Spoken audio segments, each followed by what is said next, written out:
What's up, people? Hello, world. It is Thursday, February 19th. It is Thursday, February 19th at about 11:22 a.m., not p.m. And as you can see, I'm holding my phone. Now, this is not a normal episode. This will probably be the most opposite episode of this show we've ever had. This is going to be a lot more like a members only nightclub stream. If you are a part of my members only section on YouTube, I hold the phone and I talk, and I'm in my normal look. I'm just dressed normal, and it's a lot more like this. But I thought I would make this a public, accessible stream, and we're going to kind of talk some more. I plan to get back to doing music soon. So don't think like this is not how it's going to be. It has been 1 week ago from today since my mom died and I discovered her body last Thursday. So I'm still having a hard time. I'm not going to lie. Like, I want to come in and play music and rock out and do the thing, because that's what my mom would want. But I'm having a hard time, wanting to get crazy and put on my bit, right? So for those of you that don't just want to talk, realize we're going to get back to rocking. So I hope we don't lose people by me just being a person, but people have to realize I only have one mom, and my mom was my whole world, and it has been a hard thing. And I'd like to come in here and publicly kind of have some of you, we've Friday and Saturday we shared back and forth, and I was doing the bit, but today I'm not going to act like I'm going to be doing anything at all. I'm just going to be hanging out. So this is me normally, no gloves, no nonsense. But I'm going to do, like I said, and this may end up becoming a members only stream anyways. I may put it in the members only section, but I'm going to start it out by letting all the people that didn't want to pay me be here so that we could talk. If you've had a loved one pass or your mom or anyone, we're going to kind of sit here and think about it. And I know I've been doing that. I did it Friday and Saturday, but I'll be honest, man, Saturday, it was so fresh where I'm not sure mentally where I was at with any of that. It's interesting. Some of it's probably not exactly appropriate. I have no idea, but I was in a weird mental state. I still am, and I'm trying to just get back. We will get back to rocking out like crazy, I assure you. It's going to be a thing. It is going to take me a moment. Obviously, there's not going to be another moment like this in my life. Mom's love is the only true love with no, what do they say? A mom's love is the only true love that doesn't have any, why am I drawing a blank? I hear there's a beeping happening. I don't know if you can hear it. Something is going by in the mall. I am in a mall, and there's some stuff about the mall too. There's a lot of updates. So,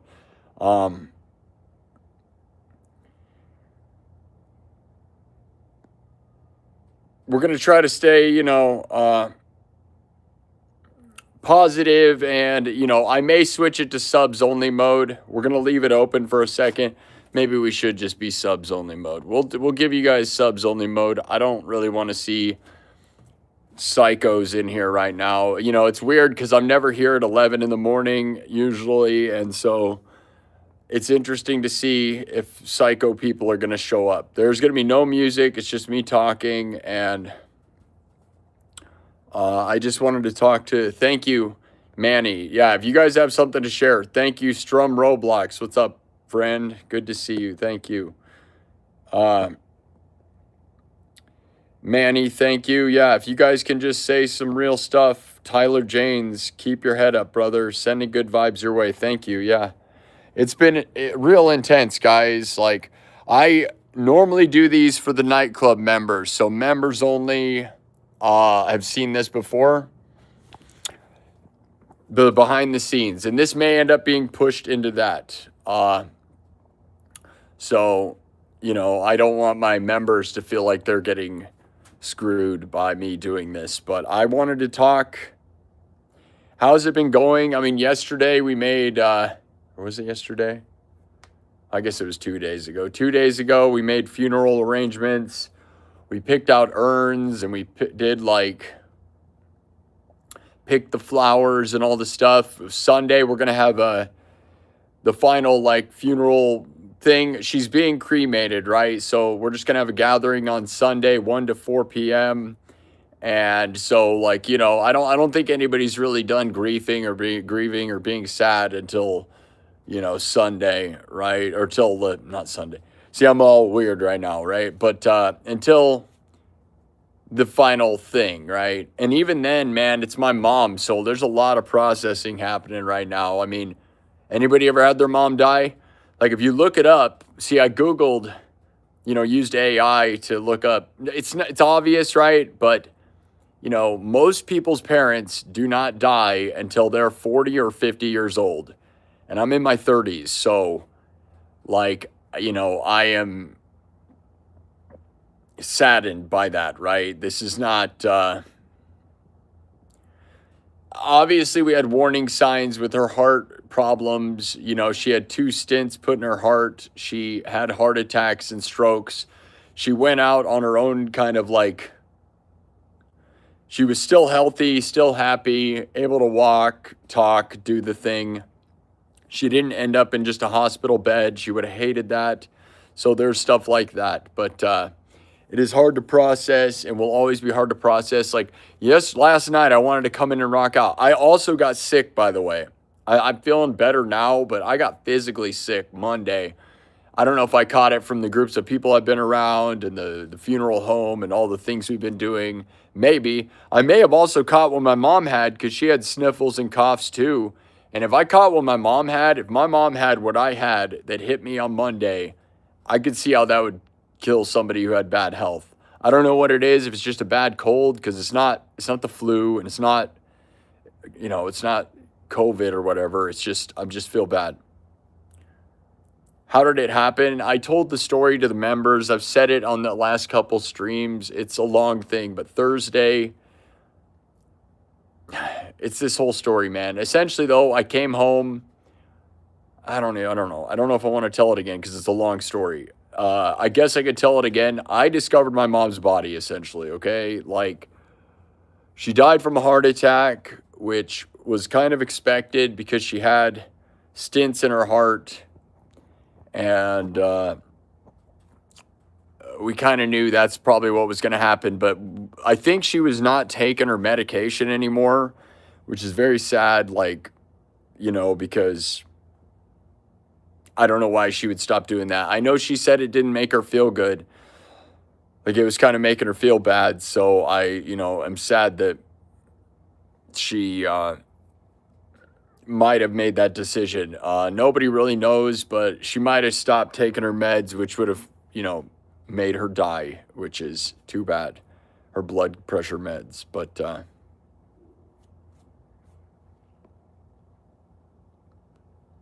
hey, Megan, good to see you.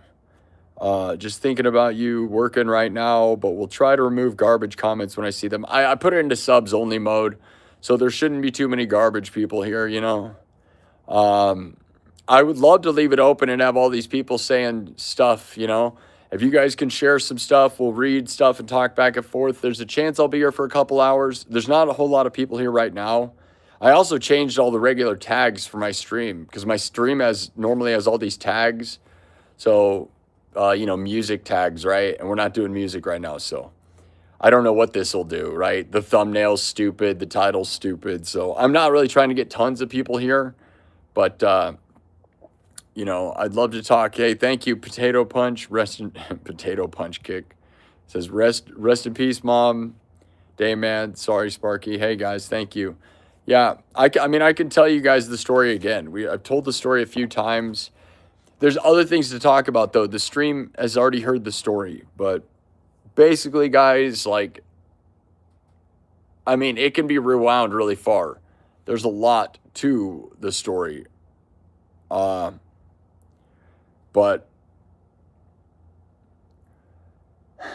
I don't know, without going into tons of details, basically, like, I feel like you have to tell the whole story, though. The whole story goes back weeks ago, is that when I was going to get 30,000 subs on January 31st, going into that weekend, we knew we were going to get 30,000 subs, right? So this is like a 5-minute story, but I will tell it one more time just for the sake of people hearing it again. Around January 31st, we knew that we were going to get 30,000 subscribers, right? So what I told my mom is like, Kelly Osbourne and Sid Wilson from Slipknot are married, right? Kelly Osbourne, Ozzy's daughter, and Sid Wilson from Slipknot are married, and they live in Indianola, Iowa, which is 20 minutes from where I do my live streams from, right? So I told myself, I was like, man, you know, I'm Iowa's most watched live streamer. My total views are bigger than anyone that, if you Google it, you can Google it, and that's what happens, right? My concurrents aren't bigger than some people, but my overall numbers are way bigger than everybody. So averaging about 30,000 views total. So anyways, so I figured like, okay, we'll get 30,000 subs. That's a pretty substantial amount. And then what I'm going to do is I'm going to message Kelly and Sid. Okay, so I know this is like, seems crazy, but just let me get there. So we write this email. Okay, and then going into January 31st, I didn't realize that that was the Grammy weekend, the weekend of the Grammys. So I was like, well, that's over, because I open my phone and I see that Sid and Kelly and the Osbournes are at the Grammys. And I was like, oh, yeah, okay, they're the biggest thing in the world, like the most famous people in the world. There's no way that's going to happen. So I had to wait. So I get 30,000 subs on January 31st as planned by grinding and working hard and not giving up, right? Then later that week, my mom tells me to open this package. She's like, oh, there's a package over there on the pool table. You should open it. And I'm like, come on, man. Well, who cares? Like, I didn't want to open it right now. I'm like, who cares? I was like in the middle of something. She says, just open it. And I'm like, oh, whatever. Because she'll give me stuff, right? I figured it couldn't be all that important. The 30,000 sub party already happened, right? But then she has me open this thing, and she was all excited about it. And this is like what makes me sad. She was all excited about it, right? So I go and I open it, and it's this. And I'll flip it around so you can read it. But she made me a 30,000 subscriber YouTube plaque. So this. Because she knew my dream was always to get to 100,000 subs, and I wanted her to see it while she was still alive, okay? And you can see, if you've been following this channel, I've been saying live and in front of everybody and a million billion times how we're doing it for my mom, and I want to get 100,000 subs when my mom was alive. And she made me this like the first week of February, right? So, and then she died on February 12th. Okay, so this was in the first week of February. She gave me this, which was like, and then there's this video. You can go look at my recent posts on my YouTube channel under my like clips, right? I took the nightclub post about this and posted it public, but I was like, it'd be really sad if that was the last award she saw me get and we didn't make it to 100,000 while she was alive, right? Anyways, so she made me that. And then, like a week later, okay, so last week, today is Thursday. So last Thursday, I decide, okay, that's enough time. Like I waited after the Grammys a couple weeks because I didn't want to, Sid and Kelly were probably being bothered, right? And not that really matters, because who knows where the end of that's going to be. But here's what happened. So Thursday, I decide Thursday afternoon, I'm like, okay, I was planning to get a brand new iPhone 17 Pro Max. I've been using Samsung Galaxy for 15 years.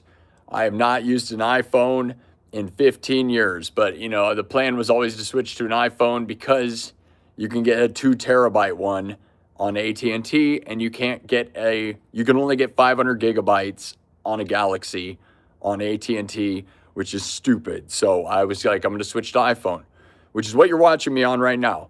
Anyway, so I ordered that Thursday afternoon.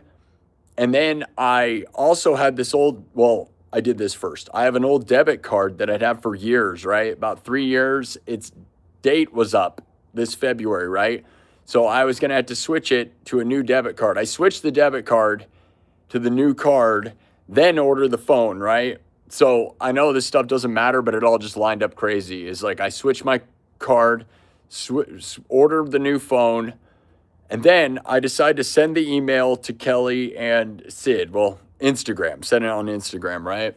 That message that my mom helped me write weeks ago, right? So my mom helped me make this, and there's plenty of proof of it. If you're a member, go join the nightclub because I talk about it. You can go watch the stream right before that weekend of me talking about writing it with my mom. There's plenty of proof of this. So I write that, I took that, sent it to them, and then I go home, okay? And I get home around 5 o'clock in the afternoon, right? I get to my parents' house. I go into my mom's room, knock on the door. Her door's locked. The dog's going crazy, right? Princess Pooh is barking like crazy. And so I try to open it. The door's locked. So I thought she said she was going to go hang out with her friend, right? Her friend Jerry. So I didn't think anything of it. So I grab a toothpick, which will help unlock the door the way the doors are. And I unlock the door and I let the dog out. Her lights are off, and I think I saw her phone on the table, but nothing in there, right? I thought the phone thing was weird, but I whatever. So I let the dog out, and I go take a nap, okay? And I sleep till about 11, or about around 11 p.m., my normal stream time, right? Which is whatever, right? Whether that's ominous or magical or weird, I don't know. Doesn't really matter, I guess, right? But right around 11, I wake up and I'm like, oh, let's go see what my mom's doing. And then I have this realization. I'm like, wait a minute. My mom never locks her room when she leaves. And I was like, oh no, man, my mom never locks her room. But then I'm like, maybe it's just ironic. So I go to her room, open the door, the light's off, right? The TV's off. She never shuts the TV off if she's home. Her phone's on the desk. So I turn the lights on. Then I go around to the other side of the desk, her bed, and she's lying there, man. And she's, fully clothed, luckily, just laying there with her eyes closed, mouth closed, good position. Nothing overly horrific, to be honest. She had her arms at her chest, which clearly showed she had some heart attack, right? Because her arms were in heart attack position. But her eyes were closed. She was actually pretty pleasant for obviously, some people could die on the toilet or in the shower, all this stuff. So she died with a lot of dignity, man. But she was on the floor on the other side of the bed, and I was just like, Mom, no. Mom, no, right? And just, breaking down, and ran up to her, right? And horrible, right? Horrible. And I knew that since I went up to her room at 5, that there was no way, right? Because if she was there from 5 o'clock till 11, it was done, right? So real sad, hardcore moment drilled in my head right now, right? Of how cold bodies are, man. I've never touched a dead body before. That's hardcore, dude. And yeah, she wasn't getting up. So then I went upstairs and told my dad, I was like, Mom's gone, And then he called my sisters, and luckily both of my sisters, it was getting to be almost midnight, right? Both of my sisters were able to show up around midnight, which is extra thankful because my oldest sister tends to not be able to do things, but she showed up, and both my sisters were there. And then we called the cops, and the cops came out, and then the funeral people came out, and all the people came out. And then they just and then once all those people come out, the coroner and stuff, they will just take the body right to the funeral home if nothing could be done, which was very surprising to me that they just call the funeral people and take it right there. I mean, I guess I don't know what they do because I don't know, right? So then by 3 in the morning, everything's done, man. And then I just decide I'm in a way crazy state, right? Of it's 3 in the morning. I don't want to be alone. I don't know what to do with my brain, because what do you do, man? What do you do, right? And so I I just decided to walk. So I take Princess Pooh, you know, the dog, put her on a leash, and I just leave the house and walk into the middle of the night at 3 in the morning and start walking with the little dog. And we have this stray dog named Oscar who just showed up one day outside the house, who was very skittish, was obviously very abused, and only loved my mom, to be honest, guys. Like, he would greet me and greets all of us, but my mom's the only one who could pet him full on, and he was nice. And that shows where my mom was at, her connection to animals and her real love, man, the way animals know, you know. And so he would come up and my mom would feed him directly and pet him and be so nice. And that's the thing. He followed me and I walked for 10 miles. Okay. I had a stepper on me. So I walked for 10 miles in the dark, just walking, man, just trying to run away from my depression. Cause like, I don't know what to do. I'm straight edge sober, right? I haven't drank in 3 years, haven't done anything. And like, you know, I'm just straight edge, just trying to run away from, you know, the demons, right? And it's 3 in the morning, which is just miserable, right? So I'm walking and, you know, I had Pooh with me. She was walking with her little legs, man, 10 miles. You know, she walked most of that. She really did. But she didn't complain either. So you got to think, for a little dog, 10 miles is like 40 miles at least, right? At least, right? And the other dog, you know, the stray dog, he followed me. Oscar followed me, which is, you could tell he wanted to not lose track of our house because he made it his home, which is so nice because he's a stray who wandered around and he could just end up anywhere. But he followed me. And he actually, when I walked, he kind of started slowing up because he was getting tired, I could tell. But we made it back. Actually, what is even weirder, like, I don't know, my dad apparently called my brother-in-law, my sister's husband, to go look for me because I didn't say anything and just left. So I think they were worried about me because the car drove by when I was walking. Then the car drove back and it was him. And he was like, "Are you okay?" And I'm like, "Yeah, I'm just walking." And at that point I was like miles away from the house, but I didn't know what to do. So anyways, I walked till like 4:30 or something, get home. You know, it was like 25 degrees outside. It was cold, okay? It was not warm. That might be why I got sick, okay? That's probably part of it, right? But then I talked to my dad and had a very real conversation about a lot of stuff, and very deep and sad, and I don't know. You know, you can never really make it feel better. And then I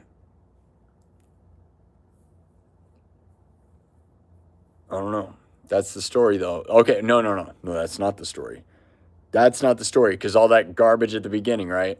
All right, so what happens? After that talk, I told you I ordered an iPhone, right? The iPhone 17 Pro Max the previous day before I discovered my mom dead. Well, it was supposed to originally arrive on Monday, and this is Friday the 13th, okay? All of this stuff takes place Friday the 13th. So like my mom dies Thursday, but 90% of the actions were Friday the 13th, Friday the 13th, right? Right before Valentine's Day. So my Valentine's Day is never good, and now it's even worse, right?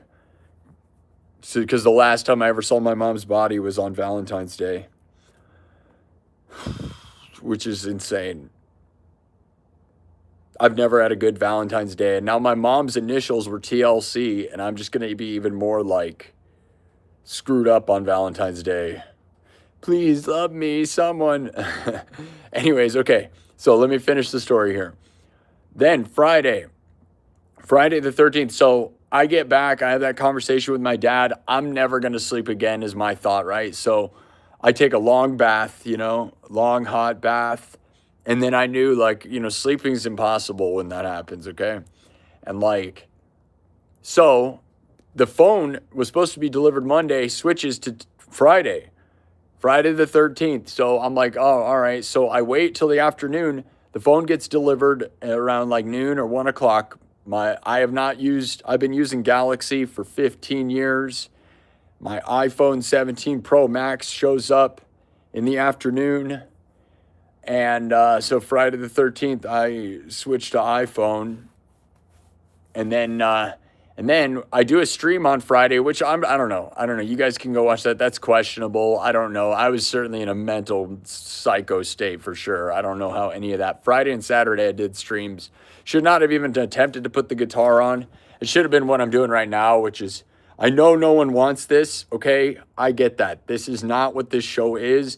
Never think it is that. I don't want to lose followers for them thinking that it's going to be me talking and being sad. It's been a week of my mom dying. I don't know about you guys, but if your mom dies, it's pretty hard. But anyways, so I get the phone. And then Friday, I'm doing the stream.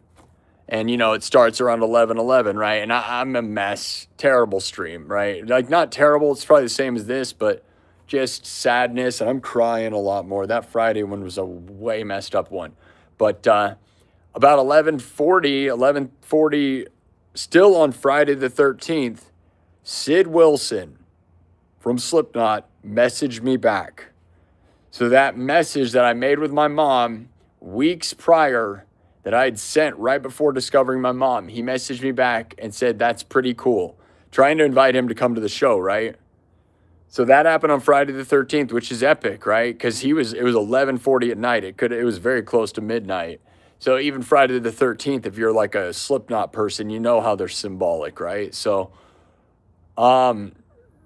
but yeah, so that happened. So there you go. That's the connection there with that. You know that Ozzy just died and Kelly is dealing with that, right? So that we have this connection with that. But here's the thing, guys. I re-messaged Sid back on Monday.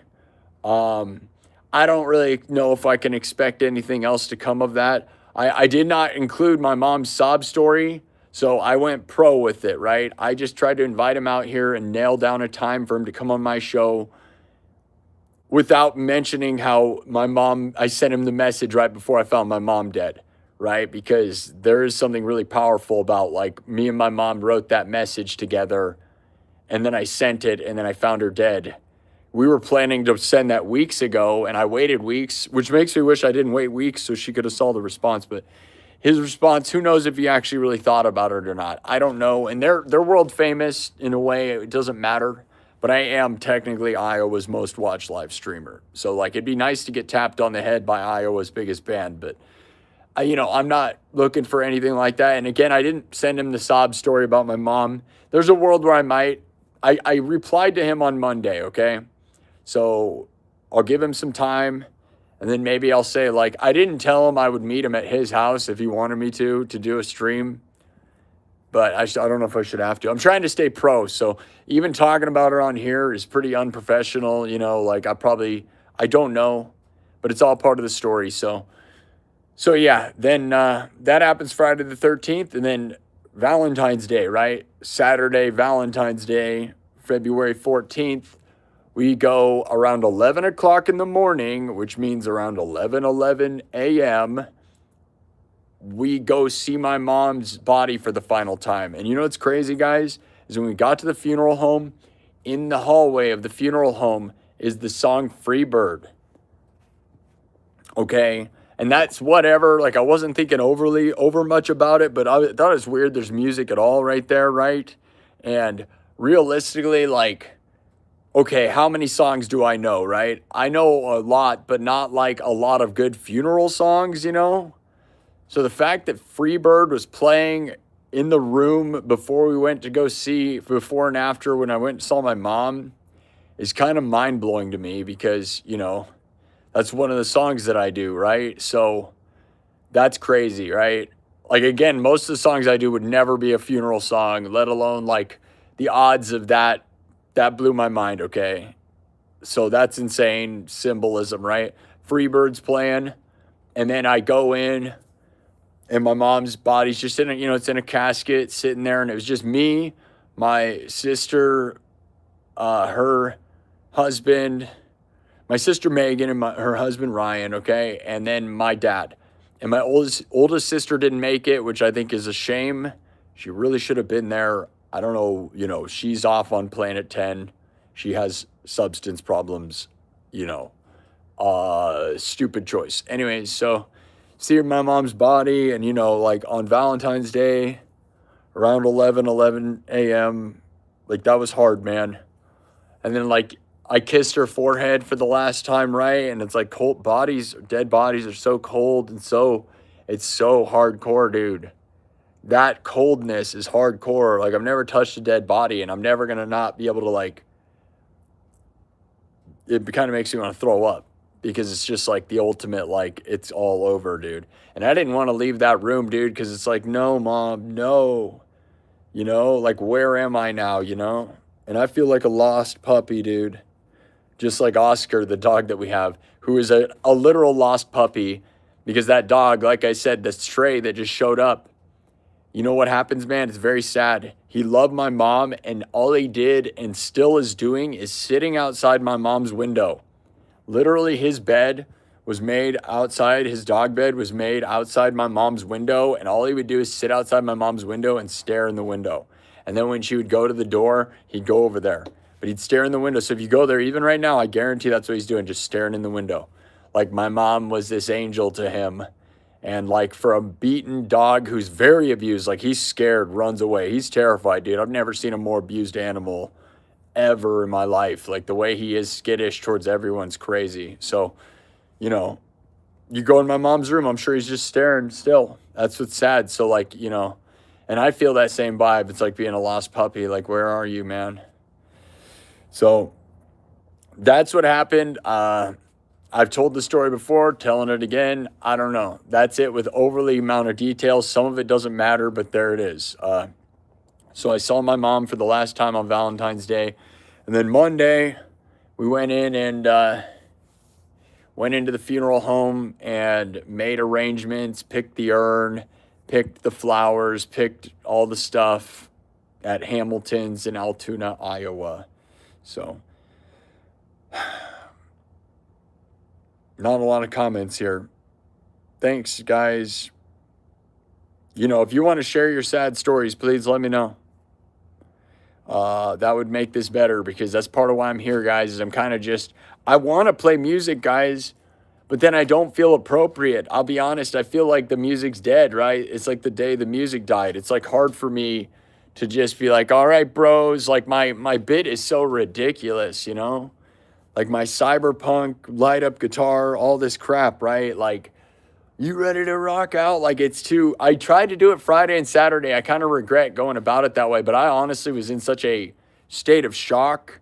I didn't know what to do. I just went through the motions. And last night I was going to try to do the show, but like I said, I got physically sick too. So going into Monday, when we went to that funeral like arrangement thing, I was not feeling well. My nose was stuffed, right? But then Monday night, I just got sick, dude. Like, I had to sleep, and I'm still kind of feeling it. I feel a lot better now, but I still am like, you know, you can tell I'm still like, I take Mucinex, but I am not all the way there health-wise. So mentally or physically, I'm not doing okay. But even then, it's like, you know, I feel like some of this, like, I'm sorry that I'm not trying to water down this show because it's a music show, okay? And it's been 1 week. My mom died 1 week ago today. It's going to take me a little bit to be the rock star, like, edgy rock and roll guy, okay? But once we get back, we will get back to it, and then... And the other thing that surprised me is that the rhythm of it is so straight. Uh-oh. What's going on with my phone? There's a video playing in the background. What's happening right now? Huge net.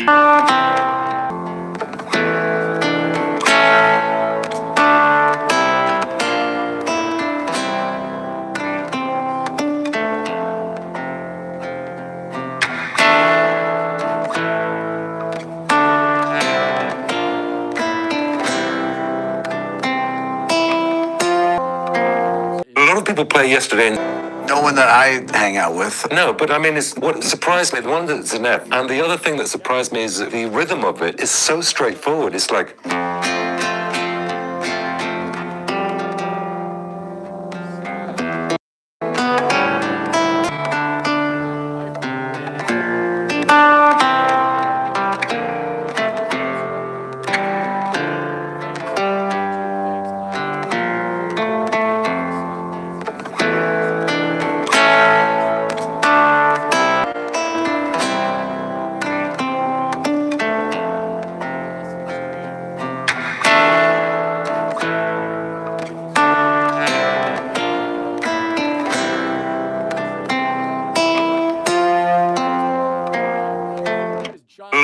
play yesterday and see. Hang out with. No, but I mean, it's what surprised me. The one that's an F, and the other thing that surprised me is that the rhythm of it is so straightforward. It's like. Now, dude, this is a YouTube video playing in the background of my YouTube stream. Fancy, guys, real fancy the way this is happening right now. It's ruining this whole episode. Dude, get out of here. Does anyone know what's going on? I bet none of you do, because this is terrible. Really stupid, dude. Great, yeah, I want to listen to YouTube while streaming on YouTube. Thanks, iPhone. iPhone 17 Pro Max. Just absolutely the dumbest thing in the world. Cool, dude. I hope this happens. A lot of people see. I hang out with. No, but I mean, it's what surprised me. The one that's an F, and the other thing that surprised me is that the rhythm of it is so straightforward. It's like.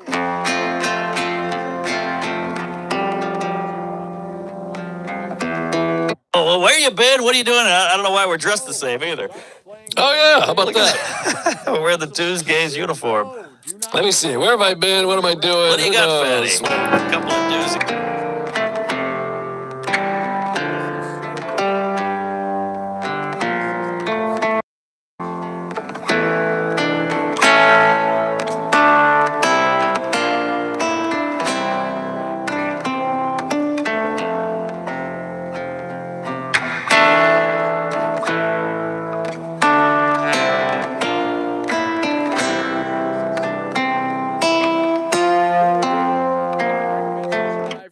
People play yesterday and see. No one that I hang out with. No, but I mean, it's what surprised me. The one that's an F, and the other thing that surprised me is that the rhythm of it is so straightforward. It's like.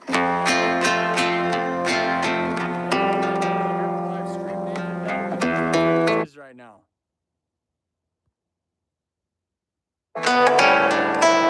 Only when I push the cancel stream button. Can you hear me normally now? I've been minimizing it. No, you don't get it. I've been minimizing the stream. This is a YouTube video playing on YouTube while I YouTube live stream. Yeah, I know. I have to have this thing up that says, do you want to stop streaming? No one in the history of the world's ever had that problem. Really cool, dude. What a fancy phone this is. That's so stupid. Yeah, what you guys don't get is right now it shows, are you sure you want to stop streaming? Now watch when I hit the word cancel. Huh. Well, there's a first in the history of this. iPhone, there you go. Now, anybody ever seen a glitch do that? When I minimize it, it plays all these random videos. Huh. I'll bet you can't look up how to fix that either. Bet you that's never anything that they'll never admit that happens. I'm already so annoyed right now. And I'm not going to act like I can't believe we got it to recover. I hope you guys will see this and find me. But that was very, very dumb. Very, very dumb. Yeah, get your money back and go back to Android. Yeah, Android wouldn't do that. I guarantee Android wouldn't do that. I don't even get some of this stuff. I haven't been using iPhone full time, so I haven't. Switching between app usage and stuff is very dumb. Android just has 3 buttons at the bottom. You can't kill apps. That was stupid. Playing the song yesterday. Yesterday is one of the songs I have on my mom's playlist. So what I'll tell you guys, that just got copyrighted like crazy. Whatever that was, probably. Maybe it didn't. I don't know. But I put the song yesterday on my mom's playlist. So one thing that I've been doing this week is making a mom's funeral playlist. Dude, I'm really glad. You know what was my favorite part? Is that the song, how did yesterday start playing? Then it played another different podcast, Tuesdays with Stories, with Mark Norman and Joe List, which is something I like. But did you hear what it said? Dude, they say horrible stuff. That was about to play something that just cusses and says the worst things ever. There's literally nothing that could have been worse than that. As far as what the words that they say. They might as well put on an adult video in the background. And that's practically what just happened. And if that's what we're going to be dealing with, what is that? Never in the world. And there might be a reason. It was me navigating. But all that happened was I accidentally went out of the app and came back. And it played a video Why would it prioritize playing video versus the live stream? It's got to be the worst feature ever. And you know why I left and initially did that, guys? Is because it's not showing me my newest comments. Yeah, it was Yesterday by the Beatles, which is on my mom's music playlist. And here's the thing, guys, that I made for my mom and songs that represent her. And you know what, man? One thing I forgot to talk to you guys about. My mom's favorite artist ever was Meatloaf, okay? She loved Meatloaf. And Meatloaf rocks, right? And Meatloaf is the best, right? And you guys know, if you know real rock, my mom loved Meatloaf. She loved Ozzy. She loved the Righteous Brothers, right? That was her best stuff. But she really loved listening to Disturbed's version of Sound of Silence, okay? And she listened to that all the time. And then there's this AI song that she liked later in her life, which makes me sad. The very last song that she fell in love with really was this AI song by an artist called Breaking Rust, okay? I don't remember what it is, the name of it. It's the first song to get on the Billboard charts by an AI artist. And my mom liked it, and I was always so annoyed because I was like, stop liking AI music. Yeah, Meatloaf is the best, dude. Meatloaf was amazing. So we put some of his music on the playlist. I may make that playlist public for you guys. So, like, you guys can check it out. You know, she also loved Little Shop of Horrors, like that movie, right? And she loved Rocky Horror Picture Show, right? Like, she liked those things, and they have great music. And, you know, but she loved Meatloaf, right? Bad Out of Hell is like the best album, and she loved that, and both the first and second one. And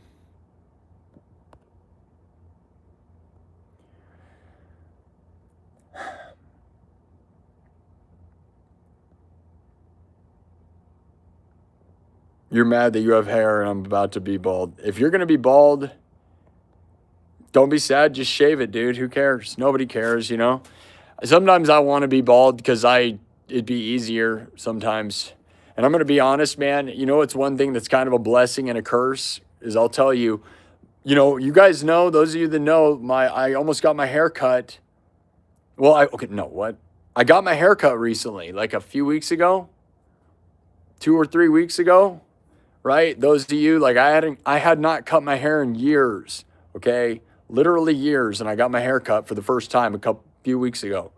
And when I was going into it, I was like joking around, kind of joking, not completely, with my mom, of like, you know, what if I just cut it short, right? Because I still have hair. And like, if you're going to cut your hair short, it'll look good, right? Because like growing your hair out long, even if your hair's thinning, it will look okay, sort of. I don't know. Maybe that's not the way, but you know, like short hair, if you don't have a good hairline, is going to look bad. And I thought about getting a short hair, you know, the way like Eddie Van Halen did it, and John Bon Jovi did it, and Duff McKagan did it, and endless number of rock stars who are known for their hair. James Hetfield, right? And so I thought about that, right? Because like, I would love to know what real life is with regular hair and not having a bunch of bigoted weirdos talking crap about me all the time, right? Because that's the problem in America, is like, oh, you have long hair, so... But you know who those people are, right? Those are people who are going bald and never had hair. The only people who would talk crap about someone who has nice long hair is someone who has bad hair. And you can be sad about it, but that's the truth. So, you know, truth hurts. But anyways, when I went in, my mom's like, never cut your hair. And that's the thing, man. She told me to never make my hair short. So now I'm kind of cursed with she hated that. And then I always talked about getting a mullet too, dude. I still love the idea. I think I'd look awesome with a mullet, dude. And nope, she hated that. Now I guess I could go against my mom's wishes with some of that. But yeah, she hated that stuff. Basically, she wanted me to do this. But the irony is my mom had short hair. That's the ironic part. And you can go look at the photos I posted. Like, she used to have really beautiful long hair, man. She was like kind of a babe, dude. And she totally was back in the day. And she had long hair. And so she had short hair my whole life. So it's like, when did you cut your hair? Why are you telling me to keep long hair? There's something ironic about that. And like, obviously she never went back to long hair. So once you cut your hair, you probably prefer it to be long or short, I mean. So I have no idea, but she wanted me to keep my dream, I guess, of rocking out, right? She loved my hair for sure, dudes. For sure. They are jealous for sure. I'd probably look good with the shaved head. I shaved my head completely bald when I was in like 6th grade. When I was in 6th grade. With one of my friends named Mark Steffel. We both shaved our heads completely bald, so. Super Cracker. What does that mean?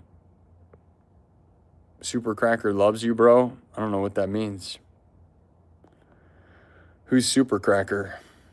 Should I know who that is? Am I doing it wrong?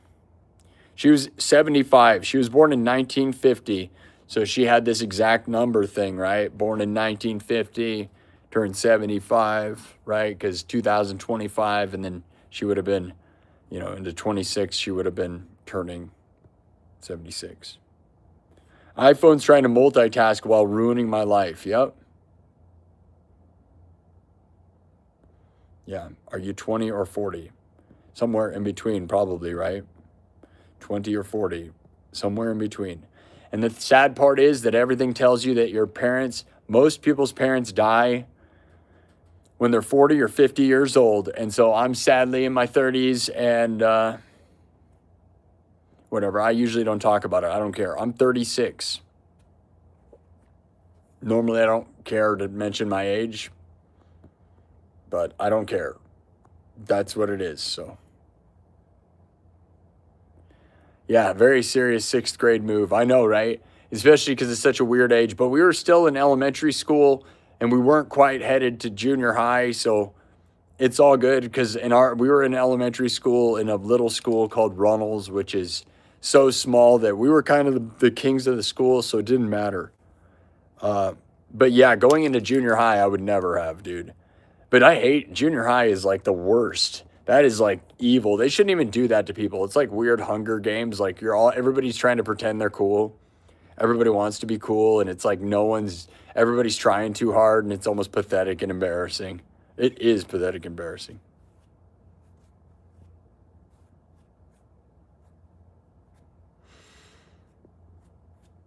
Yeah, are you guys all horrified finding out my age? Probably shouldn't have said that.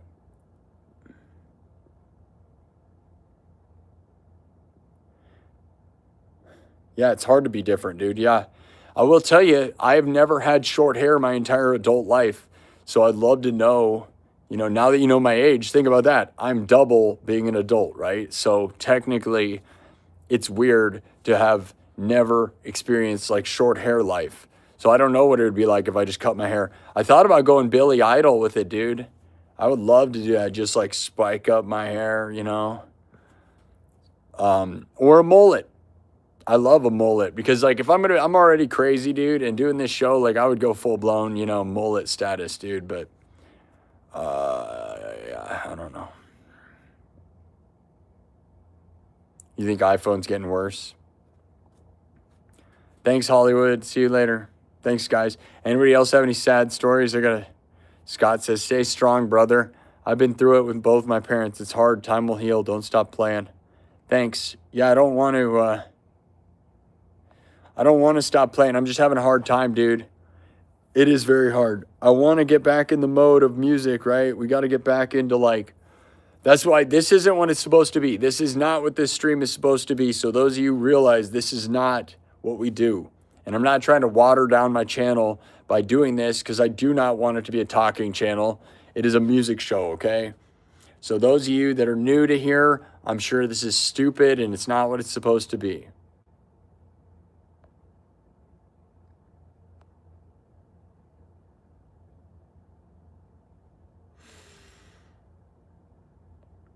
Let me look back.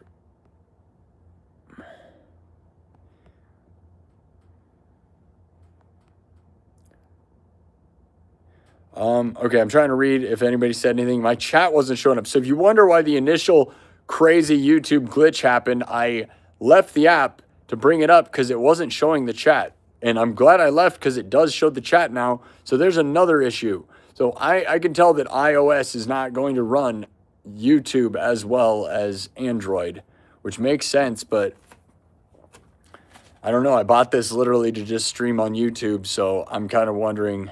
I wish I had all the money in the world, dude. I would just go buy like a Galaxy S26 also, right? And just do both, because like, for considering this is what I want to do with my whole life and it's my whole life, like I don't see it being overly crazy to have the best phones in the world to do this with.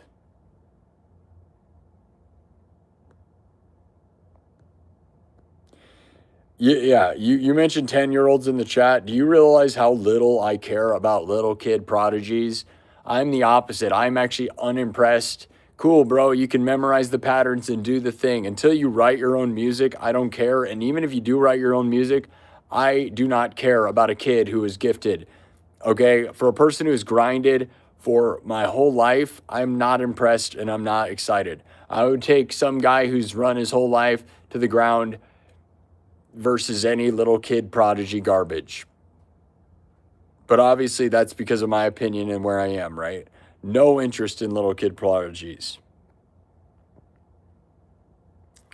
Literally don't care. Yeah, of course there's some little girl in Japan that shreds better than me. Yup.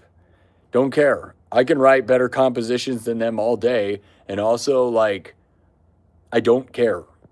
If you had any idea, I don't care. Go on America's Got Talent. Yeah, cool. I don't give a crap. You kind of ruin the whole art form for everybody. There's a little kid better than all of us at everything, okay? Great. And you'll never hear of them. You might see a video of them, but you're never going to hear of their masterpieces because they don't write crap, dude. They never do. They write garbage. So, because they're learning patterns, and I don't care. Flat out. Trying to read the past chat that I couldn't read. I don't think that had anything to my getting used to the phone, honestly, right? That didn't have anything to do with getting used to a phone. What happened there was just broken.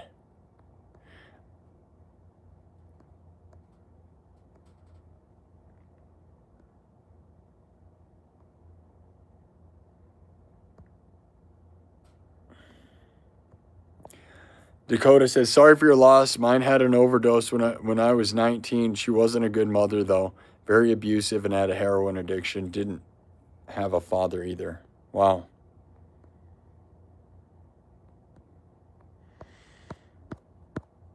Stories, guys. Does anyone have any more sad stories?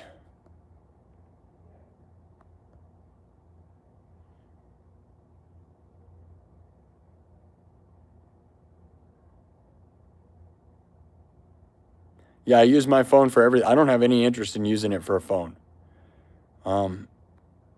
Greg says, I'm 38, lost my little brother at 36 this past December. My condolences. It's not easy.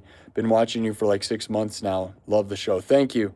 Yeah, I don't want the show to divulge into me being like mentally not there, man. But I also don't feel like I tried to do Friday and Saturday. It was weird. I just have a hard time like getting geared up and doing this thing, man. And I'm sad about it. It's like I feel like, I'll be honest, man. I feel like my creativity and my nonsense stems so much from my mom that it's weird. Like it's like, you know, is it weird that I like, it's kind of like the little kid thing, right? Like, it's like, I'm doing this for my mom, and it's like being a little kid to like, let's go play, you know? And it's like playing, and you have like, your mom's still there, and you're like a little kid playing on the playground. And my mom would watch in the chat and stuff, right? So I knew my mom might be watching in the chat, and she would tune in. She would watch all the time. And so knowing that's not happening kind of makes it less like fun. You guys have heard all my songs. You guys know what I'm doing. Like, I don't even know if who cares anymore? Should we just give up? Should I never do anything ever again? Like, I feel redundant at a certain point too. Like, what am I, just like the broken karaoke machine?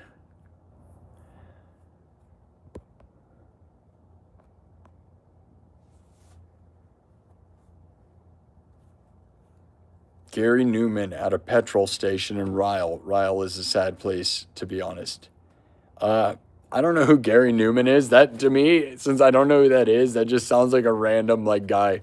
Like, oh yeah, Gary Newman at the petrol station in Ryle. Like to me, that's like, yeah, how was Gary? Just some guy. I don't know who that is. I mean, obviously that might be some legend. I don't know who that is. So to me, that just sounds like an average day, like just a story of some guy. Just saw Gary over there at the petrol station. You're like, am I supposed to, You want me to clap?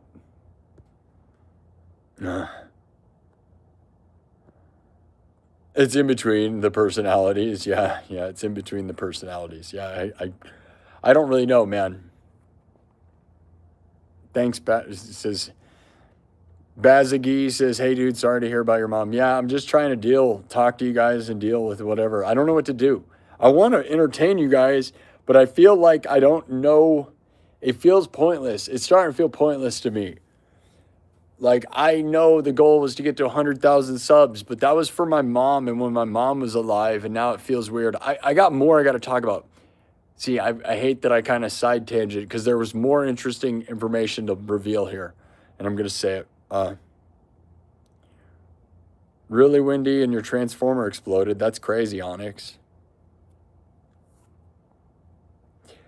Bazagi said, my mom died 6 weeks before my son was born. They never met. Oof. Whoa. Wow. That's very brutal. She was 54 when she died, and I was 30. Oof. 54. My mom was 75, but being 30, like, all of that. Wow. Sarah Wood says, my bio mother is a raging narcissist who can't take criticism, so I cut ties with her. Don't know if that's sad or not. Probably the reason why I see birth and death so differently. Huh. Sometimes, you gotta do whatever makes you better, man. I don't blame you sometimes because it's hard. If you're surrounded by people trying to pull you down that never intend to help you or lift you up, then you probably do need to get away from it, Your mom's still watching you play. Thank you, Scott. Frank, no one says you need a break and get yourself together. Don't worry, we'll be all right. I know, but then I feel like, what am I doing? My mom wanted to see me succeed, right? And I want to win. Like, I don't feel like I'm winning by just doing nothing, but then I also feel broken. And I don't want to make a bunch of these streams. I think we can still, you guys will hear me do music again. Like, I'll be back rocking out like a total idiot again, okay? It's guaranteed to be a thing. It's just, sometimes I don't know, but then it also feels like, what if I was just done? I just have a bunch of self-indulgent, sad, like pity party like this and then go away. Never to be seen again. I have some news I got to talk to you. That's another sad thing that has nothing to do with this. More information. This would normally be nightclub stuff for my members only. Join the members only. If you like this stuff, guys, if this is your vibe, this is what the nightclub is. I always hold the phone. This is what you guys get. So normally I do this Monday and Friday around 7 p.m. Central, normally, okay?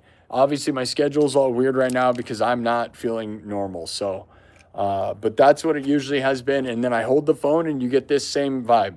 So if you've never seen it this way, just join my members only. I do this exact thing. I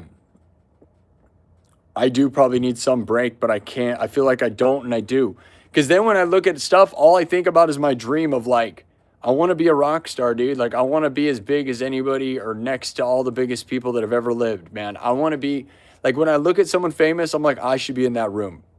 I want to be in that room, dude. So it's like the Osbournes, right? The Grammys, all the Slipknot. Like, I want to be in that room, dude. Like, I feel like I should be there. And my mom dying, it's like my mom believed in me. And I believe too. Like, I want to be in the rooms with the biggest people. Like, why shouldn't I? Which is why, like, getting 30,000 subs, I wanted to start trying to collaborate with big people. And hopefully people will start taking me seriously. And if they don't, we're just going to keep climbing until they do. But there's a world where I want to be in the world where everyone listens to me. Why not, dude? Like, you message somebody on Instagram and they're like, boom, I'm working with you. Like, like, boom, whoever we want. Like the American dream, dude, where it's like, you can do whatever you want. And I got to get to that point. And I'm probably not quite there yet, right? Like 30,000 is not quite there. But then my stream numbers are huge. Total numbers are always huge. So I don't know. This one hasn't been, but I changed everything. I'm not doing what I need to do. And if I keep doing this, we're probably going to lose the whole show, right? Probably not gain any subs, not gain any. We'll ruin the show by doing this, probably.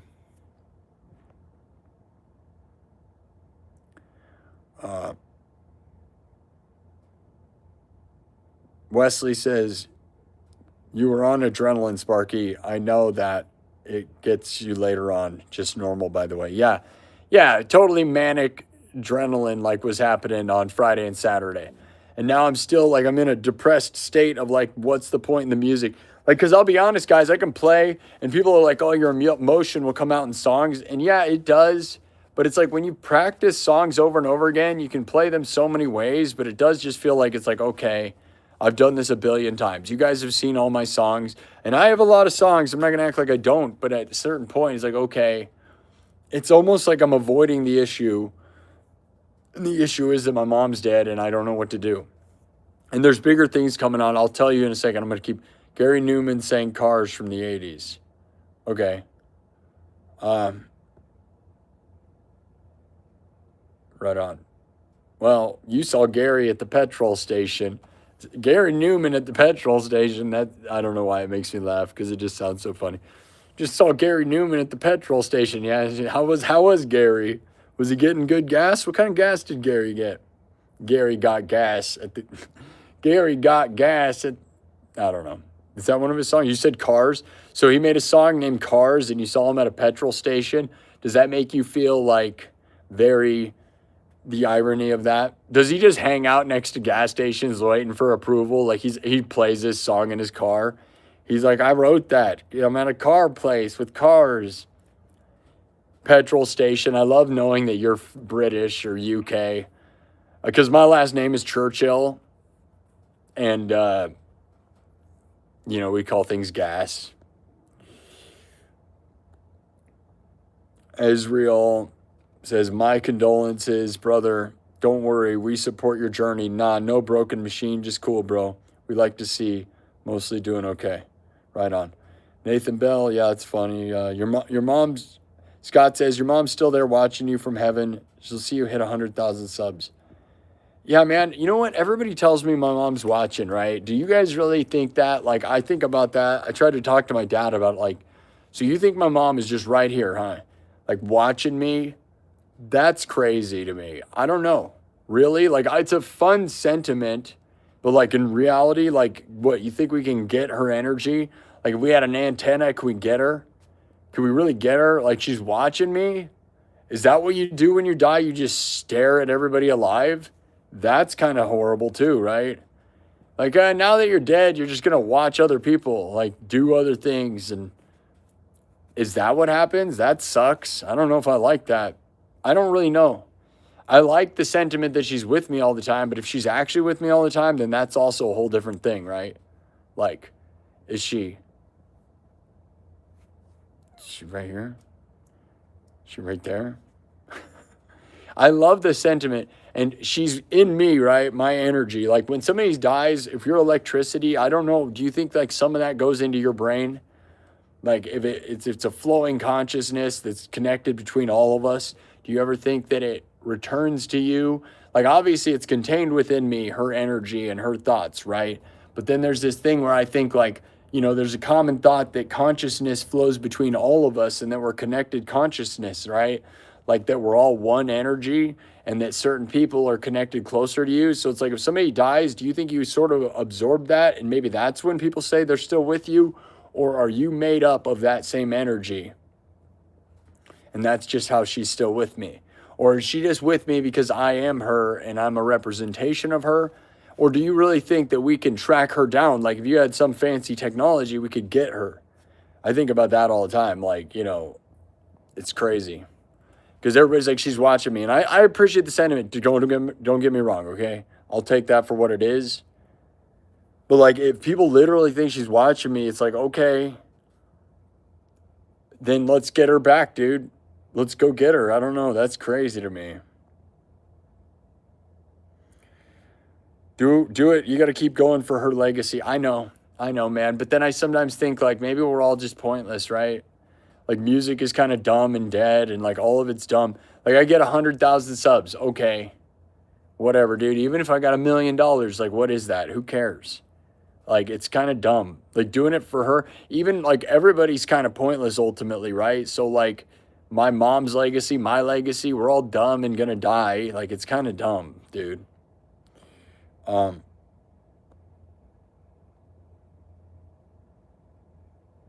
Hey, what's up, person? Chira says, hey, Sparky, it's been a long time since I've come here. Sorry to hear that. Yeah, it's been sad. Silver Wolf, what's up? This is like a nightclub meeting for the public. Isn't that weird? It's very weird. Not a normal show right now, but I just wanted the world to be able to see this. That may go into, I may put it away and hide it as a members only show. This is what the members only nightclub is. So if you want to be a member, this is what we do. You see me with no costuming, no cool looks. I'm just a guy expressing my feelings and talking about what's going on. But I thought I'd do one for the public because you guys, some of you can't afford or whatever, and I get it. And some of you, I feel like we just need to have some talks. You know, it's been 1 week since my mom passed, and I'm still going through stuff. And I just want you guys to know, I don't want to stop streaming. I want to rock out, but then I sit and think about electronic music, and I'm like, I don't know. I hope the music's not dead in me, dude. It's like dead. Like, because it is just like repetition, dude. It's like I don't care. And maybe if I could, I have a few songs like that are about like death and stuff that are appropriate, right? Like In This River by Black Label Society and Free Bird, you know, and maybe November Rain. My mom was born in November 8th. So November Rain probably, right? And I do those songs. Ain't No Sunshine is a song I used to sing all the time. You know, and then House of the Rising Sun's a pretty good one for that too. I don't know, but I don't know. I just don't care. It feels like the energy, like trying to do it, you're like, this is stupid. I need to like go cry. And I got to get over that. I don't know. And that's where like the idea of drinking starts sounding good because you're like, get past whatever mental block you have. Thank you, Lisa. Thank you, Nathan Bell. Mojo, hey, nice to see you. Thank you, Rob. Yeah, it's sad. Yeah, I had somebody point out earlier, this thing's not exactly like straight and well done.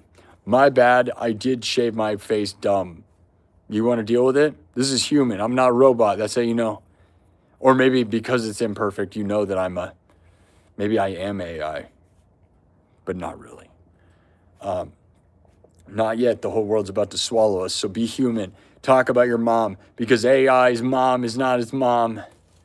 AI will never know my mom. Onyx says, you have to honor her memory. You have us all supporting you too. Thank you.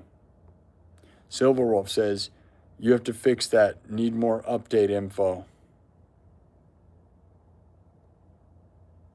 What does that mean? SB Stardust says, you're done and unique, and I think that's why people like to watch. You seem like a very wholesome dude, and we all want to see you doing well. Thank you. That's the kind of comments. That is so amazing. Thank you so much for that. Phantasmo TV says, my condolences to you and your family on the loss of your mother, my brother. You are an inspiration for me on my journey as a live streamer on YouTube. Thanks. Yeah, I'm glad I can inspire some people. Like, I'm aware that I'm lucky with my numbers, but I also feel I'm nowhere near some people, right? So I aspire to be the biggest and best, right? And I always look at those, but then I look at all the people, like I'm aware that I'm in a top percentage thing. Like, even my worst streams are better than some people's best moments. So I'm somewhere in between where like I want to be bigger, but I'm also lucky. And I just wish it would snowball into this huge thing, you know, but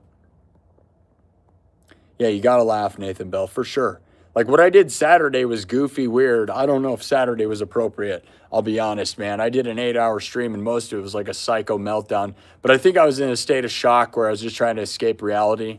Saturday's stream, I'm tempted to make a members only or take away from the world. I'm not going to act like it was very appropriate, but I'll be honest, it was more like a terrible comedy shtick trying to, I think like a lot of comedians can understand that when you're deeply depressed, you kind of turn to being comedy and hitting hard to try to just get out of it, dude.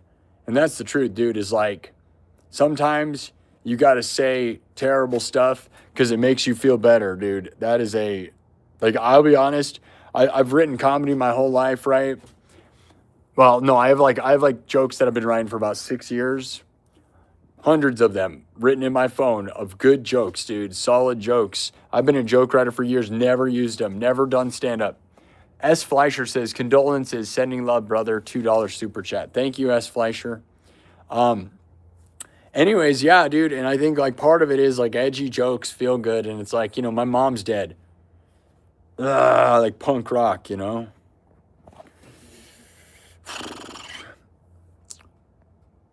Cactus says, my condolences, homie. As long as you keep the love in your heart, the memories alive, she will be with you always.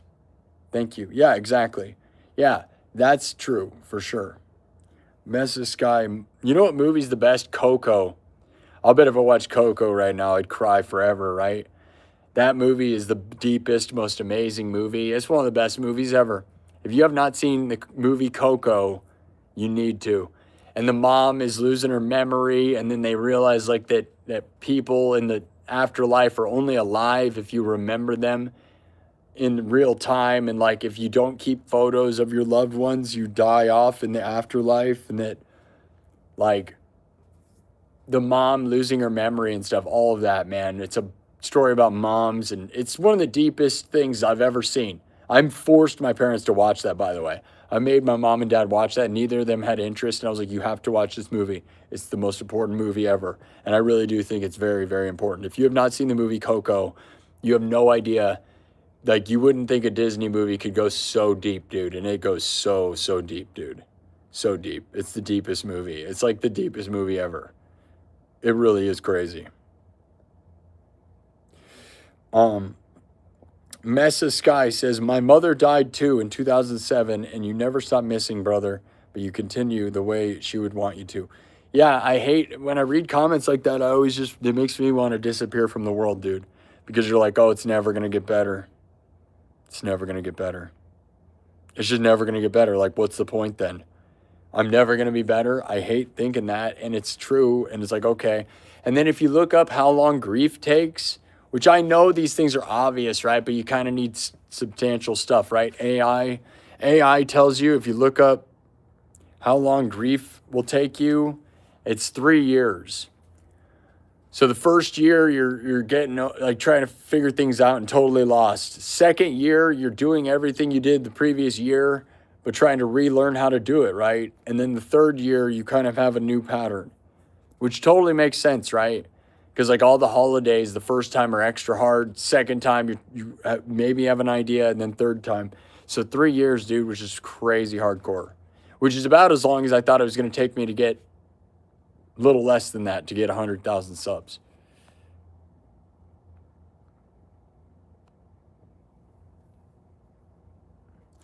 Zinc says, no, it's a sophism for people to say to ease the pain of living. Yeah, that your mom's watching you. You're right.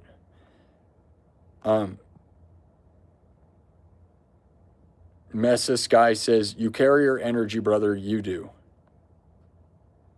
Sarah says, not necessarily. This is about moms watching you. Not necessarily, but yes, it's complicated. Gary Newman at the petrol station sounds like the beginning of a fable. Yeah. Oh, man, I love the game Fable. If you ever played the game Fable, man, it was so good. I'm not so sure the new one is going to be as good as those. It sounds like they might screw it up. I loved the first two, though. First two Fable games. But the idea of Fable, Gary Newman at the petrol station.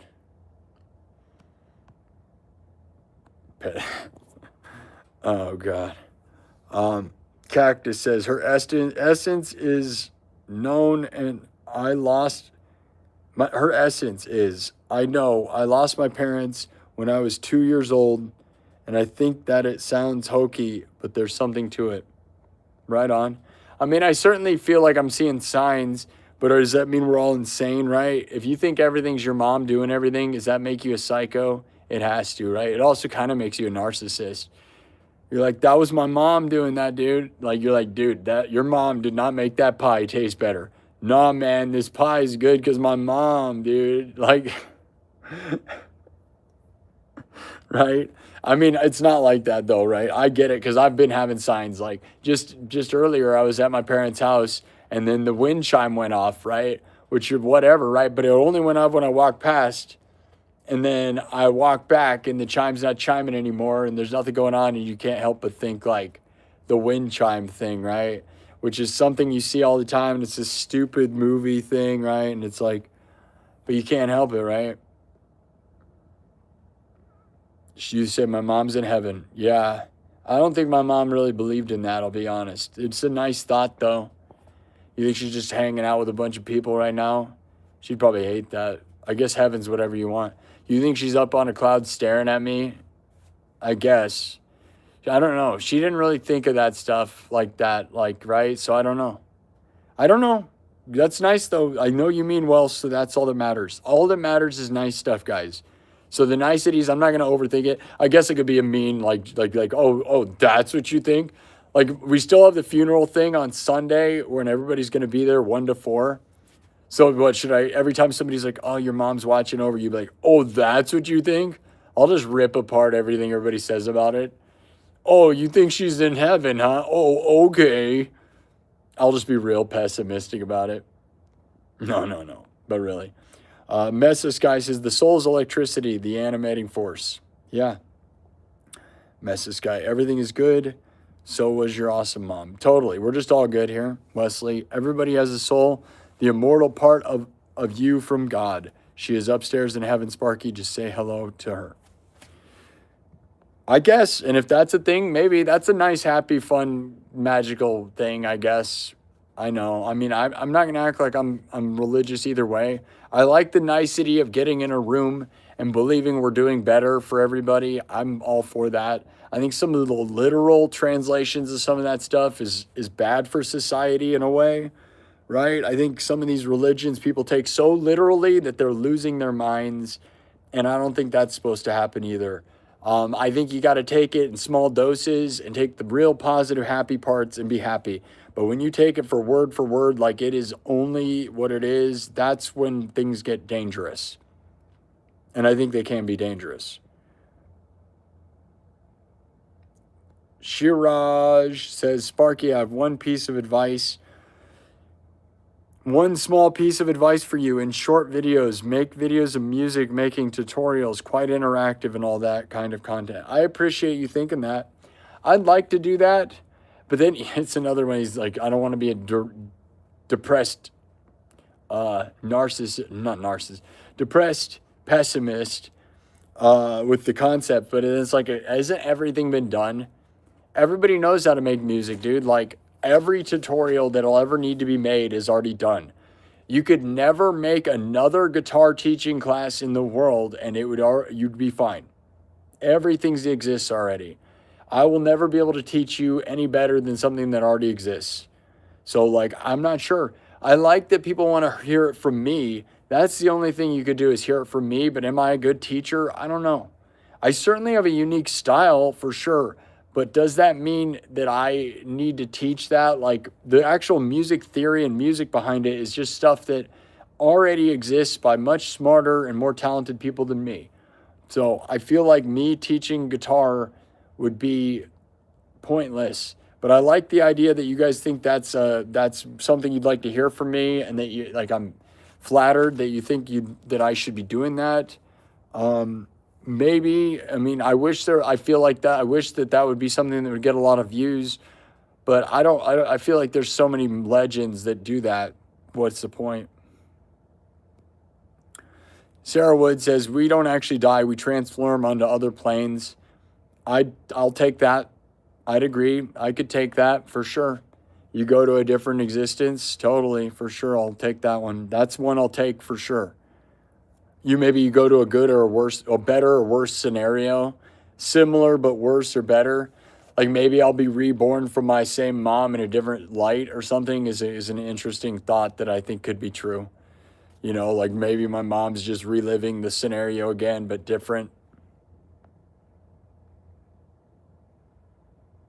MECHS guy says, your mother's energy is in you, brother, man. That's such a funny thing, to brother, man. Or like that other person who's like, your mother, brother. Mother, brother. Reincarnation. Yeah, reincarnation. If you're reincarnated as yourself is one thing. If you're reincarnated in animals and stuff, man, that's interesting, but totally scary. Like interesting in a cool way. Like it's weird if like my mom is a duck. If you start doing that, you'll be insane. I guarantee it. But I know like tons of like society, like a lot of Asian cultures will do that. This is my mom. You're like, it's a duck. That's a thing, right? People like this butterfly is my mom. There's danger in that, right? Because some of that is all good. And then other people, if you go that far, you're losing yourself, right? And I'm going to try to not go crazy right now. And I can't guarantee anything. It's only been a week. I'm not going to act like, you know, you see those hoarding videos where they're like, these were my mom's potato chips or whatever. And you can like do that to anything. I'm going to try to not hold on to too much of that and be weird, right? Because it's easy for people to slip into stuff like that, dude. You see it. You know, the people that think they're pigeons, their mom or whatever, right? Like that, you know. And there's nothing wrong. I guess there's nothing wrong with that. I don't know. That's probably as good of a theory as anything. My mom was reborn as a pigeon.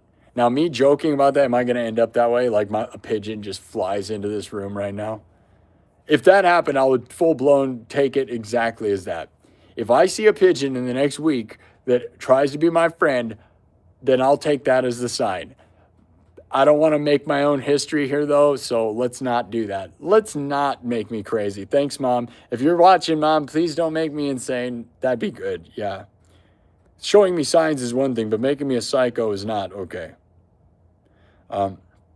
This guy says, time is happening all at once, so your mom and my mom are still alive, just not where we can access them from here.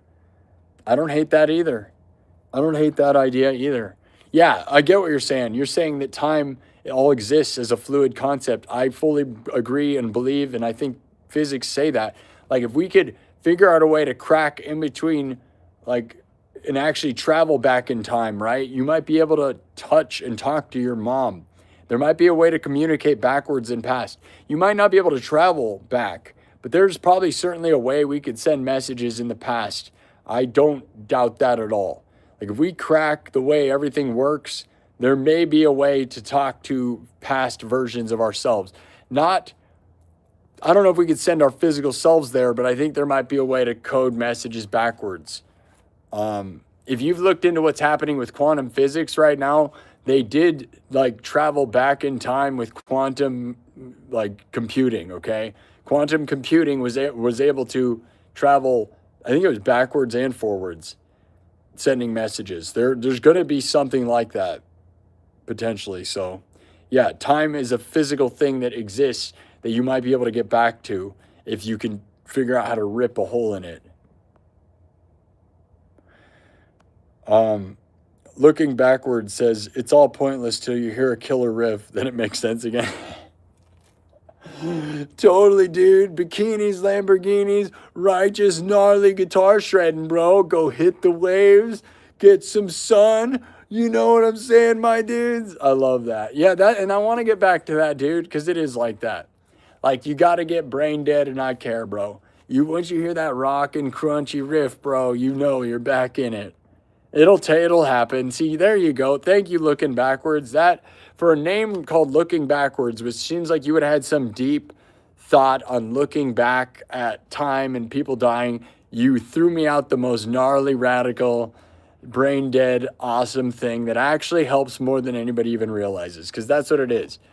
When you hear the rock or that crunchy riff, bro, it just takes you back to a place that's much better than when your mom was even, I don't know. That's so funny. Silver Wolf, love you, bro. Love you too. All right, Sarah Wood. Again, it's complicated. Best answers I've found are through Gita, but that's just me. I don't know what Gita is. I tried to screenshot. You screenshot and it takes over my whole phone. Silver Wolf says, had to replace my debit card and to give info to get my membership back, but I'll have that done tonight. Thank you, Silver Wolf. Love you, man. Yeah, this isn't a nightclub membership, so it's public. This will be one of the only ones I do of this. I just didn't want people requesting guitars, so this looks lame. I know, I'm a human. And I know this is not what people want from me. They want the nonsense, and you're going to get rare this stuff, and then Vithrone says, appreciate you doing this for us all, man. Thank you. Yeah, this is more like thing. I got some more news. So stay here. I have real news about my future here in a second. Sean says, Amazing Grace, Memento Mori.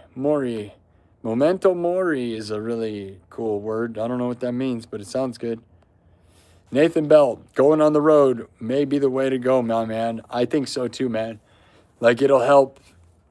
It'll help. And that's going to lead into what's happening next. I'm trying to get through all these comments to get to the next point. I just want to read what you guys say. Mesa Sky, because this is the stuff, right? It's not my comments that fuel what this is. There is something really amazing about what you guys contribute to the thought process here that helps me a lot.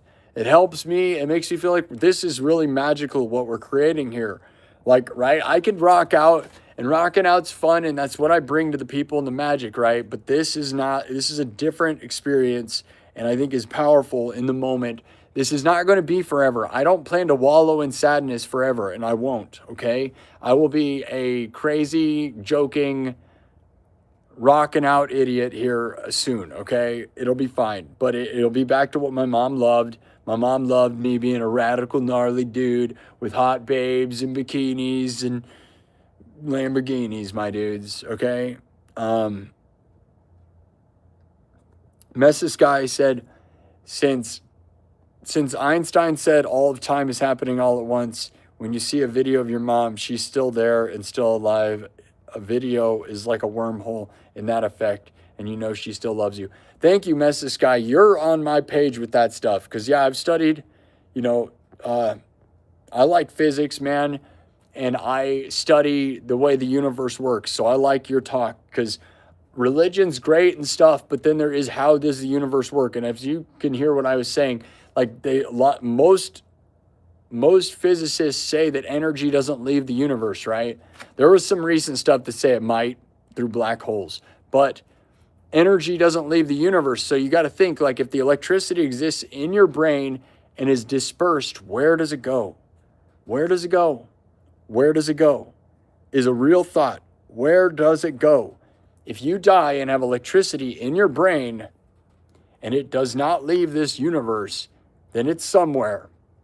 And that's the most mind-blowing thing in the world to me, is the electricity that's contained within you goes somewhere. Now, we have a collective consciousness, right? Or we think we do, maybe. Some people do, right? Like, all consciousness is a flowing state between all of us, is very common thought, right? So if we're all connected through consciousness, is it like, do we all absorb it? Do the people related closely absorb it? Or does it go into newborns or something, right? Like, that's a whole thing, right? I could go real deep with how I think collective consciousness might work if we are connected. And I even have this theory that I've never heard anybody talk about that's going to be a side tangent, but I will tell you something, guys. I've never heard anybody say this before, and this will kind of blow your mind, but this is a thought that I've had that I've never heard said before, is what if we are a collective consciousness and all connected, and what if that means that we could never live on Mars? Because we talk about going to Mars, right? But have we ever sent a person far enough away from human beings? Ever? We've been to the moon. The moon is not far, right? Or in theory, we've been to the moon, right? The moon is not that far. What if humans cannot leave the collective consciousness, because you will go out of consciousness and lose consciousness, because we are one flowing electricity between us. And if you tried to go to Mars, what if you went unconscious? Because you're connected and your electricity flows around in between us. And if you get too far away from Earth, you die. You lose consciousness. And I think that's a theory that we've never tested, is we have to send a guy far enough away to see, what if you just lose consciousness? Not because of oxygen or water, but because you are no longer connected to the hive. Like, you're essentially, what if all of our energy is connected? And then there's a thought that if that's the truth, you might be able to stay conscious if you had a group of 10 to 100 people. Like, the energy is enough to keep you alive going far distances. But otherwise, what if just one guy, you send one guy out as far as possible, and then the further you get away, you lose consciousness because you are no longer connected to the mass. And that has never been tested, and I think is a solid take on everything. There might be a chance humans could never leave Earth because we are all one connected energy to this source. And no one, I've never heard it said in the world, and either I'm crazy or it's my own theory that I came up with years ago that I was like, maybe we can't leave at all. Maybe we can't go to Mars. And maybe I'm wrong with that, but I don't think it's a bad idea. I think it's a crazy thought that I've never heard anyone talk about, because it's like, what if you just can't go that far? Or maybe you could with like at least 10 people in the room because you guys maintain the electricity, but it's never been done. And until we just send a guy out on like an aimless, like Mars, maybe Mars isn't even far enough, right? It might take even further than that. But we've never been, the moon is not far enough, I can guarantee you that. And even whether that happened or not, you know. But it's a thought, right? If we are a collective consciousness, like a lot of people believe that we're one energy, man. And if that's true, you might not be able to leave the one energy because now you just lose your connection. Lose consciousness. And you might just die. So it's weird to think like if you just keep sending people out, they just die. No one's ever done it though. So you're not going to know unless you test it. I wish they would test it so they could prove that. But no one's listening to me because nobody thinks I'm that smart, and that's fine. And maybe I'm just dumb. Never heard it said, though. Certainly think it's a smart thought. Thanks, Sean. Yeah, sorry for my loss, yeah. Silverwolf, let chat be your mom is exactly right. And that's what I'm trying to do. Talk to you guys. And I may want to talk to you guys more. I love you guys, you know. So if you ever hear anybody say that theory, by the way, remember, I made it. And it should probably be named after me. Because somebody somewhere is going to probably try to claim that. And I've never heard it once said in the world. And I'll be honest, it's one of my ideas that I think is like a good theoretical physics like concept, is like the collective consciousness. Like we'll call it Sparky. It's the Sparky's theory.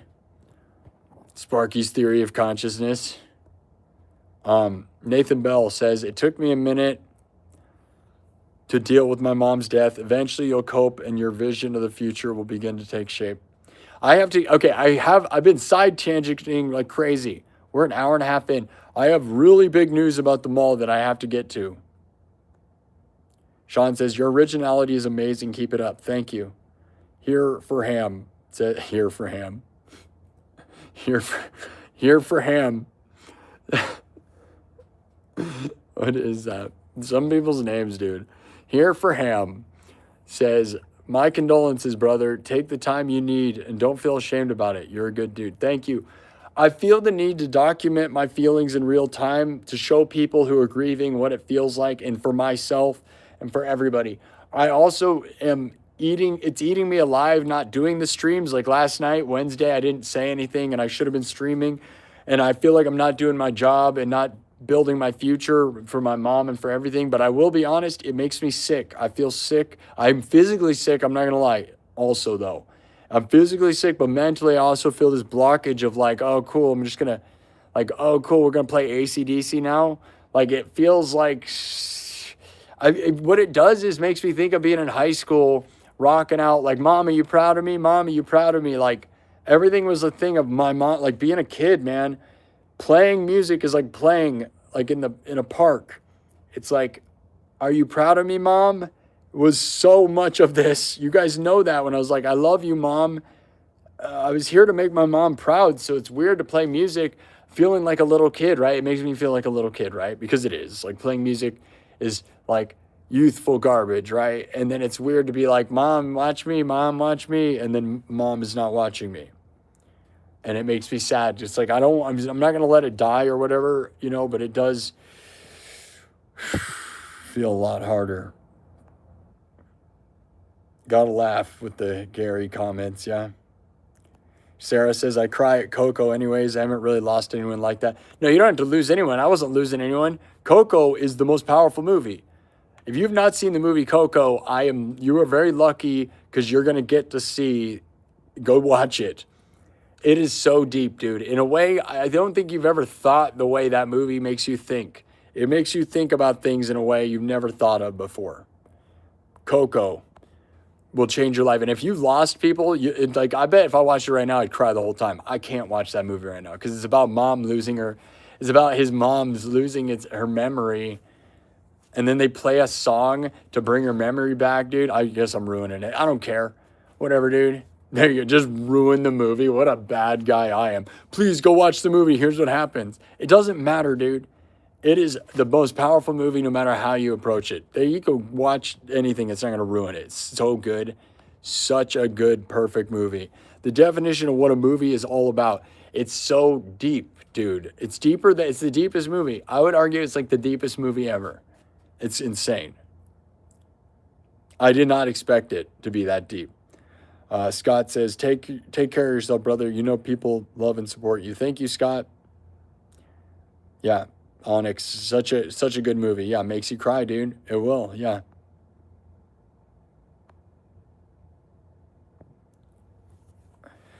Red says, you ever try doing the comedy scene with a guitar? One could work into the other. I think about it, yeah. I wish I was a better singer so that I could write comedy songs, but I guess the joke could be like, you know what I could do that I kind of do on my show already would be like a take on Wayne's World or Bill and Ted. So the guitar, I'm not playing guitar songs. The joke is like guitar solo in between the joke. I guess I shouldn't tell people because somebody's going to steal it. Where it's like, nice one, Wayne. Like you say a joke that's really dumb and instead of like ba-boom, which that'd be funny too. Now I'm giving all my good ideas away. Watch, in 2 weeks it'll be on Kill Tony probably. That's the problem. People watch this show, dude, and it gets stolen. Right? But imagine if you had a drum set there and then you told jokes and you just played the drum fill. But it's the same thing like Wayne and Garth. You're like, oh, that's a good joke, dude. Like that'd be funny, right? But that's not, I don't know. You know, I would do comedy. In comedy, songwriting comedy is kind of hack, but there's a world. I wish I was a better singer. Sarah Wood. Granted, anything sentimental, I'm crying, but hey, that's what it is, Sarah. Sarah's crying. We're all mad here for sure. Fierce Loop says, hey man, my condolences. I'm just a year older. My dad passed over a year ago at 77. I also loop original stuff, trying to stream too. It's hard, but don't give up. Heal, cope, keep inspiring. Thank you. Yeah. Brutal. Yeah. S. Fleischer says, your community is such a quality group of people. Yeah, I'm so lucky. Thank you. I cannot imagine if this didn't work out for me, what I'd be doing without this. So this is amazing that I have this. I cannot thank you guys enough for this. It's insane. I'm so thankful beyond the world. It's like the world's gift to me is to have this like access to people that will talk to me and, be my mom. The chat will be my mom. So I'm beyond thankful with that. One thing that drives me real sad though, and makes me real sad is like, we made it a year and 5 months into this show with my mom. Okay. And the whole time I was talking about how it was dedicated to my mom. Right. But what makes me sad, guys, is, I can't guarantee anything, right? I would love to be doing this in 10 years, right? That's my world where I don't know because the internet's so weird. There's no way to know. But I'd love to be one of those people that does this for 10 years. I can't guarantee that. But think about that, man. And then I think like a year and 5 months into a thing that I want to do for 10 years. Feels like my mom was barely even going to be a part of it. And that makes me sadder than anything, guys. Because I'm like, man, my mom didn't even get to see it at all.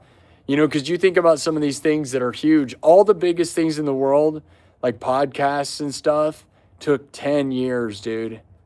Joe Rogan and Kill Tony and all these things that are huge took 10 years or more. Literally, guys. So, like, if I were to go 10 years, we're talking a year and 5 months, like, it makes me sad. Thank you, community, yeah. And part of this is I have it subs only mode. So we have wonderful people here in my subs. I could open it up if you guys want to, but we'd have to have good moderators. But I don't see any reason to talk to people who don't want to sub to me, Onyx says, to be honest, I'm not sure if it means much, but this is the first live stream in a few years that I've interacted with. I've only been here about a month and a half and really enjoyed being here.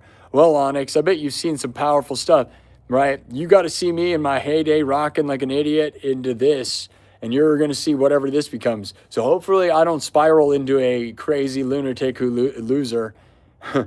You know, hopefully we just win. I don't know. You're in a real crazy moment of my life, so welcome. Thank you for being here. I appreciate it. Hello, Silver Wolf. Thank you, Chase. Chase seems to understand. Dante says, my dad passed a year and a half ago, and for a while, I swear I got signs through birds. Yeah, maybe. Maybe, dude. Some people think birds are cameras for the government. Now I'm getting goofy. I don't want to get goofy. I'm trying to be real. Yeah, birds, I might start seeing signs. I'm having the typical garbage, right? Like I said, the wind chimes and music playing in the car, dude. Certain things. W. Weska says, you're doing an outstanding job with your self-discipline. I remember last week when you told us she passed. Please tell me how you've kept this calm demeanor. I don't know. If you saw Friday and Saturday, I was pretty much a nutcase. I don't know. I'm scared. Don't even get me started. I haven't cried yet this show, so that's good. Yeah, that's good. It is good. But don't act like I'm not going to cry at random moments all the time, because that's been happening. It will always happen, I'm sure. Forever. I'm not even going to hide my cray-cray. That's right, Sarah. Get crazy. Melody, sorry to hear, brother. Hope you're well. Thank you, Melody. Wesley. Nor PPA. This is one and only of only 2 streamers I watch, and this is the only one I interact with, even if it's just a little. You seem like a genuine cool dude. Thank you, no RPPA. I love hearing that stuff. I love that that makes me feel innovative too, like revolutionary, right? Is like people that don't like streamers, and I could see people not liking streamers, guys, because I'll be honest, like, no offense to other people, even though I throw it shade all the time because I think I'm funny, which I'm not going to, like, I think it's funny, okay, whatever. They all suck. No, but, like, no, man, like, some of them are pretty much jerks, dude. There's a lot of jerks, and I'm not going to act like I'm not a jerk on this show sometimes, but some of them don't have skills and aren't trying to do something to really matter, man. They're just idiots, so.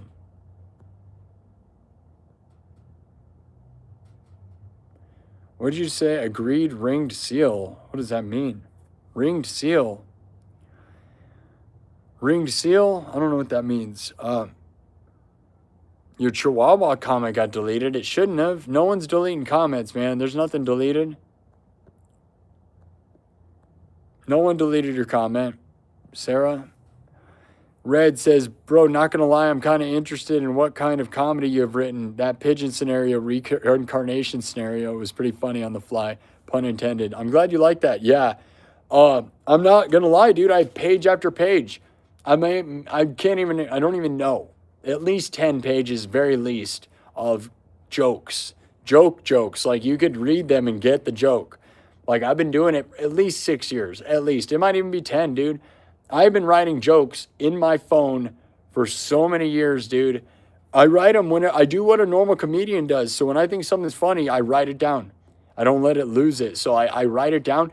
I always had some intention of being a stand-up, right? That's why I write it down. But then the comedy scene's such a disaster. Like, music's bad, right? But comedy's just as bad. Like, because comedy's so subjective to the point where, like, dude, you got to convince people to think you're funny. And if they don't like you, and even if you're funny, they're not going to like you. Like, they don't have to like you even if you're funny. It's hardcore. That's why I'm scared of it. This is sort of stand-up, though, right? Like, I would say I'm more practiced at being in front of people than most people in their lives. But I'm not actually on a stage where people can be mean to me. I'm glad you like it, though, Red. Thank you. Red9253. That's awesome. I'm glad you like it. Yeah, I try to be funny, man. I try. I'm glad you like it. Yeah, I have real jokes, though. I just don't do them. And then also there's the thing is when you tell the joke, it's gone. I hate that too, you know? You tell the joke and it's gone. It's like, gone. Not mine. I can't stand that. I feel like I have to record everything, which people do. You almost have to record it. It's like you almost are better off putting the joke right on the internet. I could do like a whole fake stand-up comedy bit. You ever seen people do that? Where they pretend to be at a comedy show? I've seen that. There's a few people that do fake stand-up and they release it like it's a stand-up special and they're not even at a comedy club. And I could do that. This show is pretty much that, right? Like I could just do a stream where I'm pretending to be in front of an audience. Wesley says, now you're getting started, Sparky, making a mind appointment with your mom. Should I just put out fake comedy specials? We'll put fake laughing track. They do that anyways, right? Fake laughing track. You just do a green screen background, cut to fake people. It's as good as a pro one, right? Like, who cares anymore? Yeah, it's sad at Magic One. Yeah. Thanks, Spur. Says, sorry about your mom. God bless you, brother. Sean says I have the best guitar on YouTube. Yeah, totally. That's my thing. And if you see anybody copy me, they copied me. Sarah Wood. Oh, yeah, I'm waiting to get paid so I can renew my membership. I am broke, but I miss the privileges. Thanks, Sarah. I love that. What's my age? We already talked about it. I don't want to focus on my age because some people think I'm old. Some people think I'm young. I'm in my 30s, okay? So younger than I'm supposed to be when my mom dies because the average person is in their 40s or 50s.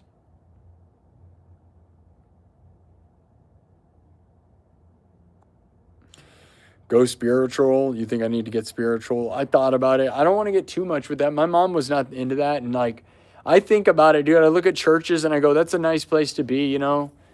And, you know, I can meet people who are genuinely trying to be good people, but so many take it so literal that I don't want the cult mentality. And my mom wouldn't want to see me dive too far into something like that. Because some of that, I think some of those people are unhealthy.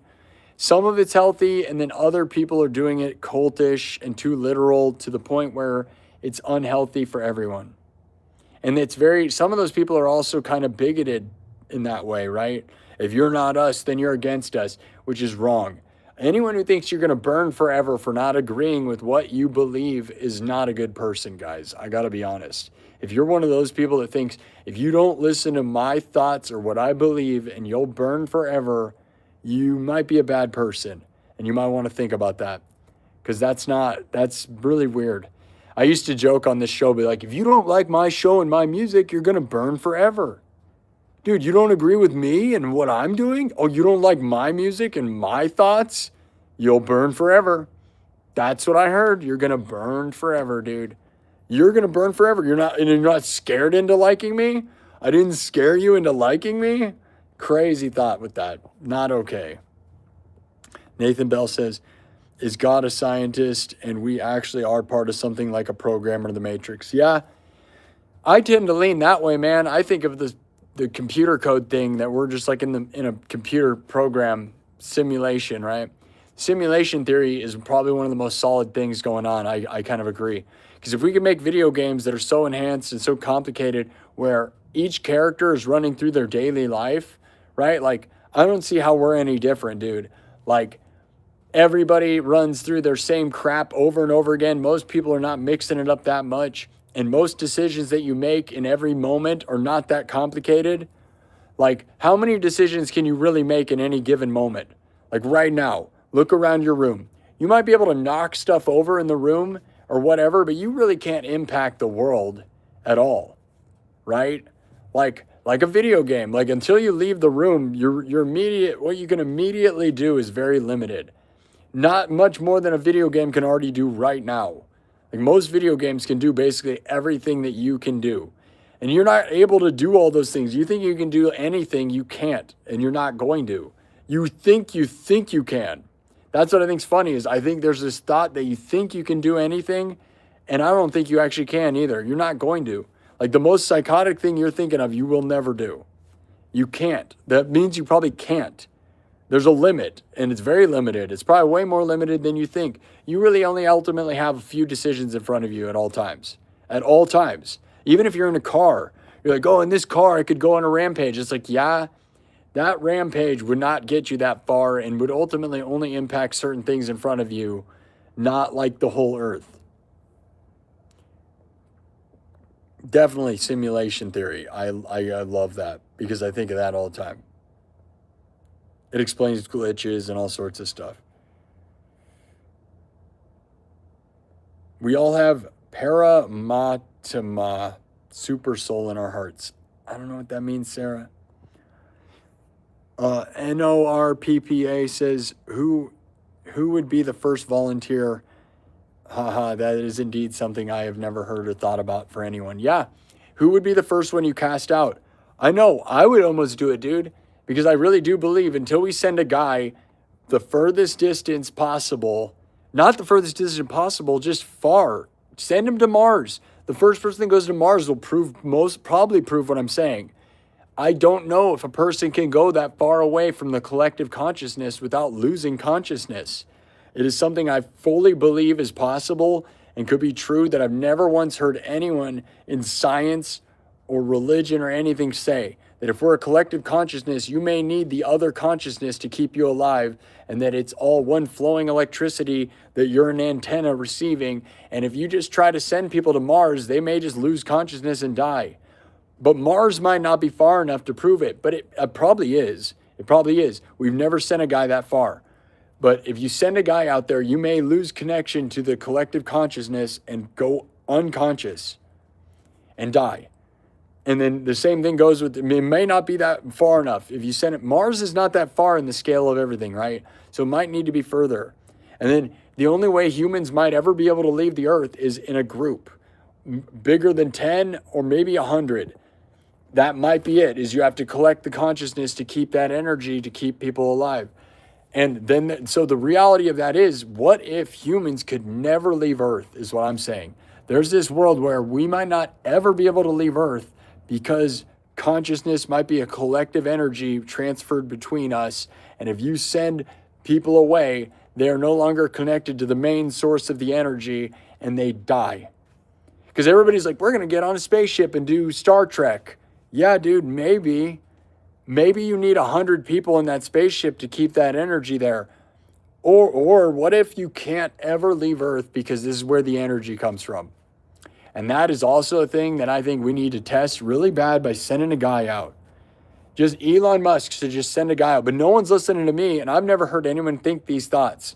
Never once. So if you ever hear it, remember, I created it, man. And I really should publish a paper. This is my paper. Like, if you ever read anybody saying this, dude, after this moment, just realize it's recorded, dude. Like, I came up with this years ago. And because I was always like, when people talk about Mars, I'm like, what if you can't? Because collective consciousness is flowing between us and keeps us all going.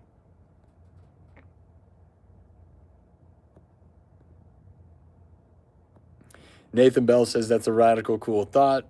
Megan volunteers. I kind of want to volunteer too.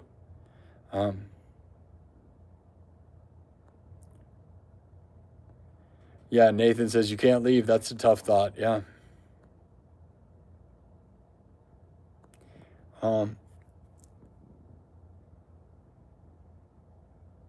Guard of the Mars robot, yeah. Red says, one consciousness theory sounds interesting. If our consciousness was a connected circuit and the distance would affect the individual at a certain point. Exactly. I think it's solid thought. I don't think it's crazy to think. I think it's just as good a theory as anything, especially like people that do psychedelics that know like that we're all one, right?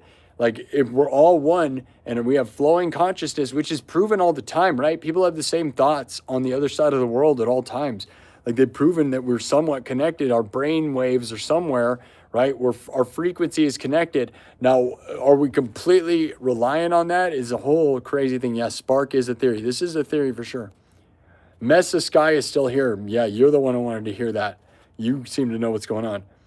You're going to be just fine, brother, because you are extremely intelligent. Maybe. Thank you, though.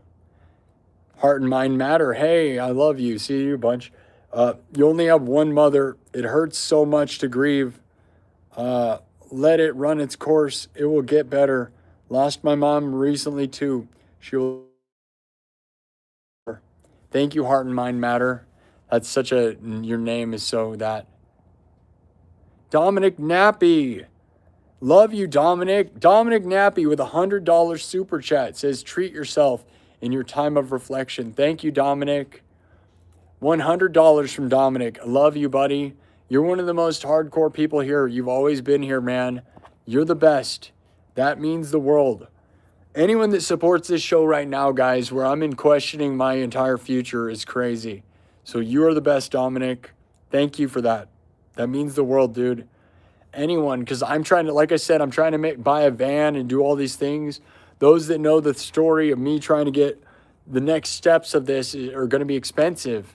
I got to tell you what I got to say. Dominic Nappy, love you forever, Dominic. You are one of the most legendary people here. You're one of the people that really believes in me and makes me believe that this place will continue and I can do this for my life, with my whole life and my entire being. And that is what I'm going to try to do, guys. Even though I don't know, right? Financially, mentally, everything, it's hard. So thank you. Thank you. Thank you. I want to focus on that, but we got to keep moving, man. Thank you, Dominic Nappy. We love you forever. A true legend of the Knights and the members. Mick Magpie, she's always watching, man. Wesley says, I show Godspeed. Yeah, I show speed for sure. All right. All right, let's see. Hall of Bards. I often think Mama TLC and Minowoo in the spiritual tiki bar rave into the Sparky SINN show on a big screen with surround sound. Love that. Yeah, dude, everybody's watching this. Yeah, dude. Actually, guys, everyone that has ever died is watching this show. Yeah, guys. For those who want to know, everyone who has ever died watches my show. Like, the YouTube numbers are way off, dude. There are billions.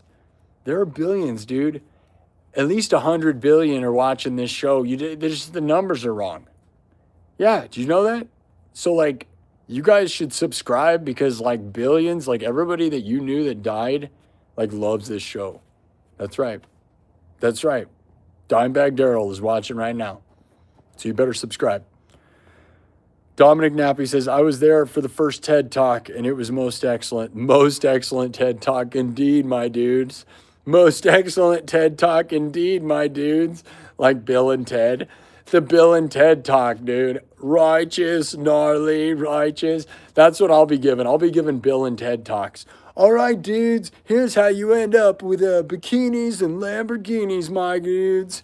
Right on, my guys. Are you ready for the TED Talk of a lifetime? Righteous, righteous. Bill and Ted Talk. I feel like, is that a joke somewhere? That's gotta be a joke somewhere. If it's not, hey, I made it. Don't steal my jokes. I'm gonna go do a skit. That's so funny, dude. I love that. Dominic, was that what you meant? Dominic said, I was there for the first TED Talk. It was most excellent. Did you mean to do that? I can't believe that. Like, I don't know if you meant to do that. That is so funny, dude. Okay. Fuze says, and we get off of Earth when no, okay. All right. There's the first comment that I can't read. Like, I just read stuff because everybody's positive and weird. There's a weird one. All right, that's racist. There's a racist comment in the chat. That's unfortunate. I've been able to read everything until that one. All right. British Pufferfish 69 says, British Pufferfish 69 says, bless you, bro. Stay strong in these hard times. Rest in peace to your mother. We're here to support you. Your name is why, when your name is so crazy and then your comments so genuine, it's so crazy with that, so off-putting. Fuze says, Elon Musk is basically getting us ready for that mindset. Fuze, you are losing it. What is wrong with you, buddy? All right. Cassandra Hawthorne. Hey, I remember you. Didn't your mother make your own subscriber reward for the amount of people that follow you? Yeah, a couple weeks ago. Not even. It was like a week and a half ago. 30,000 subscribers. When we crossed 30,000 January 31st, she gave me this the next week, like about a week after it happened, she made me this. Oh. Whoa. Hitting the wrong buttons. Hold on. Yeah. Isn't that sad? She made me this for 30,000 because she wanted me to get, she knew, all I said was I want my mom to see me get 100,000 subs. And she made me this like she knew I wasn't going to make it, dude. Like she watched me unbox this. She made this for me and then watched me open it. Was all excited for me to open it too. She's like, go open the thing on the pool table. And I'm like, come on, Mom, why right now? She's like, open it, go open it. And I didn't know why she was all excited because I just thought it was something from Amazon, right? And the 30,000 sub party happened days before, so I just figured it wouldn't be something like that, right? And then she was like watching me so intently, man. And I didn't realize that for her, man, it just makes me choked up. I'll like throw up and die. Like she watched so intently me opening that. Like she was so excited to see me open it. Because she knew it was like her, she totally knew it was like a simulation of me getting the 100,000 subscriber plaque. And it makes me so sad she didn't make it to that because she watched me open this. If you guys knew, she was like watching so intently and so excited, and I didn't know why. And I just assumed we were going to make it to the 100,000, so I didn't take it as a big thing.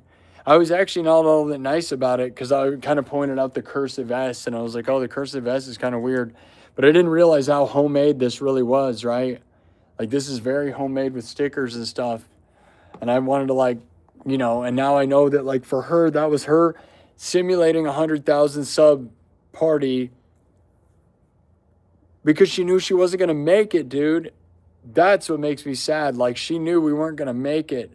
Doesn't that make you sick? Like, it makes me sick, dude. Like, she knew that she wasn't going to make it for that. So she threw a 30,000 sub, like, plaque, which is very powerful and very intense, to be honest. Scott says, thank you, man. This is good therapy. It helped me too. Take care. Keep your chin up. Thank you. Mr. Dingus Pingus, why are my comments not showing? Well, I would think they would, unless you're saying terrible stuff. Your comments will show up unless you say terrible things. Heart and mind matter. Sending you so much love. Thank you. Cassandra Hawthorne says, I just showed my cousin some of your live streams. He slaps the bass, likes your craft. Thank you. Nice.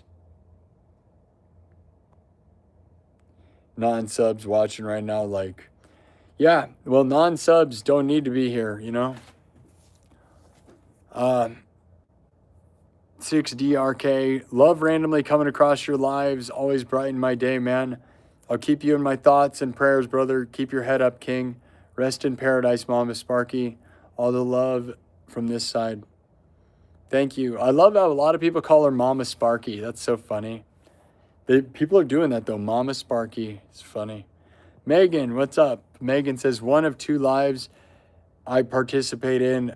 What originally drew me here was that you seemed real in the sea of superficial nonsense. Yeah, thank you. I'm real, and yet I'm like the craziest nonsense, right? I'm like a magical, like right now it's real, right? But I also, my craft is real. What I do is real, but then I code it with a light up guitar and crazy neon background and lights, you know? And so in a weird way, like there's a lot of musicians that would think I'm fake because I'm so visually ridiculous, right? And I know that they're just jealous, right? But what they don't get is I'm the most real ever. Like everything I do from my looping to all my skills is so raw and real, but I also have the colorful showmanship of fake pop garbage, right? So I try to be both, but being real, I'm so real the whole time. But you got to pay attention for more than 2 seconds. Sarah Wood. Oh, my Chihuahua comment. YouTube is picky. My grandma reincarnated as the family dog. Funny story. Yeah. No RPPA. No RPPA is a ringed seal in English. I am from Finland, and it surely is a hard word to pronounce for native English speakers, I'd imagine. Norpapa. Norpapa, is that what you mean? A ringed seal in English? Okay, I get what you're saying. Norpapa. Is that what you wanted me to do? I didn't realize it was finished. So Norpapa, Norpapa. Sarah Wood, already forgot that. Fast. Taylor Brew, sorry for your loss, brother. There is a beauty to be found in grief. Hold on fast, mate. Thank you. Our sorrow made flesh. Sorry for your loss, brother. May she rest in peace. I hope you have a better day tomorrow, and so on, man. I hope so too. I just want to win, dude. And Brent says, sorry for your loss. Thank you. Cat Eyes says, cheers. Me and Panda hope you're having a good day so far. Right on, Cat Eyes. Yeah, I'm trying. Are you Panda's person? Cat Eyes, are you with Panda? Are you Panda?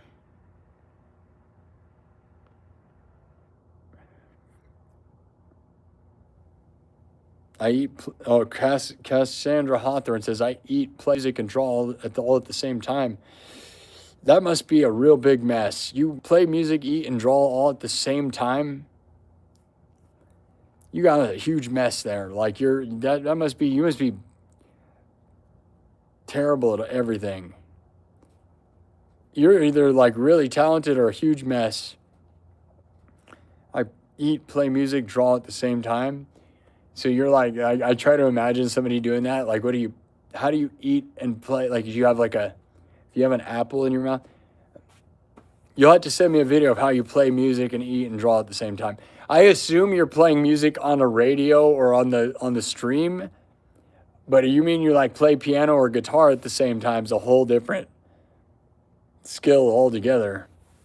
You're drawing and playing music and eating. Are you good at any of those things at the same? That's like, you should be live streaming that. You need to become a live streamer. Now that sounds like a good one. You're going to play music, eat, and draw? That's the most talented person I've ever heard of. 6 Dr. KO says, gotta head back to work. Was dope hearing your opinions and stuff. Thanks. Yeah, I'm trying. Sarah says, death is forgetfulness. We're to Dominic Nappy giving me the 100. Thank you, Dominic. Thank you. Skeletor Raw's here. A lot of bad things happening in a row. Seems like bad stuff keeps stacking up. I wish it wasn't so. I really don't know what to say, but I'm here. Thank you, Skeletor Raw. You're a real one, dude. You're always the funniest and the best.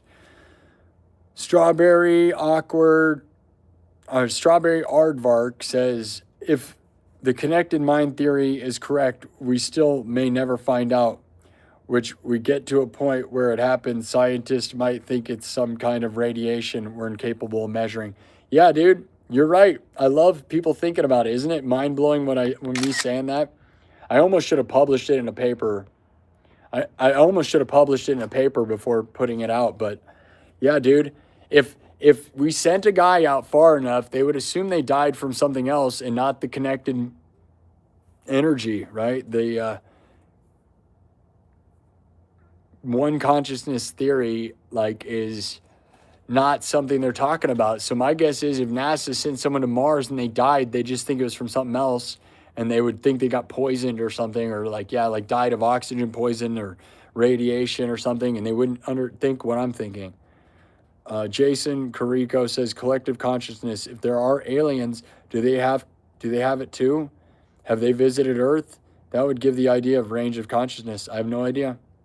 Yeah, it's fun. It's fun thought, right? I'm glad some people get it. You guys don't even get it, because you're getting the range of some people that are smart enough to get what I'm saying. Like, a lot of people, when I said that, I've said that to people in real life who think psycho or an idiot. I've had people laugh me out of the room. I've had people you guys get, it's not insane. It may not be true. I'm not saying it's completely true. I think it's as good of a theory as anything, because you can't prove it without doing it. Onyx says, Bill and Ted Talk. That is excellent. It really is. My condolences, says Isom. Big love. Skeletor Raw. You carry her in your heart always. All the memories will bring you smiles instead of pain in time. She knows the man you've become, and she was proud of you. Thank you. Okay, I finally caught up to chat. Here we go. Now I can say something. Chucky Boy says, hope you're rested up this week. I'm not.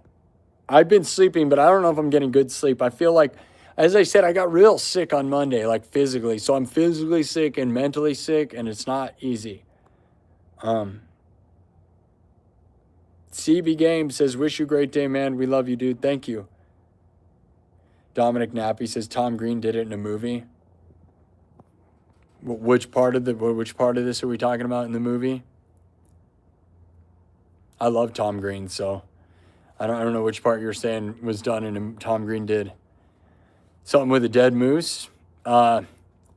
Megan says, sometimes I'll read a book and, yeah, no, oh my God, Dominic. Yeah, he was eating, playing music, and writing at the same time. Was that the joke?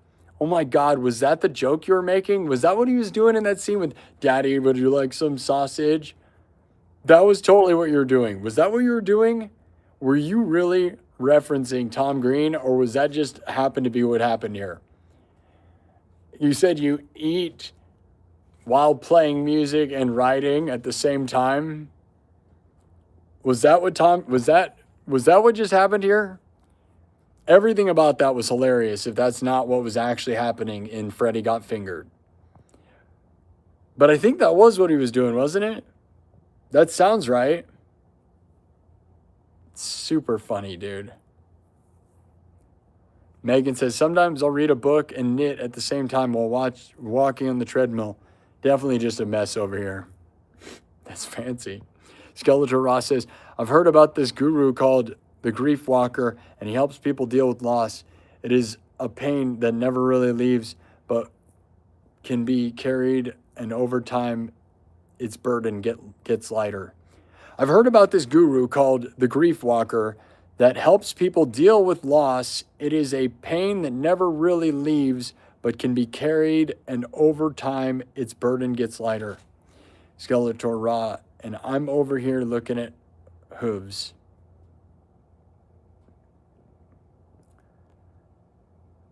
I wish I could get my sister in here to watch this. Okay, now we're caught up. I got to tell you guys the news.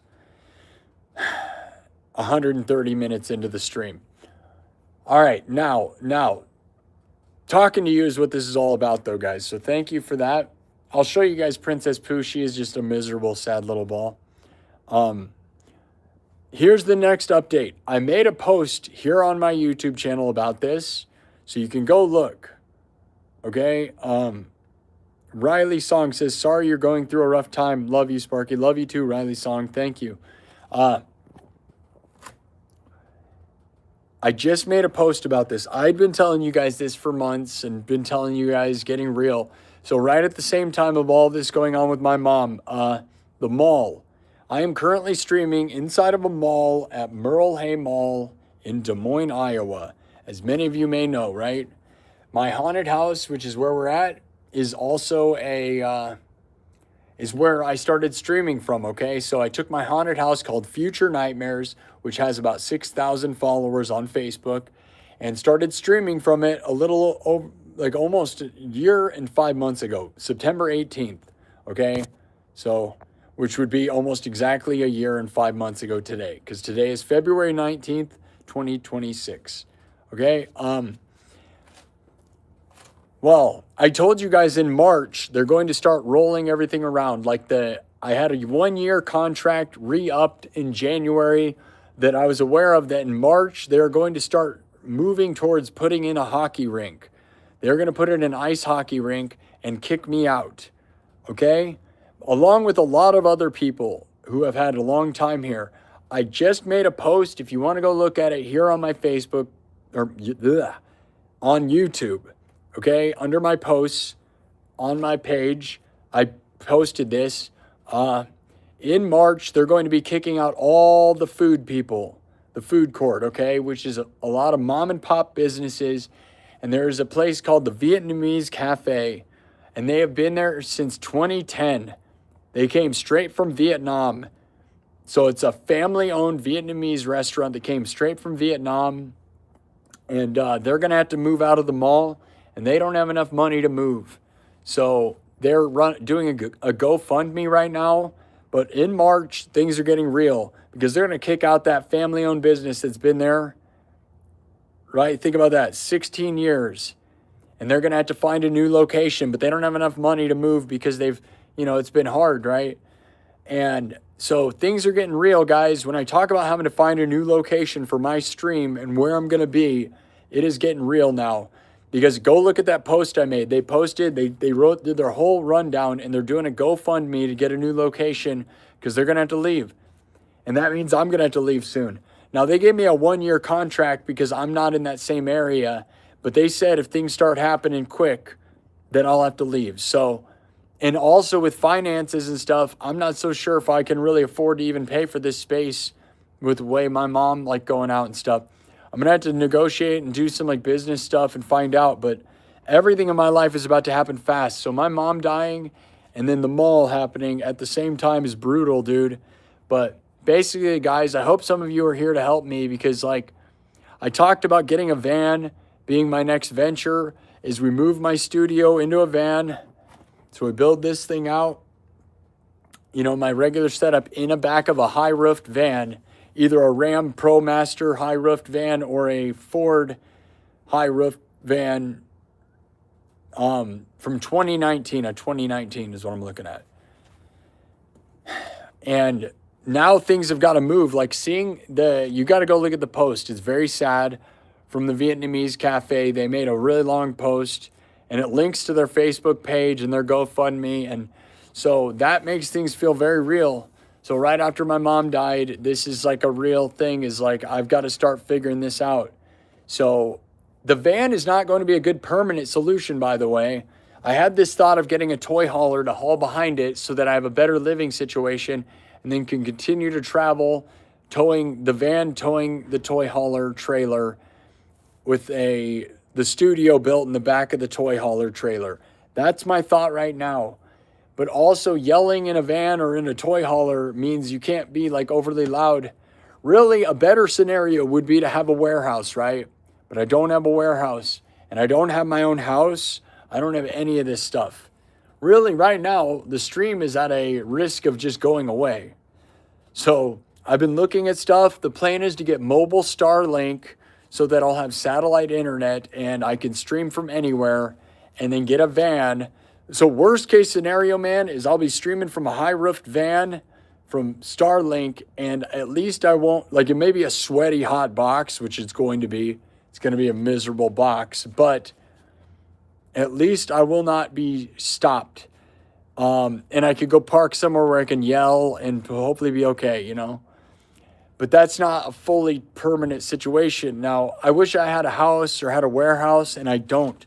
So I'm going to have to start thinking of stuff, and I hope you guys will be here to support me and help push me into the next level. But you have to go look at that post that was just made on, they made it on Facebook. So the Vietnamese cafe posted that to Facebook, and it made the mall situation doesn't feel real until that. Because like I said, that's one of the longest running things in the mall. They actually they probably are the oldest mom and pop thing in the mall right now that's still here. I'm not sure. Probably though. They're probably the longest running mom and pop family owned store in Merle Hay Mall right now. And they've been here since 2010. So 16 years. And they're trying to live the American dream, right? They moved here from Vietnam, started a Vietnamese cafe. Like that is the people living the American dream. So it's very sad to see them potentially have to close their dream. Like if that GoFundMe doesn't work, they're going to have to end their dream. And imagine moving a whole restaurant that's been here for 16 years. That's like impossible. And I know the rent here is not cheap, but it's cheaper than most places, right? Imagine there's not a lot of malls in Iowa, okay, since they're all failing. Like we have one other one that has basically completely failed. And then there is the two other ones have basically completely failed. And then there's one that's really good, but is probably too expensive because it's like really doing well. That's newer. So they're probably not going to be able to afford a space in a mall. And then like I know that affording your own space is expensive. I got lucky to get this for my haunted house. So I don't know what the future of my life is, man. That's also what's scary. So getting hit with my mom's death and then this at the same moment. Like March is when they were supposed to start kicking people out. And March is about to hit us in the face. Like, right? We're not even like, it's like, you know, it's next month. A couple weeks from now. So things are getting like real heavy for me, man. So I've got to deal with a lot right now. And I hope you guys are here for it. I mean, I got to keep in my mind that this is all part of the movie or whatever. Like if my life was a movie, this is an interesting moment. So the only way to become a movie is to win. No one writes a movie about losers, dude, unless you lose so gloriously. But you have to be glorious. The only way you're glorious is if you get famous enough. And the only way to make that happen is I got to win. So I got to pivot right now in a way that makes me a movie worth talking about, right? Or a story. That's it, right? So like either like all of this is going to culminate into something great, or I just piddle off and become nothing and no one cares. And there's that, right? So as I said, that was a big thing I wanted to mention. Like, you need to go read that post from the Vietnamese cafe because it's very sad and things are about to get real. And so this stream may, if I don't make those next moves, we're about to lose, like, you know, everything, really. The consistency is everything to live streaming. And if I can't be consistent, I'm going to lose my dream of getting 100,000 subs. So it's brutal.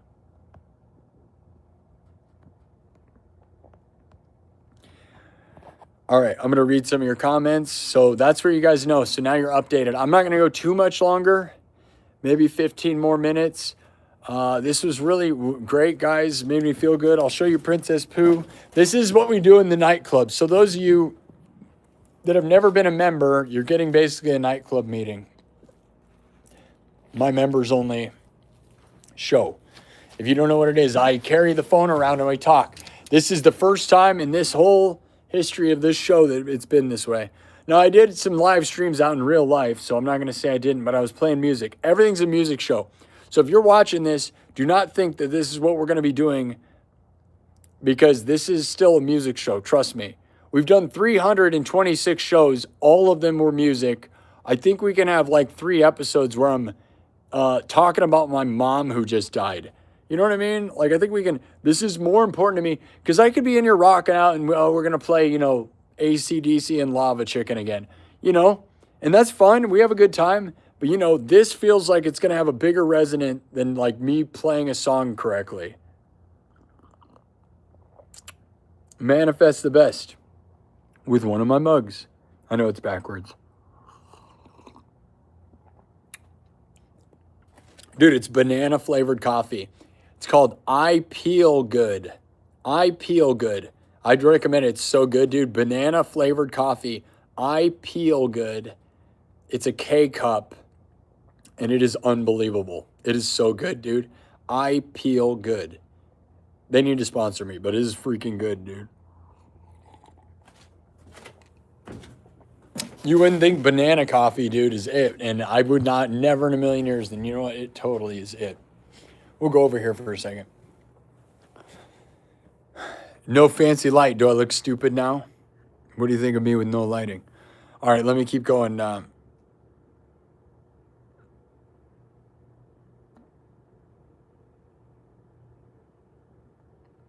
Frank Nonez says, what if the Grief Walker saw Gary Newman at a petrol station? What if the Grief Walker saw Gary Newman at a petrol station?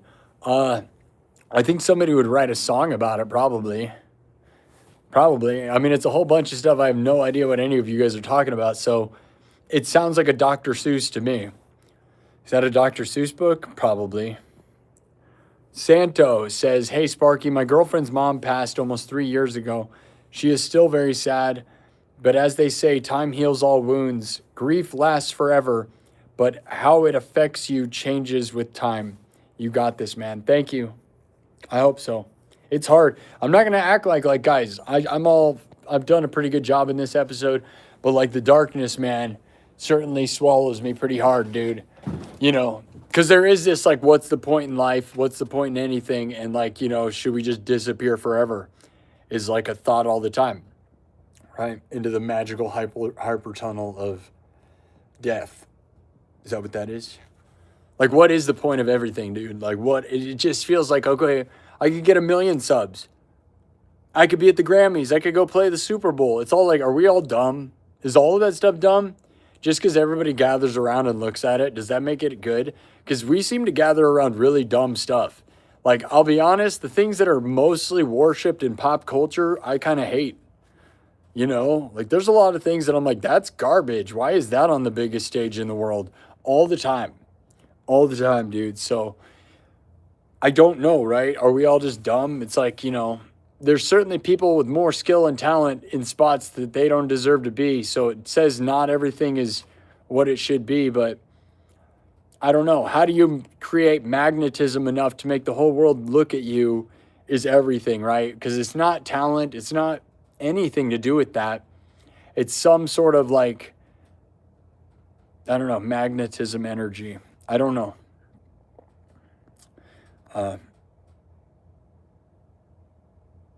Shauna TV Music and Lifestyle says they are doing this all over. It's a change. Such a shame. Yeah. Yeah. I mean, they're trying to build a hockey rink in the mall, a volleyball hockey rink. And they told me they were going to do it before I even got here, guys. So you can't really feel all that bad for me. I got lucky to have this much time here. Right. The whole plan was always from day one that they were going to build a hockey rink and kick me out. And they always told me they were going to build a restaurant here in my location and the hockey rink over there. I'd almost go show you guys if you guys want to go look. Normally that's saved for nightclub members, but I want the whole world to kind of see a glimpse of some of this. And know, if you like this, join my members only club, because we do this every Monday and Friday, and I do it in more detail. I just wanted to connect you guys a little bit more, because I think in this time I need you guys, and I hope that I can help get you, I hope you guys understand that I appreciate you guys, need you guys, and that this stream means the whole world to me, more than you guys even knew. And it means a lot to my mom, and I would even say my sisters, man. Like, one of my sisters probably wouldn't admit it, but I know my other one would. And my dad even. Like, my dad doesn't necessarily like this stuff, but I think he knows that there's something powerful here. And, like, there's a chance that if I can reach the world and bring energy to the world, it's pretty powerful stuff, dude. I'm lucky and I love it. Thanks, Shauna TV. Says you got this. Sarah Wood says, how much do you estimate this will cost?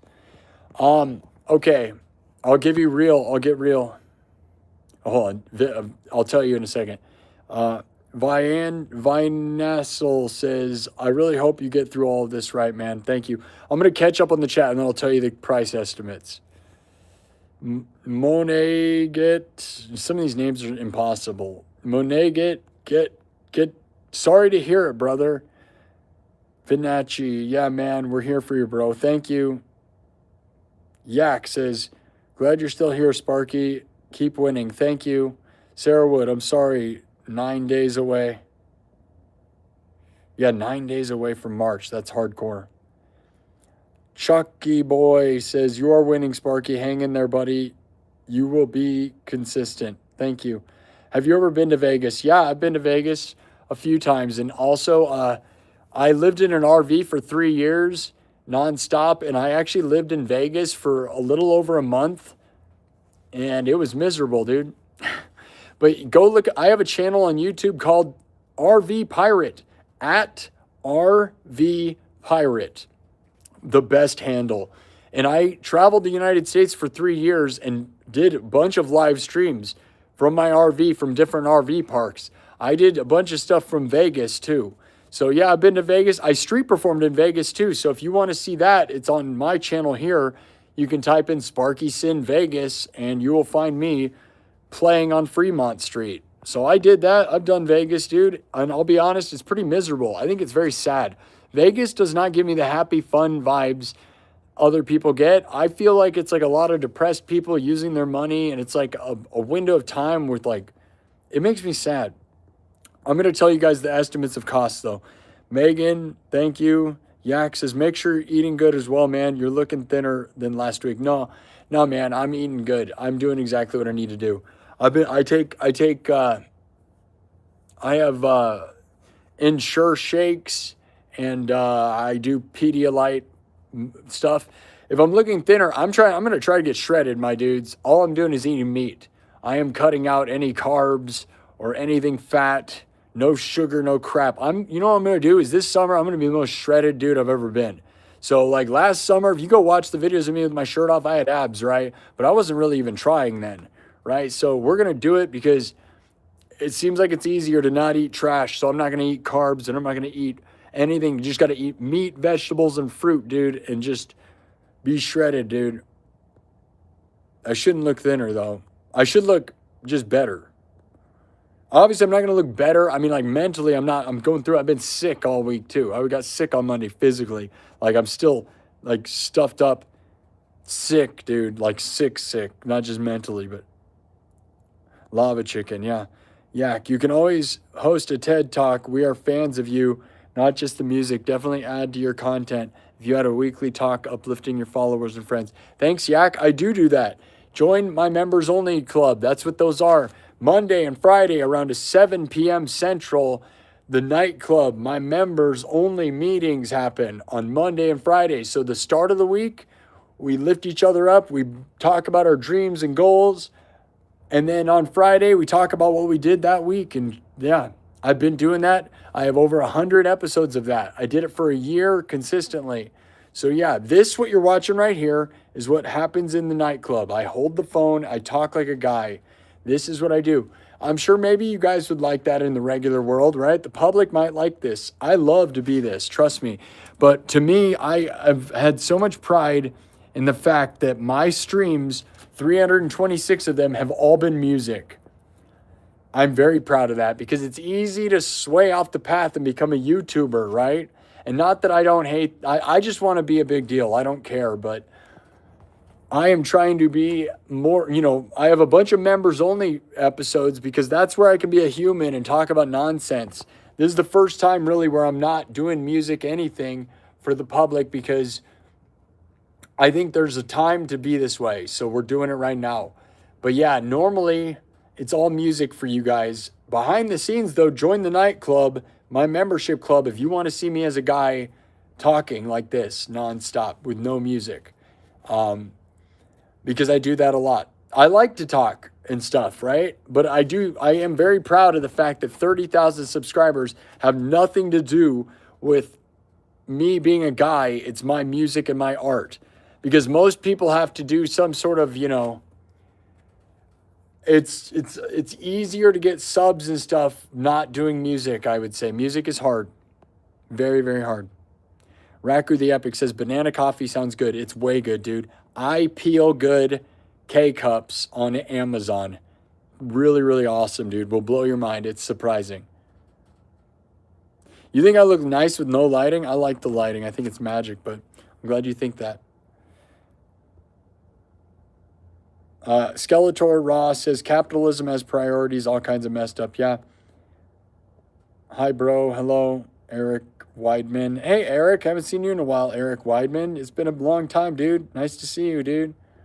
Eric's been here. Eric's an OG. Eric's been here forever. Eric, man, I don't know if you remember, but Minnowu died. I don't know if you remember Minnowu, but Eric was around when Minnowu, Eric was one of the first people.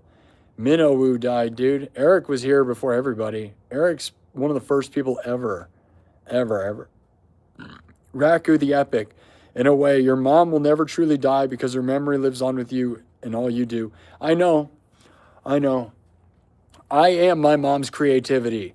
I am my mom's positive energy. I am my mom's spirit to spread positivity, okay? That's what she did.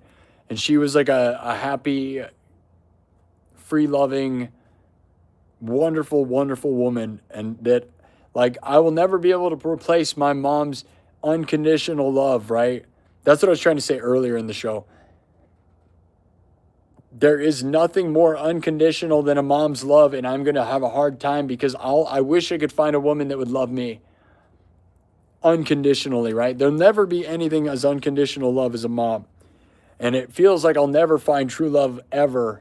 I keep I've fallen in love a few times, but obviously it wasn't true love because I've only been in love for I've only been in relationships for 2 years. And it always just hurts and I feel like I'm being screwed over at the end.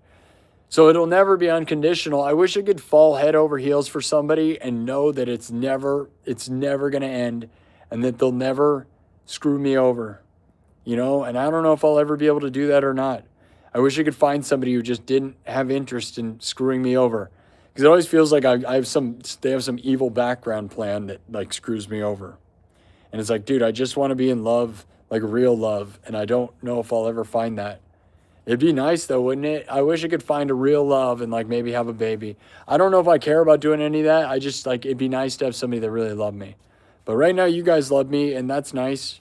There's not really a lot of conditions here, so it's pretty unconditional, I guess. MR says, love you, Sparky, from Puerto Rico. Hello, Puerto Rico. MR, what's up? Dennis Rice says, we're here for you, Sparky. I hope your cold is subsiding. See, Dennis Rice knows, nah, man, it's still bad. I'm good right now. Take Mucinex. It's better than it was on Monday. Monday, I was dying, dude. I cannot believe it. And if my mom had sniffles and coughs, okay? If she felt the way I felt on Monday, I am not surprised if that would have been what killed her, right? Because it was bad. And I don't know what it is. It's not like it's COVID. It's not flu. It's just bad cold. I've never had a cold like quite that bad. I had to sleep. And it's been what's screwing me up. I didn't do a show last night.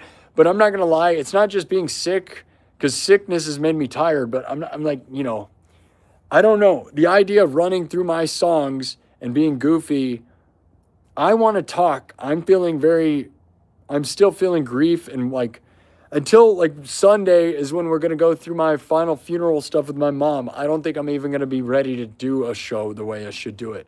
But I feel bad for not giving you guys content because I need, like, the goal is to win, right? So my mom doesn't want to see me stop. I don't want to stop because, like, when I think of what my future of my life is, it's not being a loser, dude. Like, the only thing I see for myself and dream of for myself is this grandiose, maybe it's delusions of grandeur, maybe, right? But I see myself on being in the room with all the biggest and best people.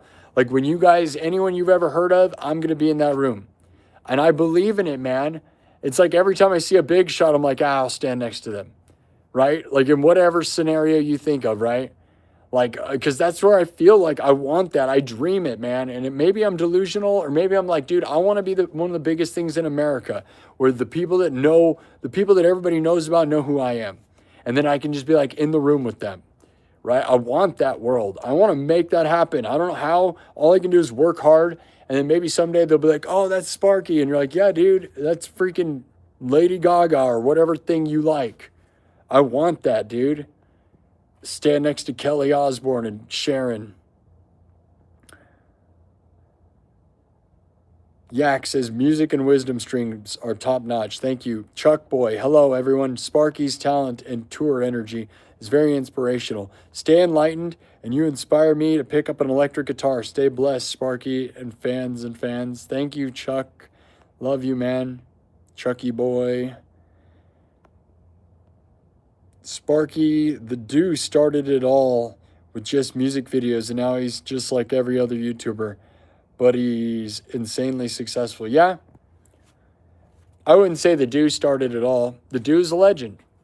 Super talented, for sure. I'm not going to say started it all. I mean, there's a few people I could say, YouTube legends, though. The dude is right there on the top of them, right? Rob Scallon is probably top for me. But Davey, actually, honestly, my favorite guy, you want to know my favorite YouTuber musician is Davey504. And it probably will always be, because his mix of humor and talent is perfect. Love him. Davey504, I want to be in the room with Davey, right? Davey is my dream, right? I want to work with Davey. Like Davey504, man. But then there's Rob Scallon, and obviously there's, I can see his face, but I can't think of his name. Not Jared. Is it Jared?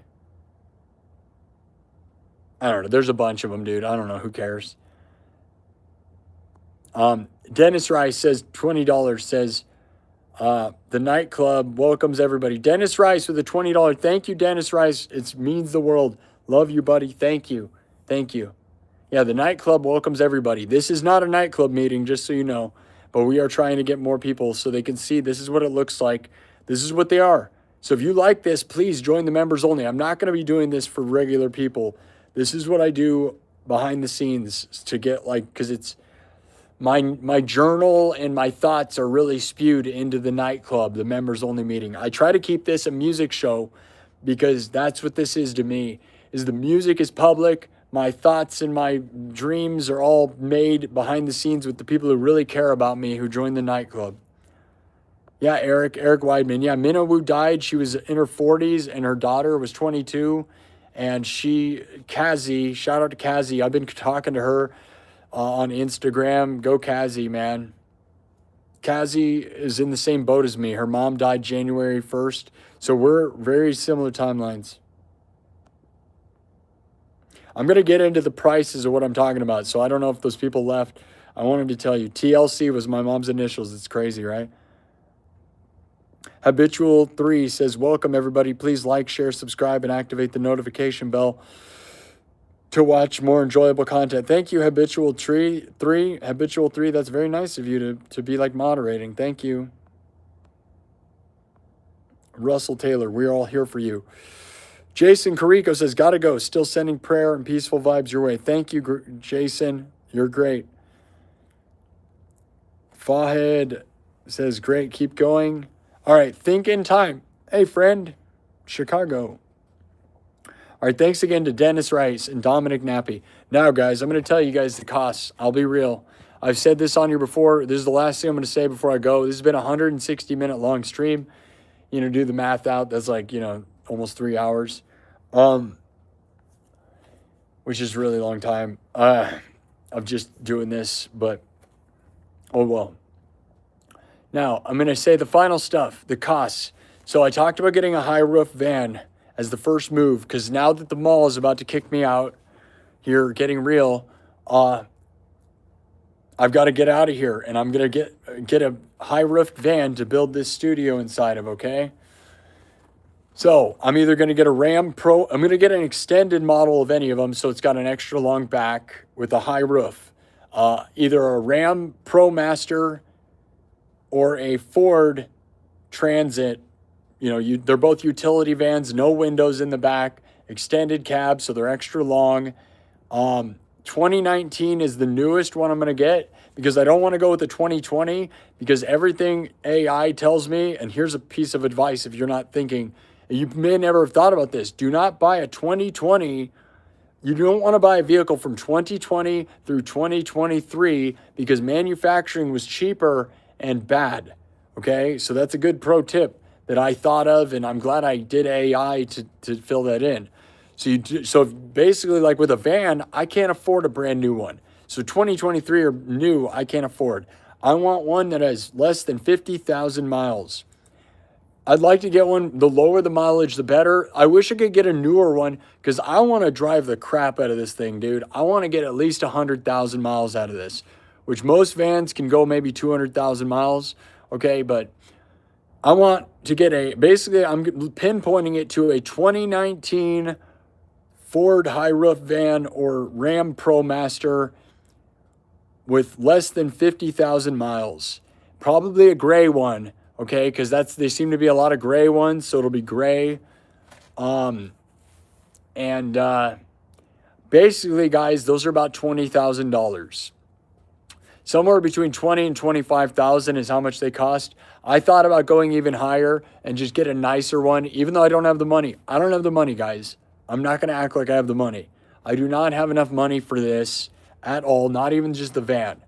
So it's going to be about 20 to 25, maybe even 30 if I go crazy, because I thought about just getting, like, this is an investment. I'm going to pay monthly with the hope that I can pay it off. But, like, to me, it's a good investment, because, like, if I get one that'll last a long time, and 6 years old is not new, right? That's the only thing that sucks is, like, I don't want one that old, but I'm not going to get a 2020 because the manufacturing thing's very real, right?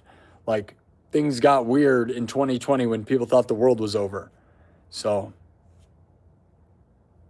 no, don't buy a 2020 to 2023, because 2020 to 2023, people thought the world was over, right? Like, if you buy a 2020, there was no one working those factories. All the parts being imported were shoddy. Everything got cheaper. And this is not me saying it. I thought that theory, and then AI looked it up, and it's right. So if you don't know that, it's good advice for any vehicle. Do not buy a 2020 to 2023 at all of anything, because they were not manufactured the same way. There was less people on staff. Everyone was in the mindset the world was over. Like, think about that. Definitely in 2020 to 2022, like, people thought there was no point in anything. for a lot of that, for some people, right? So, yeah, and that's real. So I'm going to buy a 2019, which is the newest old one that is affordable, right? Because new vans, I wish I could get like something newer, right? But I can't afford it. Unless you guys want me to go start a GoFundMe. Do you guys think I should try and raise money on here? I don't know if I want to do that or not. I was just going to buy one and then make payments per month for 1,000,000 years because I don't have that kind of money. But I got to make a decision, right? As the mall contract runs out, I got to make some decision. So it is like $20,000 to $30,000 for what I'm saying, okay? Probably going to stay more within the 20 to 25,000 range.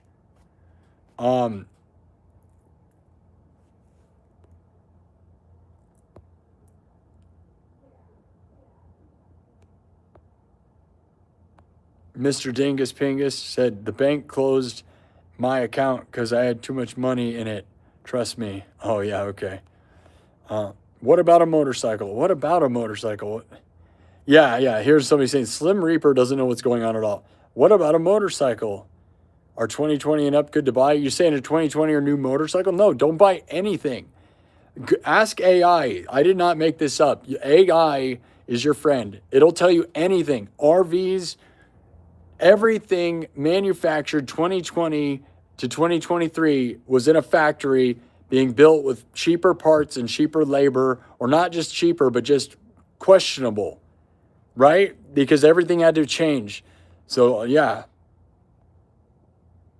Yeah, Sarah, you can't live on a motorcycle. I think they were just asking in general. But yeah, you think I want to get a motorcycle? Dude, guys, here comes my music stream. Let me just play keyboard. You saying I should build all of this stuff on my motorcycle? That'd be funny. Playing guitar. Maybe if it was an automated motorcycle. That would be weird. Yeah, I love that. Chuck Boy, clearly you're not on the same page, Slim Reaper. Slim Reaper's out there like, you okay, Slim Reaper? Slim Reaper is losing his mind. Like, are you going to like play guitar? Yeah, dude, I'm going to play guitar, drive a motorcycle, keyboard, live looping. We're talking a revolution, guys, of live looping like no one has ever done. I'm going to be motorcycling, shredding guitar. It is going to be absolutely bonkers. And if I don't crash every 5 seconds, it is going to be a miracle. No, it's all good, dude. I mean, that's crazy. Yeah, in general was what he was talking for sure. I know he was asking in general, and that is true. It's a fact. So I hope I helped somebody with that because it was something I thought of, and then I asked AI, and it confirmed the thought. So if that helped anybody, I hope it did because I used to sit. I didn't necessarily think that. I still don't know because I'll be honest, like a 2022 van is more like new because the newness meeting, like, you know, there is this thing, but I think there is something true to that statement, though. Slim Reaper says, I joined up the exact time you were saying don't buy a 2020 and up. Okay, yeah. Hollabart says, might need a GoFundMe for future nightmares next location as leaves from mall closes. Maybe. Skeletor Ross says he's on the sidecar of the motorcycle. Yeah, I know, dude. Yeah. Yep. It's going to be a new revolution. That'd be cool. I'm not going to say if you could figure out a way to have a sidecar and do all of this, it would be absolutely, the background would be insane, wouldn't it? If you were in like New York, like a city where you could drive around and then like stand up and build this thing in like that'd be epic as crap. Hardly Soft Taco says, sorry, brother. Hardly Soft Taco. Hardly Soft Taco. It's like a hard, soft, or are you saying it's hardly soft? It's soft and hard? Hardly Soft Taco says, sorry, brother. An unfortunate yet inevitable part of life I'm not looking forward to. I went through it with my wife and her father 10 years later. It gets okay, but just spread out. Yet 10 years later. These are the comments, man. I've heard a lot of people that are saying 10, 15 years later, they're still not okay. And that's the stuff where, I'll be honest, guys, it makes me want to drop off the earth forever. Every time I hear that, I'm like, I don't think I'll ever be okay. You know, like in every victory I have around here, I'm going to think, I wish my mom was here. Any victory I have from this point on, I wish I could share with my mom, so it's harder. Dennis Rice says, there's a fan out there of yours that has a lot of money. I'm sure that $20,030,000 is no problem for them to come off of. 20,030,000 is no problem for them to come off of. Yeah. Yeah, dude, totally. Yeah, let's go buy a huge warehouse. Let's buy a Mr. Beast style setup. I would love to have a warehouse, though. I have all these dreams. I'm not done talking about how much costs are, though. Dominic Nappy could lease a new one and then buy it out at the end so you wouldn't have to worry about mileage cap. Leases tend to be cheaper than financing. What you're saying is like what my dad kind of said, and I've looked into it, guys. I've definitely looked into it. What I'll tell you is because it's a utility van, it doesn't work that way from what I've seen. Utility vans and trucks don't really work that way because they're the most sought after thing in the world. So like leasing and stuff, from what I've seen, nothing is that way. You're better off just paying per month, trying to pay it down because they don't want to lease anything because it's so useful and so sought after that trucks and vans are just crazy expensive, but you're not wrong. Yeah, Onyx says cheaper made, more faulty. You're right. Yeah, exactly. Ring Seal, what other options do you have besides the warehouse thing? I don't know. Howard Moody, hey buddy, good to see you, man. It feels totally different live streaming without your gear going and just chanting. I do it sometimes in my car, not while driving, of course. Yeah, it feels weird to see me, right, as a guy, as a human. I know. This is the first stream that's ever been like this. It'll probably be the last one, too. So join the members only club. If you want to be a member, this is what those are always. Monday and Friday around 7 p.m. Central, we do members only streams, and they're always this. The rest of the time, I'm rocking out. So normally I'm a music show, and never forget it. Nothing's going to change. My mom died a week ago this Thursday, okay? So there's not some new plan to shift into sad, crying, talking guy is not the new show, okay? So if anybody subscribed today, it's going to be weird because they're going to find out this is not the show at all. I hope we didn't lose subs is more what I'm worried about. Yeah, it's all good, dude. Other options than warehouse, here's the thing. I don't have anything going on. So realistically, man, I need anything going on. So I talked about getting a van because the van means I won't be stopped. If I get van and Starlink, I'll have options. But yeah, otherwise, I don't have a house. I don't have my own house. I don't have a warehouse. I don't have a van. I don't have anything. I have my parents' house where I could set up my stream at. Otherwise, I need to find something. I'm not going to be able to get an apartment. You can't yell all night in an apartment. So I can't do that. You know, I have to find something. So everything's going to cost me crazy amounts of money. And I'm fearful of being poor and homeless and all this stuff. I'll probably always be poor, but TJ Rotting Corpse says, yeah, that's appropriate. TJ's Rotting Corpse. I don't really know you, but I lost my mother in May. Still broken from it. Good luck with your healing process. See how crazy it is, guys? Doesn't it feel like the people who have the most ridiculously inappropriate names have the most sad, sentimental things to say? And then there'll be somebody with a very serious name who says the most absurd, obnoxious, like racist thing. So there you go. TJ's Rotting Corpse says, I don't really know you, but I lost my mother in May. Still broken from it. Good luck with the healing process. Man, and you know, May, you're making it sound like it's soon, right? May is almost a year ago. This is the kind of stuff that makes me want to, like, disappear forever, guys, because it's not going to get easier. It's only going to get harder. I'm still in, like, the haziness of it, right? Thursday, it's only been 1 week. I feel like it's still fresh. If it's not it doesn't feel good at all. Dennis Rice says, thank you, though, TJ. Your name is brutal. Dennis Rice says, 20 to 45,000 is nothing. Help Sparky out. Yeah, I know. Well, for rich people, it isn't anything. That's the problem. It makes me sad with that because it's like, I wish I was $1 million, right? Because I talk about wanting to be $1 million and $1 million everything, right? Like, I'll show this thing I showed at the nightclub. I don't think anyone that's not in the nightclub knows about this. Every time we do a nightclub meeting, I end it by pointing at this thing I wrote on the wall, which I may not be in the mall anymore. to even see this through, which is really sad. I may cut that out of the wall or something. We're going to see. But I always talk about this. I will have over $1 million in my bank account and over 1 million subs on YouTube. $1 million, million subs, $1 million, million subs. Trying to will it, manifest it. I am 1 million, you're 1 million. And you got to believe in it, man. And you got to achieve it and believe it and dream it and be it. And I think we can, dude. But it's a lot of work and it's a lot of distance. And yeah, but 1 million, no, these numbers are nothing to the right person.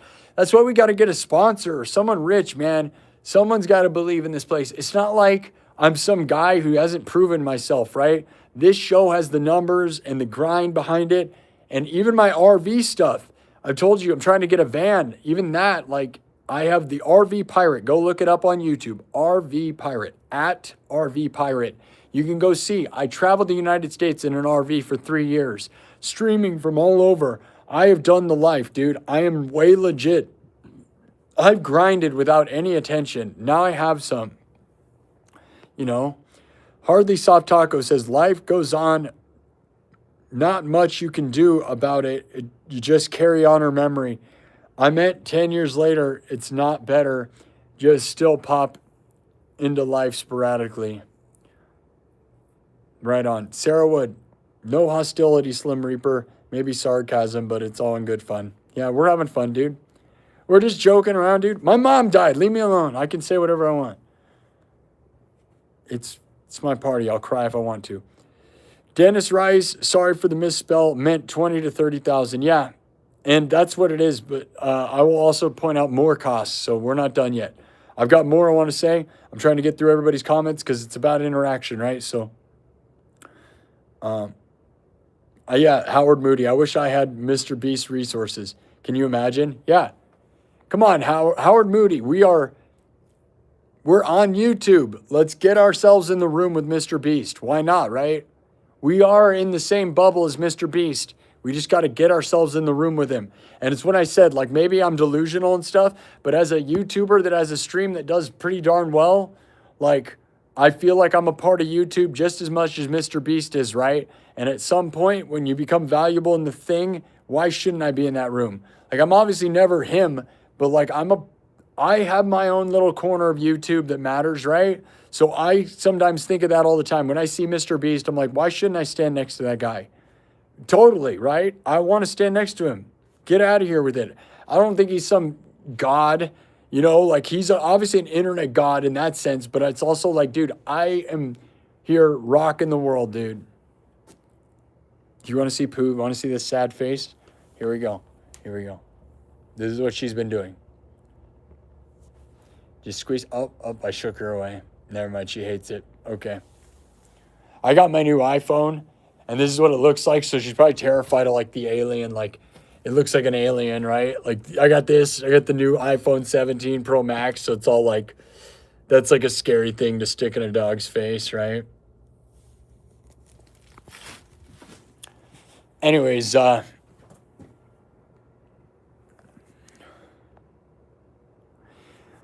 Howard Moody said, I didn't mean you seemed weird. You seem doing a great job. I just meant it's weird for me sometimes doing something low-key. I don't understand. Yeah, I guess you mean just me as a guy. I know, yeah, it's weird. Oh, it's way weird. No, I'm weird in every way. I don't care. That's fine. It's fine. If we weren't weird, we wouldn't be winning. If we were boring, we wouldn't be winning, dude. Me, you, anybody that wants to win, you better not be boring. If you're boring, no one wants to watch that. It's boring. Skeletor Ross says, Sparky, you need to collaborate with the Grief Walker. Why do you keep bringing that person up? What is this, man? This is like, Sparky, you need to collaborate with the Grief Walker. We all have scars, and I know sad songs. And I know I don't have the best tools to deal with the kind of broken. I fix things, not people. Maybe. I don't know. I'm not saying that's not a bad idea. It just feels weird when the names keep getting brought up. Let's bring up that other guy. What was his name? Gary and the Grief Walkers. Is that a band? The new band. This is my new band, Gary and the Grief Walkers. What was that guy talking about? Gary something? Gary at the petrol station, hanging out with Gary and the Grief Walkers. Gary and the Grief Walkers was a band that formed at the petrol station back in 1973. That's what it sounds like to me. I don't know. The irony. Okay, well, that name right there. You said, I speak truth, brother. I can't believe you can. Well, I don't effing know. The fact that it says full words, it doesn't care that you did that. TJ's Rotting Corpse says, don't disappear, brother. You got this. I'm trying not to. I'm trying to not disappear. The Milkman's Kid says, I feel sorry for you, Sparky. I love your streams and your guitar playing. Thank you. We're not done doing them, guys. So don't leave me because I'm having a problem with my it feels like I have ED, but it's electric dysfunction. Because I'm having trouble playing music. Is that like Blue Chew ad or something? This is a family-friendly show. Don't get weird. It's not me, you. We're not talking about any of the things you're talking about. Don't be gross. Stop it. I feel like I'm having a dysfunction and it's music. Oh, function. Dysfunction. I bet that's a band. Do you think that's a band? Dysfunction. Oh, man. Dysfunction. That's definitely a thing, though, right? Dysfunction has got to be a huge thing. That sounds so good, doesn't it? And it's like dysfunction. Oh, my God. Don't steal it if it's not a thing. That's mine. It's got to be a thing. Everything's already happened. Every idea has already been done. That's why, like, AI is going to swallow us because nobody's had new ideas in, like, 20 years, and it's just like everything's repeating. Just like movies and everything. Dysfunction, though, right? Whatever. That's a good one. Write it down. Call the guy. It's mine. Don't steal it. All right. Dysfunction. I like to skate says, sorry, brother. Thank you. You like the way I think? Thanks, big man. Your name's Big Man. Kinetic Customs. Condolences. What's up, Kinetic? Brandon, Eric Rogers. I've lost my daughter a few years ago. It hurts, but I keep going. Oof. I would have a hard time, I'll be honest. That's insane. I'm not trying to make you feel more sad, though. That's brutal, but thank you. Anyone, I love to read these stories, though. I'm not done with my financial thing. We're going to be done here in a little bit, though. We can't go for too much longer. Chucky Boy says, stay hydrated and replenish, Sparky. Let's start feeling better and positive mind, positive mindset all the way. Yeah, I need to work out more. I've been sort of doing stuff. I'm not working out enough to work out my mind because it really is like that's how you fix yourself. Because otherwise you eat, like there's two ways you go, right? You either get better and win to escape your problems, or you drink alcohol and eat cake and become fatter, worse version of yourself. So there's two versions. You either fall off the planet and become like a substance abusing, food abusing, bigger loser than ever, and you lose your life, or you get down and grind and become a shredded, jacked, winning, massive dude. And that's where I'm going. I mean, I'm not going to be massive. I've never been massive. I'm more concerned with being athletic and shredded than I am with being massive. I've never cared about that. I'd rather be athletic than be a huge buff guy. Jeff Hammer says, my mom's birthday today. Rest in peace to yours, man. Hair looking good, man. Thank you. I love that. Thank you. Dennis Rice says, Sparky is ready to strike out and take care of business. He's ready to grind. I will grind. I will always grind. I'm just sad right now. I want to win, man. Some of you guys are making me want to do the thing, though. I love that. That's kind of why I'm here. I need people to remind me of, like, why it matters. Because sometimes it feels like nothing matters, and it's just like, what is the point? L8 Apex says, sorry to hear about the loss of your mom. Hope you're hanging in there. I'm trying. Thank you. I'm not doing well. I'm not going to lie. I got physically sick. I've been mentally sick, and I want to stream. I wanted to stream last night, and I couldn't do it, dude. I just went to bed. I couldn't do it. I can't. The fun, like the gearing up, you guys don't get. The reason I wear all that gear and stuff, like it's all part of the process, right? You put all this stuff on. You blast music. It's like getting into the Thunderdome. You get all ready. There's like a game. It's like It's like I'm getting ready to rock out, and that concept starts feeling like stupid, sort of, right? Because my mom, it was like I was getting ready to show off to my mom. Like a little kid, dude. That's how I always felt about it. Dominic Nappy. Grief is a bouncing ball in a box. Grief as a ball inside a box. Life containing a pain button. Initially, a large ball constantly hits the button, causing constant, intense pain. Over time, the ball shrinks, hitting the button less frequency, though the pain remains just as sharp when it does. Yeah, I remember you saying that. Very good stuff, Dominic. I remember you saying that during the show, but it remains. These are the things. What you got to realize is I'm hoping, even me, I may go back and watch this episode. Other people might too. The deep thoughts and concepts that are brewed in here are for anyone who's sad and suffering, and for myself, for anyone, these stories that are told and everything being read here is to help people heal or try to just change, help people in a different way than this show is used to. So I'm just trying to help. Joey Z says, sorry about your mom, brother. We'll keep you in my prayers. Thank you.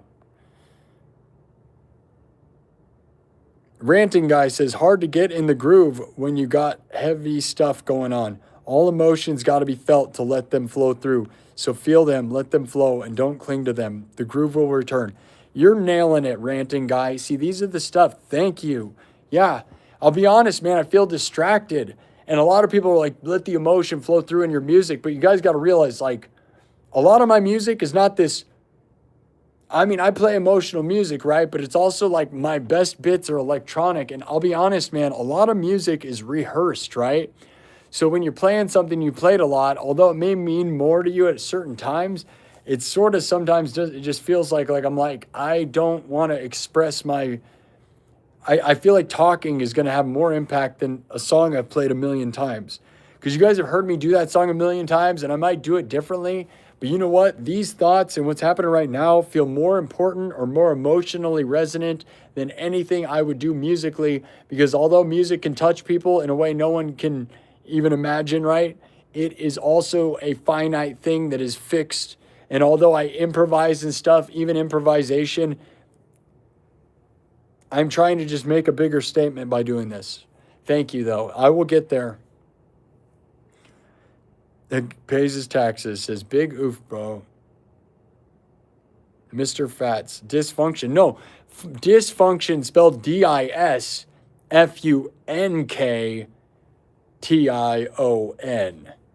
Dysfunction. Like we're going to dysfunction. You know what I mean? There's a function tonight, and it's dysfunction. You get what I'm saying? Epic, right? And the function is with an N. It's got to exist. It's got to exist, right? And if it doesn't, it's mine forever. But it exists for sure. Because there's only so many. But dysfunction, right? We're going to dysfunction, and there's funk music with the function. 1,000 Angry Bees says, 1,000 Angry Bees. Some of these names, dude, I can't even. That's so funny. 1,000 Angry Bees says, you're speaking absolute facts, man. I believe in you, dude. You can get this back. Thank you. Shauna TV Music says hair toss. Yeah, I know. I've been tossing my hair recently. A lot of hair tossing. Skeletal Rod. Rap battles and comedy roasts are dysfunctions. Yeah, dysfunctions. Yeah, with DISS, right? Dysfunction. Yeah, but you got to spell FUNKTION, right? Function. Chucky boy, Sparky, and I'm weird in my own way too. We're all weird, dude. If you're not weird, then you're boring. And that's fine too, but just know that. Because there's people that diss me and say, what a weirdo. And you're like, yeah, but there's a reason everybody's watching me and nobody's watching you, and they're never going to watch someone who's boring. No one, hey, here's the thing. Nobody makes movies or books about people that are boring. Yeah, you think I'm a weirdo? You're normal. I would say that's a bigger diss. How about that? Yeah, dude, you're the most average normal thing. I'm weird. Yep. And you're average and normal. And they'll never write a movie or a book about an average or normal guy. And they'll write all the movies and books about weirdo, crazy people all day. So do be crazy and weird, because maybe that's what it's about, right? Is trying to get that to happen. They'll never make a movie about the normal guy.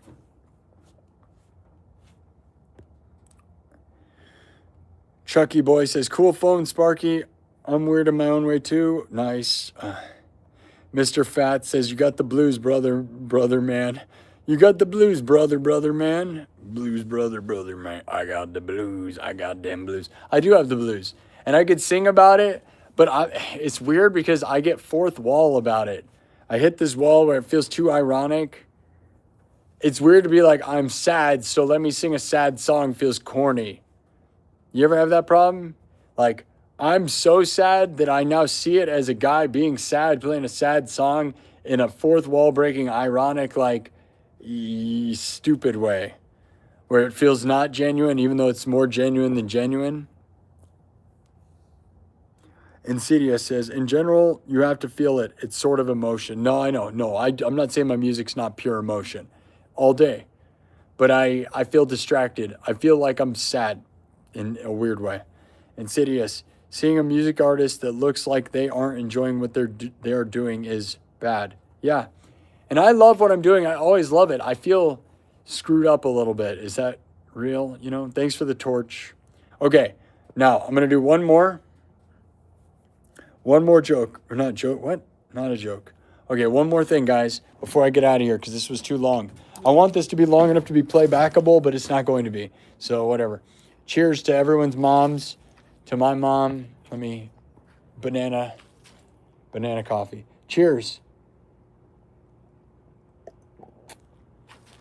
To my mom, to Minowu, my moderator, to my mom, who was also a moderator, and to the chat being my mom. I love you all. Thank you for supporting me. Manifest the best.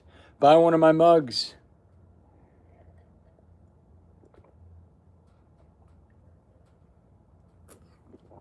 Oh, man. I love you, Mom. I'm never going to be okay. Now, I'm going to say one more thing. One final thing about how much things are going to cost. Okay, guys? So, as I told you about the high roof van. That's my big pursuit. And my mom went and looked at a van with me. I told you guys that, right? So those of you who are still continuing this story, on Sunday, before the Super Bowl, me and my mom went and looked at a high roof van. So I already told this story, but I'll just tell it one more time. Yeah, right before the Super Bowl, I went home from the mall, and there was a van listed on Facebook, and high roof van, a Ram ProMaster. So I decided to go look at it on my way back, and I go look at it, and the doors were open on it, which is weird because it's Sunday. Doors are open. I was like, no way. The keys were in it. The battery was dead, though, because they left the keys in it, right? So I open it. We look through it. I'm like, wow, this is awesome or whatever, right? It's this dark blue Ram ProMaster. Love the color. Absolutely love it, okay? It's $15,000. It had 60,000 miles on it. So anyways, that's about around it was like 3:30 maybe. I ended up getting to my parents' house around 4, okay? My mom's there. I'm like, Mom, we should go, not even, it might have been 3:34. I was like, Mom, we should get a pizza and go look at that van. And she was skeptical because she wanted to watch the Super Bowl, which started at 5:30, okay? But then I was like, no, man, let's just go. And she let me do it. So we ordered a pizza from this amazing pizza place. It's called Scornavacas, which is amazing pizza. Always promote them. Ordered pizza from there to go pick up. And then we went and looked at the van. My mom looked at it. So she looked at it, got to see it. She actually thought it was too beat up. And it's a 2015, so it's older than I would have wanted. And 60,000 miles is more than I would have wanted. So I don't think I'm going to do it. But she saw it. She kind of gave it an approval stamp in the sense of the idea by doing that, right? We grabbed the pizza. We made it home. And we got there by 5 o'clock. And with plenty of time to watch the Super Bowl at 5:30. So I love that. We timed it out and nailed it. But yeah, dude, looked at a van, got to open the doors, looked through it, everything. So it's like my mom approved of the concept.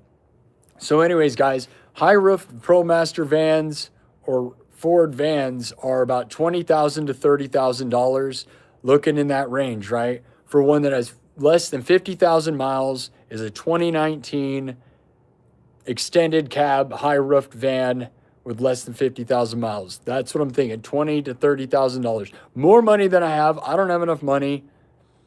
Dingling Masterpiece Theater with a $20 super chat. Dingling Masterpiece Theater with a $20 super chat. Says van funds. There you go. Van funds. Thank you, Dingling.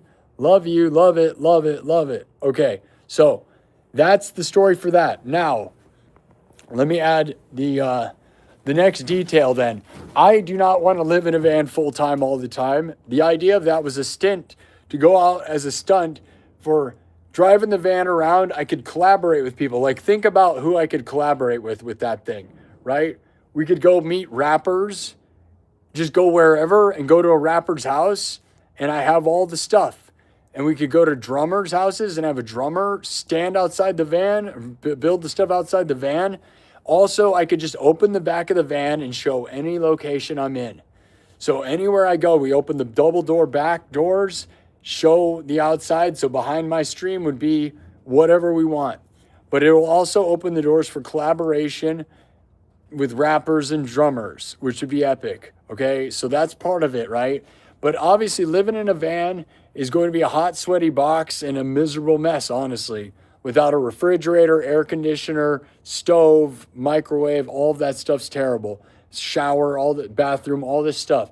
I'm well aware of it because I lived in an RV for 3 years. So I know RV life's hard, van life's even harder.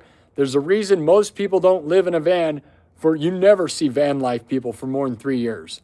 Like nearly none of those van life people will do it for like more than 3 years. Almost every one of them on YouTube does it for like a couple of years and they stop because it's hardcore. And you can do RV life for a long time, and even that's kind of miserable. But, you know, what I'm saying is the next step after you get a van around like $25,000 probably. And then I was thinking about getting a toy hauler trailer to tow behind that, okay? So a toy hauler is an RV trailer that has a garage in the back of it. So what we do is build the studio in the garage section at the back of the trailer, and the trailer folds down, right? So you give me a big space to build a studio in that I could live a little more normally. So you use the van to tow the toy hauler. And then if I wanted to tour and do music, I could use the van. And what I'd do is I would tour around playing music, and you park the toy hauler at an RV park, then load all my music equipment into the van and take the van to the venue. Because when I had an RV, I would take the RV to venues, but that was ridiculous. Like most venues are not ready for that. So it would give me both options. And that seems like a stable life where I could actually live that full time if I needed to. So stream from that full time. The van is not something you want to do full time. It's hardcore. I don't want to be doing that full time. I'll do it for a little bit for fun because the stream would be fun, right? Content wise, it's amazing, but not a good life. Okay. And the toy hauler thing is a little more sustainable. Again, it's still not that great. Like I lived RV life. It gets hard. So there is a world where I need to get either a warehouse, or I could take that concept and get like a piece of land in like Texas is what I'm thinking. So at minimum, it'd be like take the toy hauler in the van and live in Texas somewhere, like a plot of land. We get a plot of land somewhere. I don't know. But a toy hauler trailer is about $20,000 also. So this plan that I'm theoretically thinking of is you get a van that's maybe 20 to 25,000, but somewhere between 20 to 30,000 if you wanted to be generous. I don't plan on doing a 30,000 one. Most of the ones I look at are 20 to 25. And then the toy hauler trailer is about 20,000 also. So it's about a $40,000 to $50,000 plan here. Very expensive, right? So I don't know if I shouldn't start a GoFundMe or something like that. Would you guys back that? I've got to get moving quick though, so I don't have a lot of time. And that's a lot of money, and I don't like the idea of necessarily asking people. But then there's a thing where I could ask you guys, like if you guys give $1,000, I'll put your name on the side of the van or on the side of the RV. So if you have a business, if you wanted to give me $1,000 or more, I could put your name a logo on the side of it, and maybe we start doing that, and that'd be an incentive, right? There's also a world where maybe I get a sponsor from an RV company or a van company and get them to pay for it to show them my credentials, right? My YouTube channel, both of them, my RV Pirate channel and my music channel. There's that too, right? Which is harder to get, but like, there's that. Like, do I just go, oh, my mom died, please sponsor my show? My mom died, please sponsor me. Should I do that? Should I go to the funeral and go around telling everybody to give me money? My mom died. Someone there's a rich old person, right? That's always what it is. Someone has a lot of money. Like, come on, right? What I'm asking is like $50,000 is nothing to some people. It's crazy for me, but at minimum, guys, I'm going to just make monthly payments. If I get out of the mall contract, that, you know, there's a world where traveling on the road is expensive, and it isn't, depending on how you do it. But yeah, a toy hauler and a high roofed van is about maybe 50,000. But again, that's expensive though. So what I'm saying is actually reality is probably 20 to 22,000 is more closer to probably what I'm going to spend on like 22,000 on a van and maybe 20,000 on a toy hauler. And I found some for 15 and some for 25. 25 is probably the most I'd spend on a toy hauler trailer. And that'd be the plan. So that I could stream. And then if I want to tour doing music, because although I just care about streaming, so I'll get Starlink and be able to travel and do Starlink everywhere. You know, I wish I could tour and play shows places like a regular musician. I'm aware that that dream is dead, but it's still within the plan, right? Is the van would allow that. So thank you, Dingling Masterpiece Theater. So that's the overall thoughts, guys. The mall's about to kick me out and everybody out, right? Pretty much. And so I got to have something. And maybe a warehouse would be better. I don't know. A warehouse would make sure I'm stable. I'm not talking about anything stable. I don't even know. You know, I wish I could just get a warehouse, but I don't even know where I'd want one. I don't know. Right now, I'm Iowa's most watched live streamer, right? But then I don't even know if I care. Like, the whole streaming world seems to be centered in Austin, Texas, or around Texas, right? The whole internet world. Like, some of the biggest things in the world right now, the biggest streamer in the world right now is Burnt Peanut. He's in Texas. And then the next biggest streamer is Osmongold, right? He's in Texas. You have Joe Rogan's show is in Texas. You have Kill Tony is in Texas. Emaru is in Texas. The list goes on and on and on, dude. All the biggest streamers and all the biggest content creators are in Texas right now for some reason. Whether you like those people or not, and I'm not saying I'm like any of them or any of that stuff. I'm just saying facts on numbers. And these people are based in that place. There's some energy coming out of that place that has not ever existed. Texas didn't matter. 10 years ago, no one would have said Texas was an important place for anything like that, right? So there's a change in the world. There's something happening in Texas, right? And I love California as a physical place. And Florida's cool too. Like, I've been everywhere and lived everywhere, right? But there's something undeniable about whatever's happening in Texas right now. Very weird that the whole world seems to be focused on this place that didn't matter 10 years ago. And it's not, and all those people I mentioned have been in Texas like their whole lives too. It's not that people are moving there either. They were there. Shauna TV Music said, it's like God let you see your future of a van and let her see her last Super Bowl. Yeah, that's nice. I love that thought. Thank you, Shauna. Dingling Masterpiece Theater. Love you too, bro. This stream is a great place to find great people looking to have fun. Thank you, Dingling Masterpiece. You're the best. Seriously. Yeah, Dingling always has had an awesome name. And I always thought it was some ironic thing because my whole entire show is Dingling Masterpiece Theater. Right? Like, that's what I'm doing.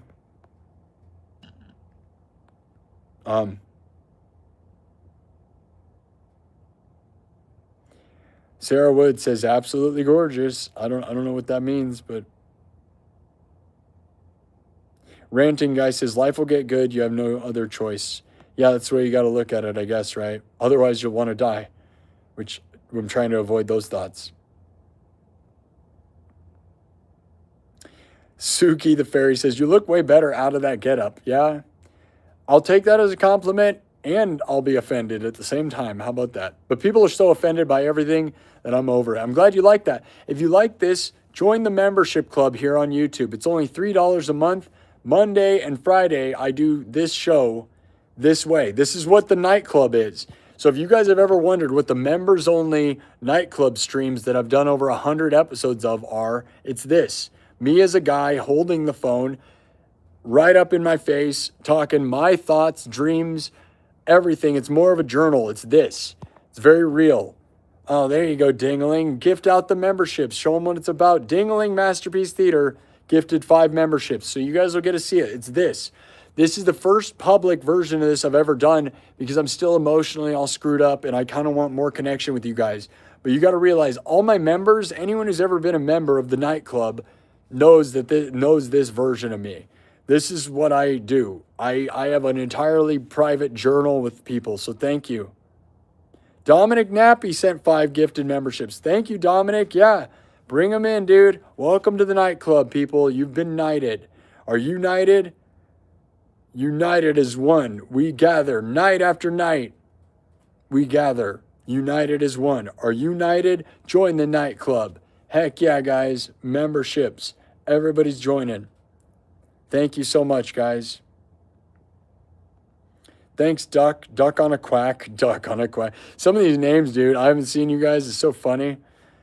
A duck on a quack. I'm sorry for your loss. Right on. That's so funny. Nightbot's yelling stuff that's inaccurate now. Bree Smith says, Sparky, I'm so sorry for your loss. I lost my mom coming up on 3 years ago, and it still hurts. Yeah, that doesn't help me. But I appreciate it. I need everybody wants to hear this. That's what this is, why I'm doing this, okay? We want to hear your experiences, your emotions, and I want to read them. This is going to be something I may listen to later, and anyone who's going through stuff may listen to this. Obviously, my show is about music and fun and nonsense. Anyone who's been here knows that is my dream and my goal and my prerogative and what I'm doing. I am not here to be a regular, talking, just chatting stream. I had no interest in being that. But we got to, while I'm in it and in this, I could be playing music. But I've played music for 326 streams. This is a moment to embrace the moment, give people something to, different, something deeper. I could play all those songs. I love rocking out for you and entertaining you people more than you guys even understand. And I want to do it with the rest of my life. But I'm also very aware of the moment, and I'm aware of it. And you guys always should be that. This is a moment in time. It's been 1 week since my mom died. My mom was the whole world. She's the reason this exists. She's the reason I'm literally the reason I'm born. I was not here, right? So we have to know that this is a thing. And there's so many people that everyone's going to go through this. Everyone goes through this. So we have to, it's important. The one biggest regret I have, man, is not interviewing my mom on this show. I will always regret it. And I told my dad I'm going to interview him. And I hope we get that to happen here in the next couple of weeks. We'll have my dad on. And he's almost 80, right? So he needs to come on here and talk about whatever. We'll talk about my mom and life. And you guys will meet my dad. I wish we could have met my mom because my mom's my biggest thing. But we'll get my dad on here too. My dad needs to know what you guys are about. He'll read the comments. I don't know if he watches this show. I doubt it. I don't know if he's ever watched the show because I'm a stupid idiot, right? So he probably thinks it's stupid. But then, dude, he doesn't realize how amazing you guys really are. He knows how powerful this is, though, that there's something here. And he knows that, he needs to support this because this is the legacy, man. If I'm doing what I'm doing here, I don't think either of my parents would have expected, even the wave we've made so far. And although, we're just getting started too. Get a school bus? No, man, school bus is useless. I had a big RV. I had a Class C RV, dude. School bus, you can't park anywhere. I'm trying to get a van because I want to tow a toy hauler. School bus is useless, dude. I would recommend to zero people, as a person who lived in an RV full-time 3 years, do not buy a school bus. You cannot do any adventures unless you plan to tow a car behind it, which they're not good at towing cars. Never do that. If you want to get a motorcycle to tow behind it, maybe, but not as a lifestyle, dude, because then you're going to be stuck at, you can't park a school bus anywhere. Nowhere can you park a school bus. So if you want to visit and enjoy the country, like if you travel around in it, you will be stuck. It is a bad idea, dude. Now, the blank slate of it is fun, but then you got to build it out all yourself anyways. So you end up with just an RV that's done worse. I don't think the school bus thing is good at all, honestly, guys. Like, and I've been around it and I've been inside of them. I lived in an RV for 3 years. I don't recommend a school bus. It sounds fun. It's not fun. It's a bad idea. But I love that you're excited. I want to travel the country and go in the country. Like I want to go around the country and see the world. And, you know, a van will allow me to pull up to somebody's house. There's going to be no rules, which when I lived in my RV, I had a 28-foot Class C. It was a Jayco, okay? Jayco Eagle, Class C, 28-foot. Again, go watch my RV Pirate channel at RV Pirate here on YouTube. I did over 100 live streams all over the United States like 5 years ago. Okay, I was doing that. Okay, and it shows my RV. It shows the whole thing I was doing. If you want to know what I did, you can see it. Okay, and so I'm very experienced with that. And I'll tell you, the big vehicle screwed me in a lot of ways. I had a scooter on the back, so I could take the scooter, but weather is usually terrible everywhere in America. So having a scooter or a motorcycle basically just means you're in bad weather most of the time. So I wish I would have towed a car behind it, but even that's ridiculous and expensive. And the van thing seems nice. All scenarios are pretty bad, I'm not going to lie. They all have their downsides. And towing a toy hauler behind a van does not sound fun. I've never towed a trailer, so I can't say I know what I'm doing. The Class C RV was a wonderful lifestyle. I loved it in a lot of ways because when you drive a vehicle and then you can just hop in the back and go to sleep, very safe, very secure. Much better than towing a trailer where I'd have to get out and go in. And if something bad happens when I'm in the trailer, you got to get out and get in the van. That sounds very sketchy, but yeah, 10K would get me in a big bus. I know all about all of this. It also would mean I'd have to have a big old crappy bus. I'm trying to have a good life, dude. No, I have a studio in the mall.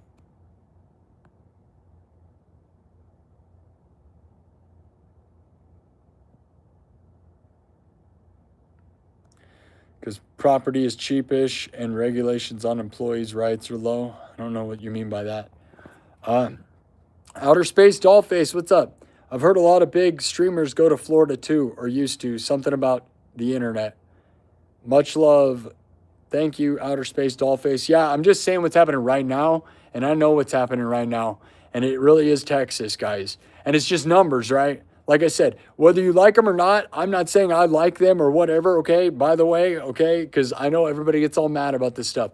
But again, Burnt Peanut is by far the biggest streamer. He's based in Texas his whole life. Osmond Gold is the most watched, second most watched streamer on Twitch. He's based in Texas. Joe Rogan Experience, the podcast, the biggest podcast in the world, is in Texas. And Kill Tony is the biggest comedy podcast, and it's in Texas. I think it's undeniable that there's action in Texas. Emaru, one of the biggest streamers. Beautiful. If you don't know who Emaru is, she's such a babe, right? She's like the hottest chick. Hot, cosplaying, goth, hot, goth, cosplaying, Asian chick. Honestly, I would marry. I wish I could marry. When we joke about hot, goth babes, Emaru is it. But everybody wants her, right? She's the most famous person in the world, so no one gets to have her. But we all want her. Everyone wants her. Emaru is the hottest. Emaru is kind of like the queen of what I'm talking about when I talk about like what I want, right? But we all do. I think that's why she's so famous. They're all based in Texas, though. Most of these streamers and internet personalities are in Texas. Thank you, everybody. Welcome to the nightclub. Every time I want to pet a duck, I end up feeling down. Yeah, because they run away. They make you feel like you're garbage. I totally get that. Every time I try to touch a duck, they make me feel like I'm a monster. I know, man. Don't trust a duck. That's what my mom always said. Don't give a duck, that's for sure. Don't give a duck. What? Duck everybody. Wait, what? Outer Space Dollface says, my man says his birthday is more about his mama, and I love that. Yeah, no, it was. Don't even get me started. My mom made my birthday important. My mom gave everybody a birthday, even at my age, okay, into my 30s. My mom gave us birthday parties. She'd buy us a cake and buy me birthday presents, and that's what I'm going to miss the most probably, dude, is the small gifts. Like I've said it before, it like makes me want to cry, is the little gifts, man. She based her life on gifting people small little things. If you go read the obituary that my sister wrote, it's so spot on. I just posted the full written out obituary to my posts here on YouTube. You can go read it. The full obituary is amazing. My sister nailed it really good, dude. Megan did a wonderful job with that. She would make each little moment very special. Like she would just give gifts all the time. And like my birthday, no one's going to give me a birthday party, dude. It's over. I'm never going to get a birthday cake again. Like I wish I could find someone that loved me enough to actually give me a birthday. And I don't think it's going to happen, man. I don't know. I wish I could be in love enough to trust someone that I would have, like I will never have, no one can ever have unconditional love like the way your mom gives it to you, right? Because even a relationship, like I wish I could just fall head over heels with somebody that I actually wasn't going to get destroyed by. But I don't know where that's at, and I don't know if that exists anytime, anywhere, but man, I'm going to miss unconditional love like my mom had. Like there was no question there was never a question if my mom loved me, and that's crazy, right? And now there's nowhere, anywhere. Like my dad's great or whatever, but it's not the same, right? And my sisters are not like that. No one's like that. And I've had, multiple girlfriends for multiple years, and no, not like that. Not like I had a single girlfriend multiple years in different times. And they were always breaking me though, dude. I never broke them. I was ready to like commit, and they all just wanted to hurt me. So yeah, birthday is more about my mom. And now we're all going to be lonely and sad. I'm never going to have a good birthday until I wish I could just find a beautiful lady, dude. They don't have to be beautiful. A beautiful lady is a person who has a soul.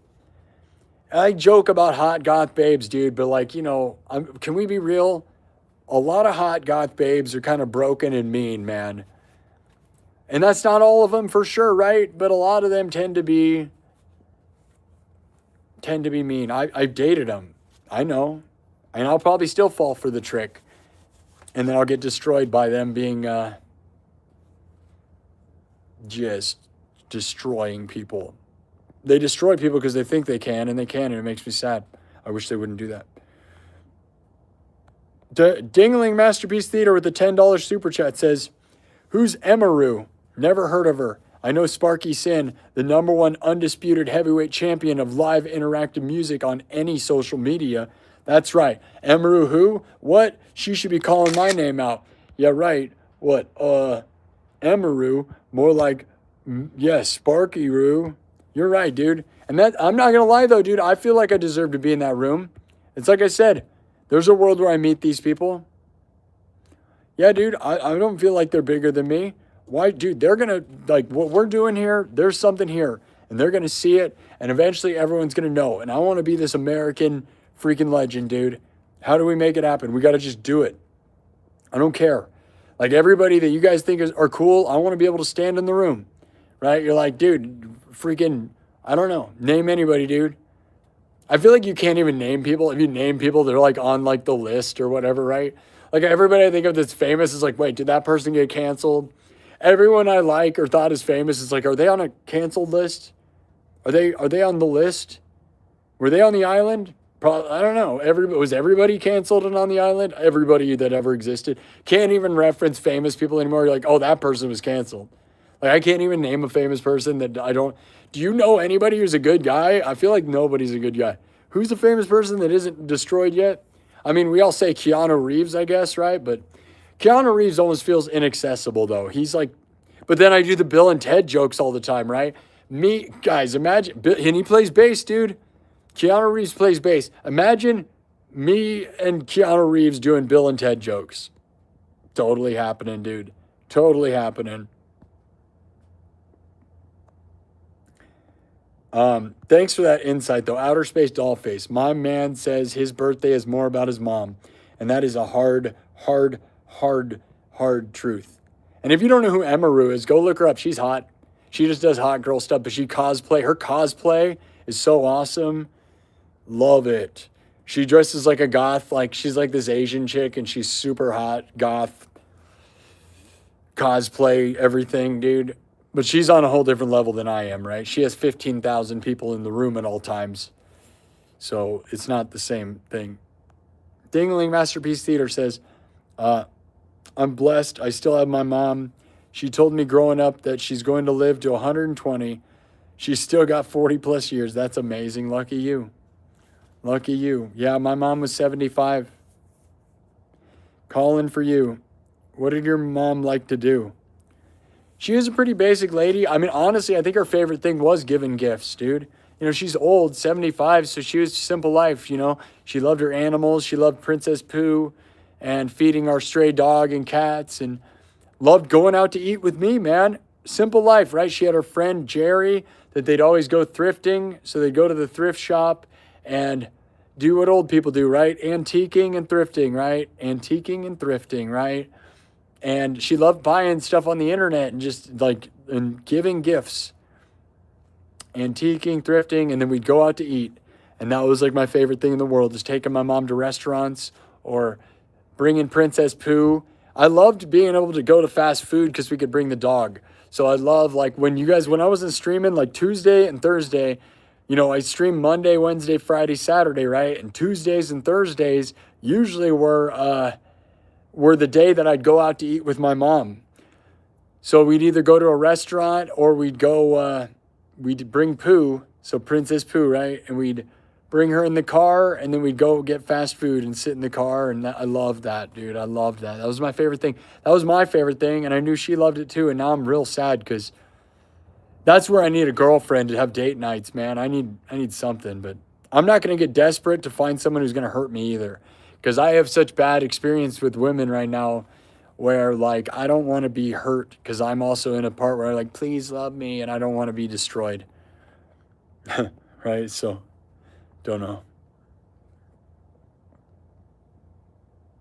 Would you get sick a lot dealing with that weather?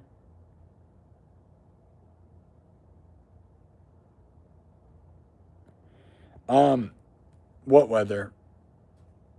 I live in Iowa. What are you talking about? I live in Iowa. It's horrible here. Doesn't really get much worse. It really doesn't get much worse in America. Now, unless you go to like Antarctica or Russia, like it really doesn't even get worse there either, dude. It'll be -20 here. The weather is basically as bad as it could be. It gets to as cold as possible. Like, and obviously you're not going to end up in Antarctica. So what's worse than -20, dude? Like, it's about as bad as it gets at times. So as far as getting sick, like sick from being too hot or something, I don't know what you mean. I'm a hardy guy. I got sick this week. I never get sick, dude. So I can't believe I got sick. That's what's crazy. But I think my mental state, plus being around a lot of people shaking hands and hugging, and then like a lot of the interaction with a lot of people in weird spots and stuff. Getting sick, I don't know.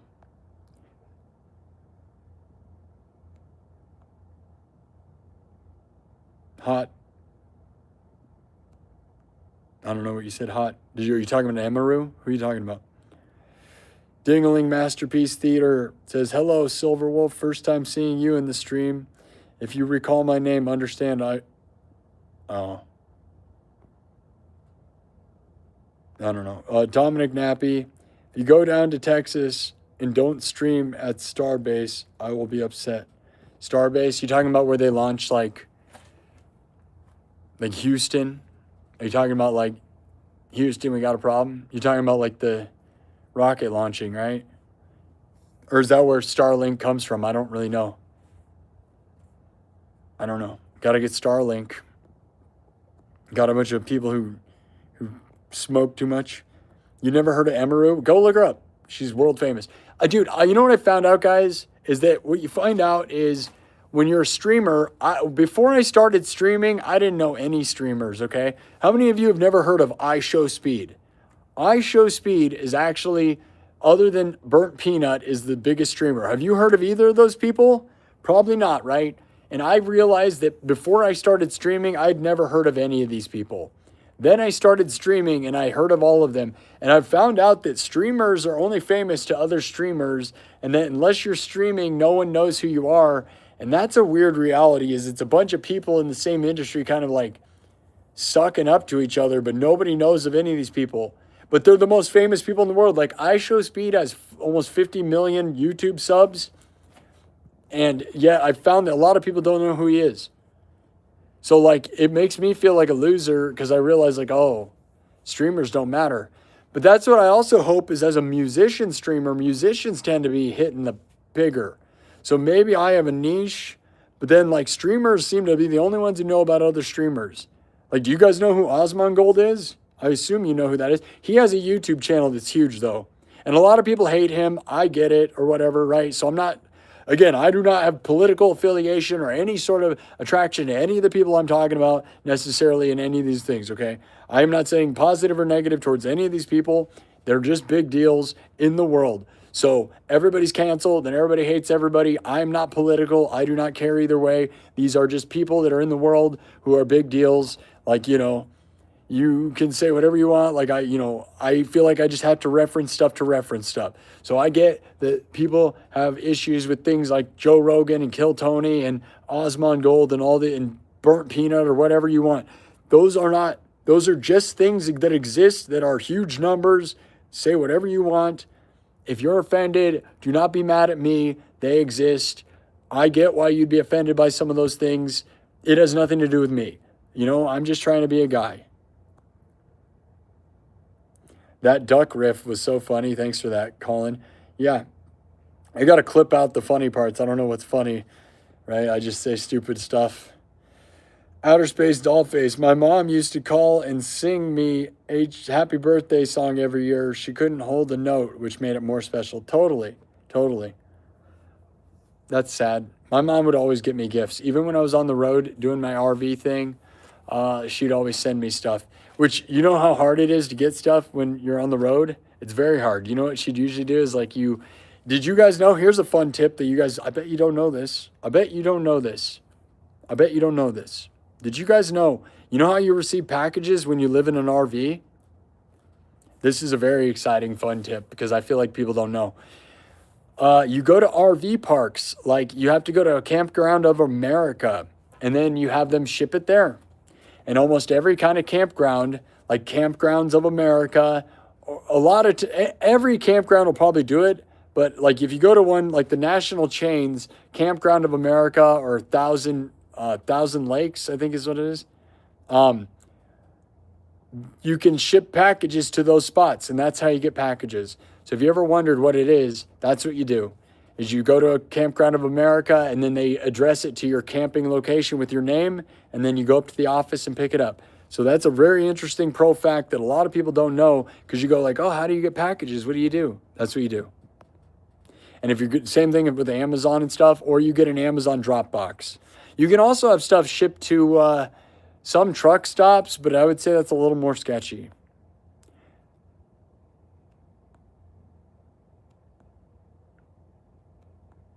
And again, if you've never looked up Emaru, go look her up. She's gorgeous.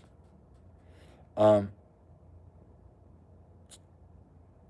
Fap, Preach, brother, real stuff. Thank you. Philip Cardosa. Sorry for this. My comfort to you and your family. You're an incredible person. God bless you, man, and stay with your mother. Yeah. Thank you. I understand. I can tell you're Philip Cardosa. Thank you, man. From Brazil. Thank you. Love you. Much love to Brazil. I would love to go to Brazil someday because, man, are the ladies beautiful. The people are beautiful. The place is beautiful. Brazil, one of my top things that I'd love to do if I went around the world is Brazil, for sure. What it looks like, such Beautiful people, beautiful stuff. You know, Ibiza. I think Ibiza's in Brazil, right? Brazil for like their clubs. If I were to get big enough where I could play music, I probably could play music there now if I wanted, I guess. Get booked and go to Brazil. You guys imagine me playing a Brazilian club? Heck yeah, dude. Love you, Brazil. Hello, Brazil. Yeah, got you, buddy.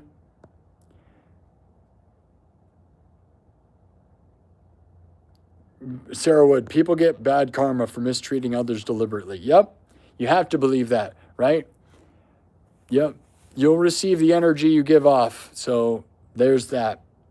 Equal and opposite reactions. It's even proven in physics, guys, like equal and opposite reactions. So if you're going to throw out negativity, you're going to receive it back, man. You're not probably going to receive the opposite like a positive thing, dude. It's actually physics. It's one of the things I believe, why I believe karma is real, is I think it is based on physics, the equal and opposite reaction of energy. Energy, equal and opposite reaction of energy, right? So if you put it off, I think it reacts the same exact way, man. Equal and opposite reactions. Philip Cardoza, my heart is broken for your loss. Thank you, man. I love that. Thanks so much. I'll try to get back to rocking the world, guys. I will. I will get back. Trust me, it's not going to be this all the time. We almost got 200 thumbs up. 230 minutes. How many hours is that, dude? Too many. Almost 4 hours, dude. That's a long show. That is a very long show. Brutal.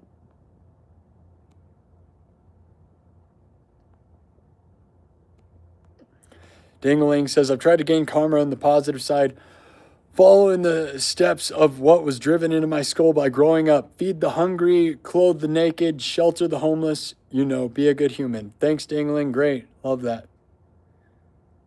Sarah Wood, everybody, sorry about that. Yeah, thanks, Patty Clark. Skeletor Raw, Mr. Rogers, Bob Ross, LeVar Burton, and Steve Irwin. Love your neighbor. Happy accidents are okay. Read a book. Respect nature. Mount Rushmore of celebs. Right on. And they're all dead.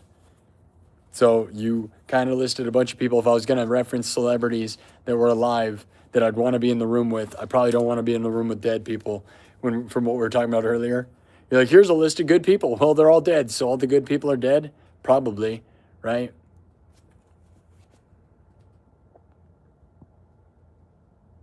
I hope one day 75 won't be old. I hope so too. Then again, I don't know if we want to live forever, but science is certainly pushing us closer, isn't it? We'll print all of our body parts and stuff. Wyoming can be hardcore for sure. Yeah, lots of stress causes your immune system to be weak. That's right, Silver Wolf. And that's what I think happened is being mentally ill caused me to get sick easier for sure. Also, my mom was sick when she died, man. She was sniffling and coughing, and I'm sneezing and coughing, and I think there's a good chance I may have caught what she had. And if she had what I had on Monday, then I could see how she would have died from it.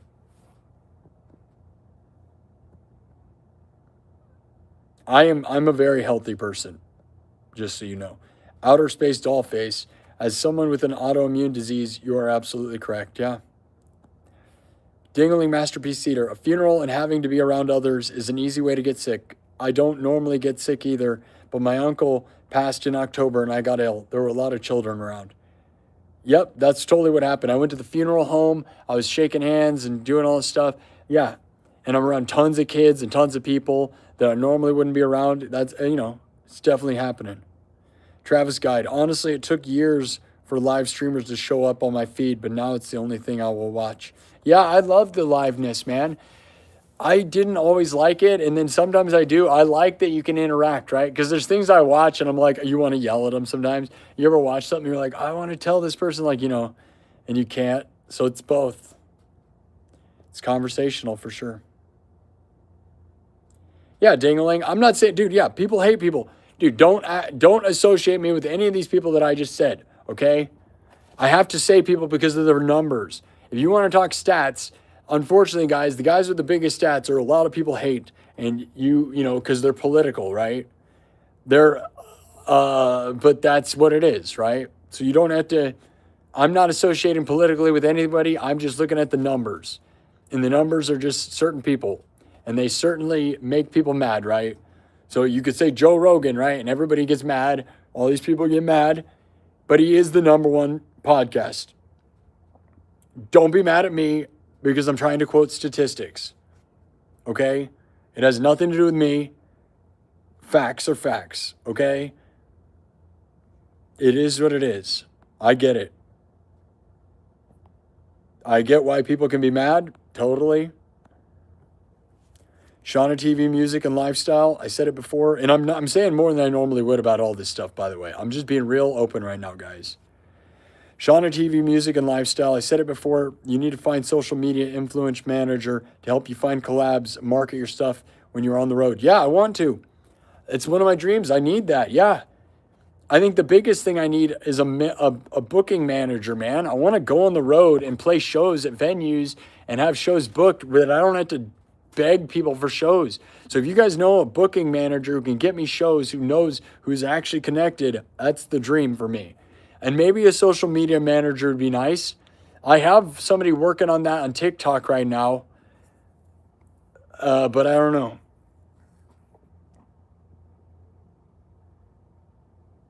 Go says, hope you're holding up okay, brother. Love you. Thank you.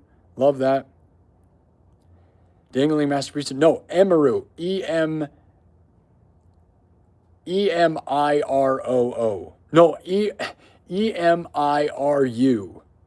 E-M-I-R-U. Just type in Emiroo streamer. E-M-I-R-U, I think it is. She's a beautiful Asian cosplaying girl. Type that in. You'll find it. She's one of the most famous people in the world, dude. I think she's got she's got millions of subs on YouTube. She gets 15,000 concurrent viewers at all times on Twitch. She might be the biggest female streamer in the world. I think she might be. Probably is. She's probably the biggest female streamer in the world. And she is such a babe. Ibiza might be Spain. I might be wrong. I don't know. I don't think so. I don't know. LeVar Burton. Oh, LeVar Burton didn't die? Are you sure? I think you're wrong. Did LeVar Burton die? I think LeVar Burton did die, dude. Maybe I'm just throwing it out too much. Dennis Rice. That is why I hate such a bad emotion. It comes back to sevenfold for sure. Got to take some hot tea and some rest. Yeah, dude, I've been doing hot tea. I love hot tea. It was recently, man, probably the past couple months, I've been really drinking tea. The British side of me has been coming out like crazy, dude, because my last name's Churchill, and I have just been drinking tea. Love it. I love it. I've been loving tea. I'm becoming so British in as I get older, I'm becoming a Churchill like crazy. A snobby jerk. No. I don't know. Dennis Rice, love all the family pictures. Reminds me that family, each portrait has its own backstory. Yeah, I'm trying to just show you guys I'm a real guy. Like, I like rock starness, and I'm a rock star guy, right? Or whatever. I'm trying to be a cartoon image of a rock star guy, and I am that. But you guys got to realize that I want you to be in touch with the person that's in me, right? My real name is Seth Churchill.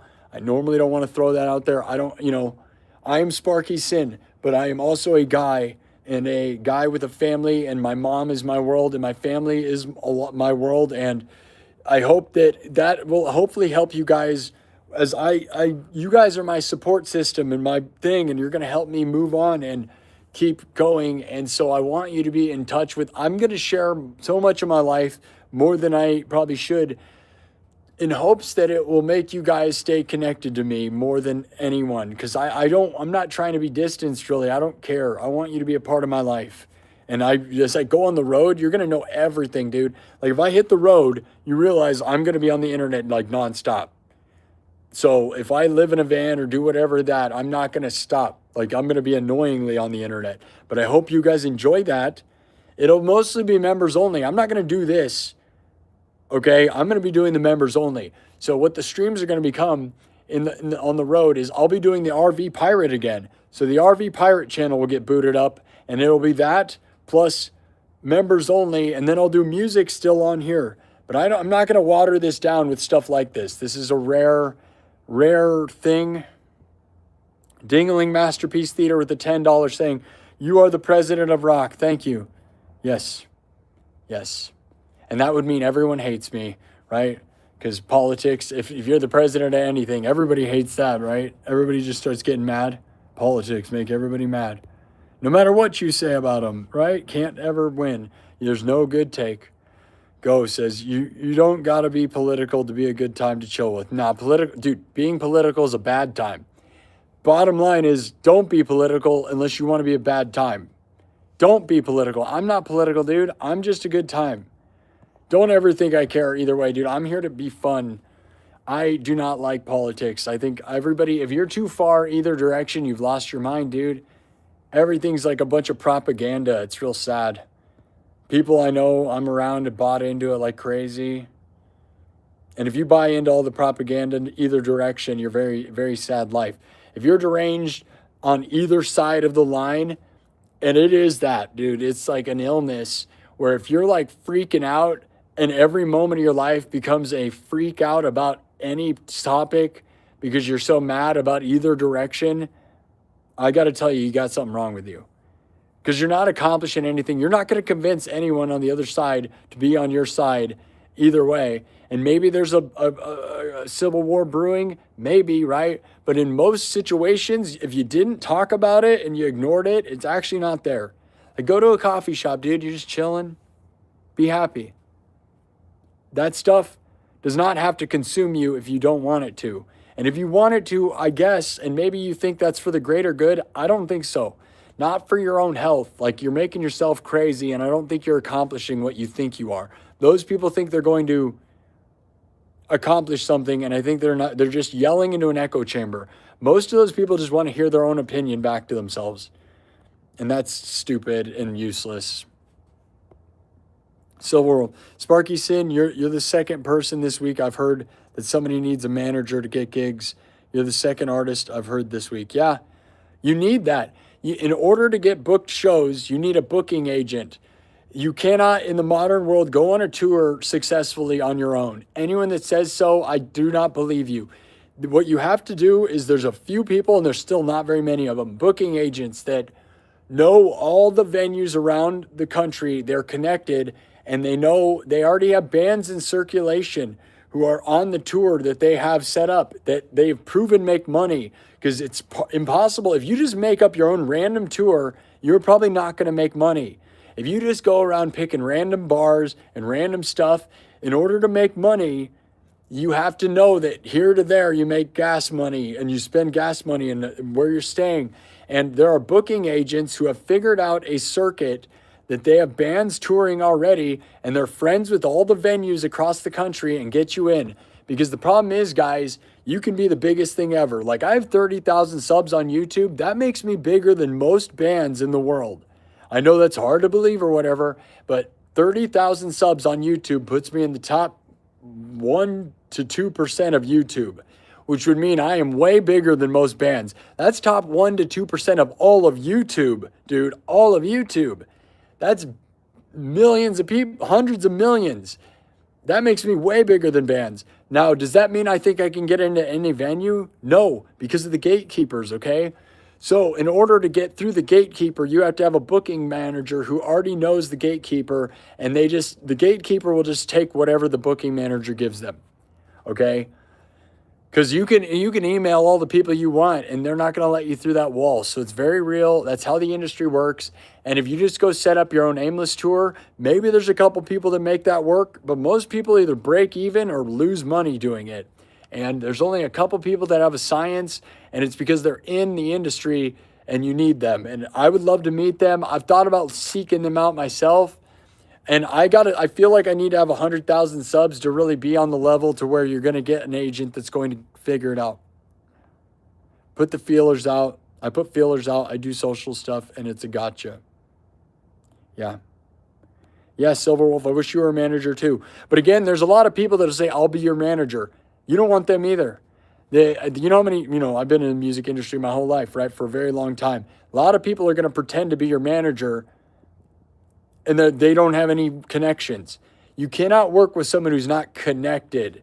Like if they are not friends with the people that book the venues and tell you what specific venues you will be playing, do not work with them.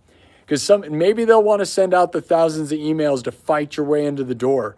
Because you do. But like, dude, if you got to beg your way in, it's already done. Because the booking agent or the gatekeeper of venues has a bigger ego. The gatekeeper of the venue has a bigger ego than all musicians ever.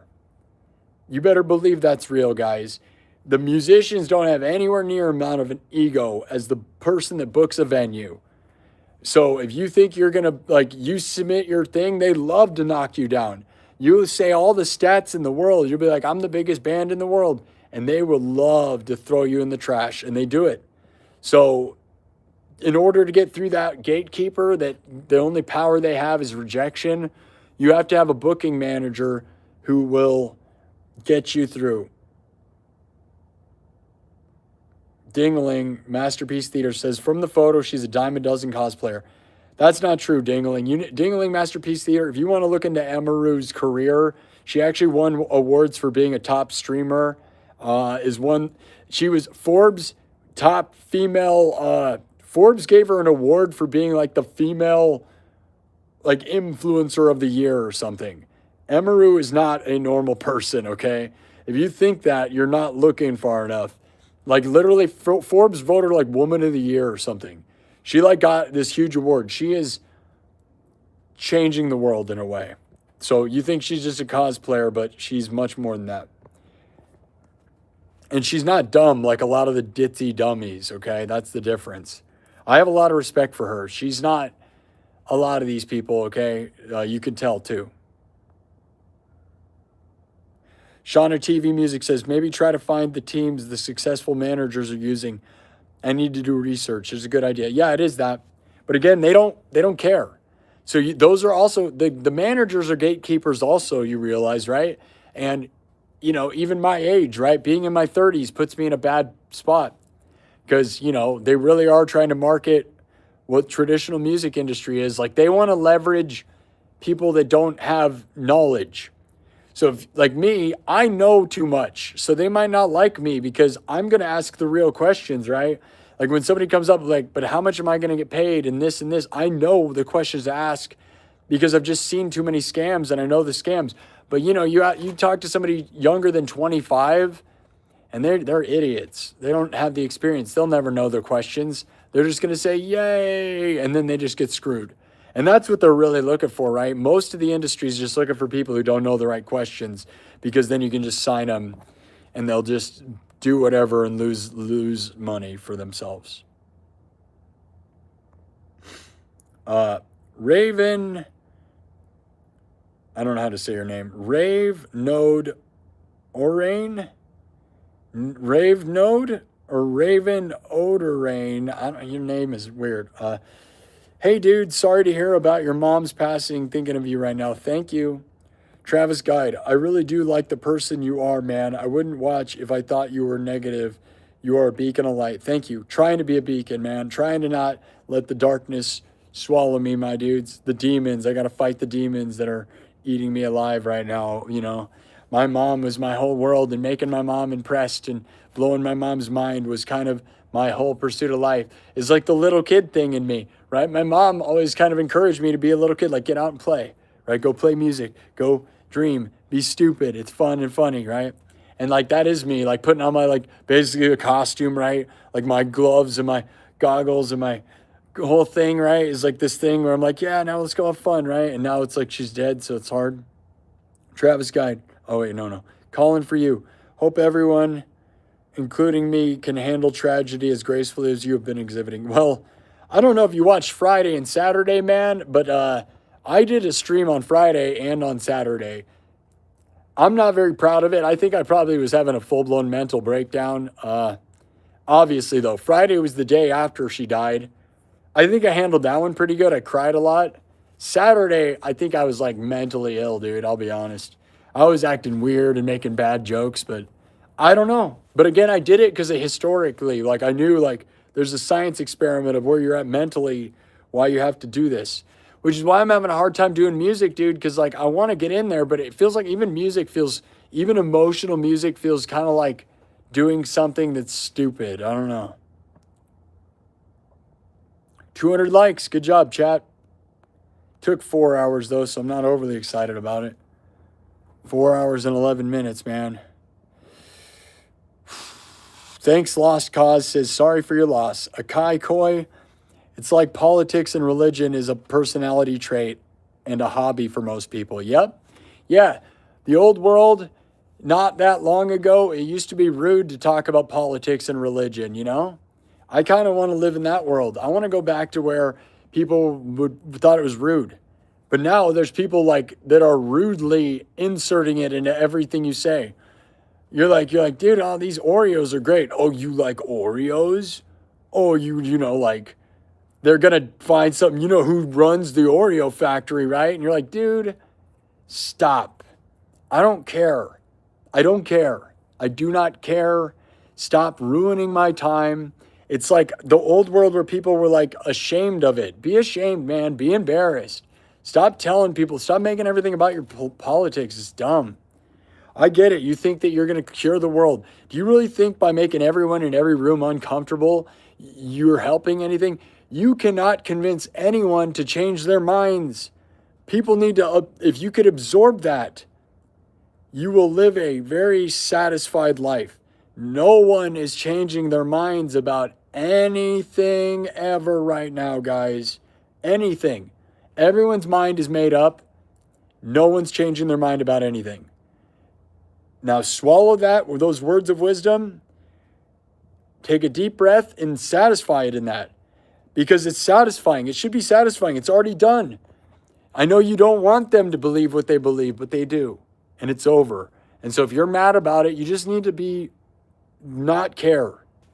Whatever you think is what you think, and you will never convince anyone differently. It's just a fact, guys. And it might hurt. You're like, I can't believe they believe that. And you're like, yeah.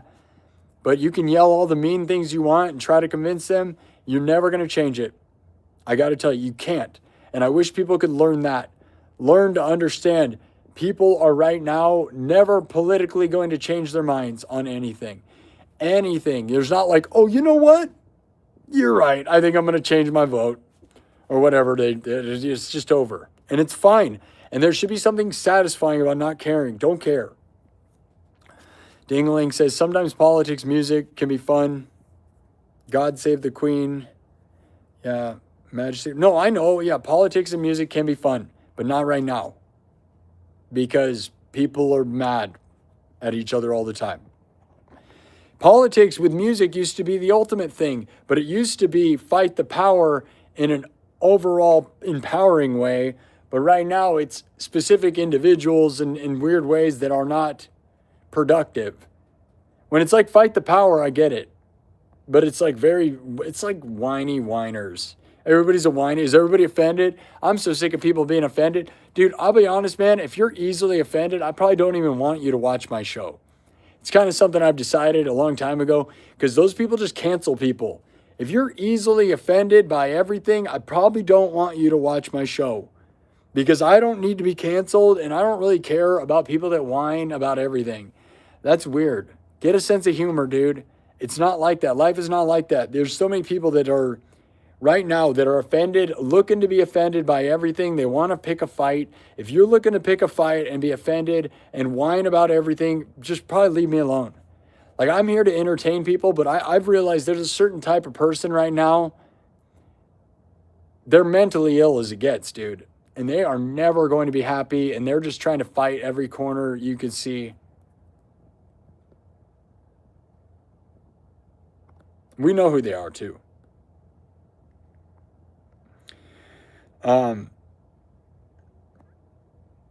Raven, yeah, the band Anvil. Yeah, that's a cautionary tale. You're right. Raven says, hey, man, wandered onto your streams randomly about 3 weeks ago. You seem genuinely down to earth and a good dude. I hope you're doing a little better now. Sorry about your loss. Well, it's only been a week, so no, I'm not doing better. If anything, I'm going to get worse, guys. It's been a week. I'm still in shock. We have not done the final funeral stuff. I got to imagine like a month from now, I'm not going to be okay. Like, I'm going to try to stay busy and try to get myself in shape and do things. If you think I'm doing better right now, I love the positive thoughts. I'm not going to be doing better for a while. It's going to get worse before it gets better, okay? Like, I got to imagine a month or two from now, if I'm not super busy, it's going to get worse. And with the news on the mall coming up next month, things are going to get real bad. Yeah, Silver Wolf. Take a demo tape and beat the doors down to get gigs. I wish the world was like the old world, dude. I would have been famous in the 80s, dude, for sure. I moved to Hollywood and I joined a well-established band in Hollywood and played lead guitar. Go look up my videos of Spectra with a K. Spectra with a K. Go look up Sparky Does Hollywood. That's a video here on my YouTube channel, my oldest video, I think. And it's 13 years old or something. And it's me in Hollywood, and I joined an established band, played the Whiskey A Go-Go. I tried to do the dream that used to exist in the 80s, but I did it in the 2000s, and there's no such thing as that anymore. So, you can't move to Hollywood and get famous, dude. Doesn't happen. Yeah, Emaru, you know of her, but don't watch her content. And I don't really watch it either. I don't watch her stuff either. I'm not acting like that. I don't want to oogle in the chat over like good-looking girls. I know. Townsend Cat, love you, bro. I miss my mom every day. She's been gone for 3 years now. It feels so weird not being able to see her and talk to her. Love you, bro. You're always here for you. Been supporting. Yeah, love you, Townsend Cat. You're the best. Thank you. Go says, it's cool you built a great community. It's awesome. We can chill and have cool, positive interactions. Thank you. Yeah, I'm the most lucky in the world, dude. And it's going to be awesome. Like, that's why I hope that I built a foundation here, that if I take you guys with me and we go on the road, that you guys will support me. And I'm endlessly thankful to have people here that want to talk to me and will listen to me and believe in me, because so many people never get to that. I was that guy. I've only been doing this for 1 year and 5 months this way with a strong community. Before that, this would have been me talking to myself and nobody. There would have been no chat, no community. And when you have no chat and no one to talk to, it's so different. Like, if my mom would have passed and I would not have a chat, as I said, the chat is now going to be my mom. And you guys give me that. This is amazing, guys. It's so amazing. I can't express to you how amazing I think it is. Luckiest guy in the world. Chucky Boy says, Friday and Saturday was historic in the making. Yeah, it certainly showed what can happen to somebody mentally when their mom dies a day before. I'm keeping it there. I don't think it's a good look. I'm not sure some of that's a good look, but it was like so raw emotion and mentally weird that I can look back. History in the making. I knew if I did it in the moment, I wanted to stream all week, guys, okay? But I knew it would be this. And I didn't want to do this. I don't want to water my channel down and make people think that all I do is talk, because we don't. I'm a music channel, and I pride myself in being music, and I don't want to be an in real life talking show. I don't want it to be that, because there's a lot of pride in how it's impossible to be a musician and get famous now, dude, and be a streamer of music, okay? It's a lot easier if you mix stuff like this. And I don't want to be that. I care more about the music, but I think you need to see me as a human and realize me as a guy. And I want you guys to be close to me, because I plan on being just so raw with you guys. I want to be the most raw, real guy, dude. I am this. And my mom loved you guys like crazy, okay?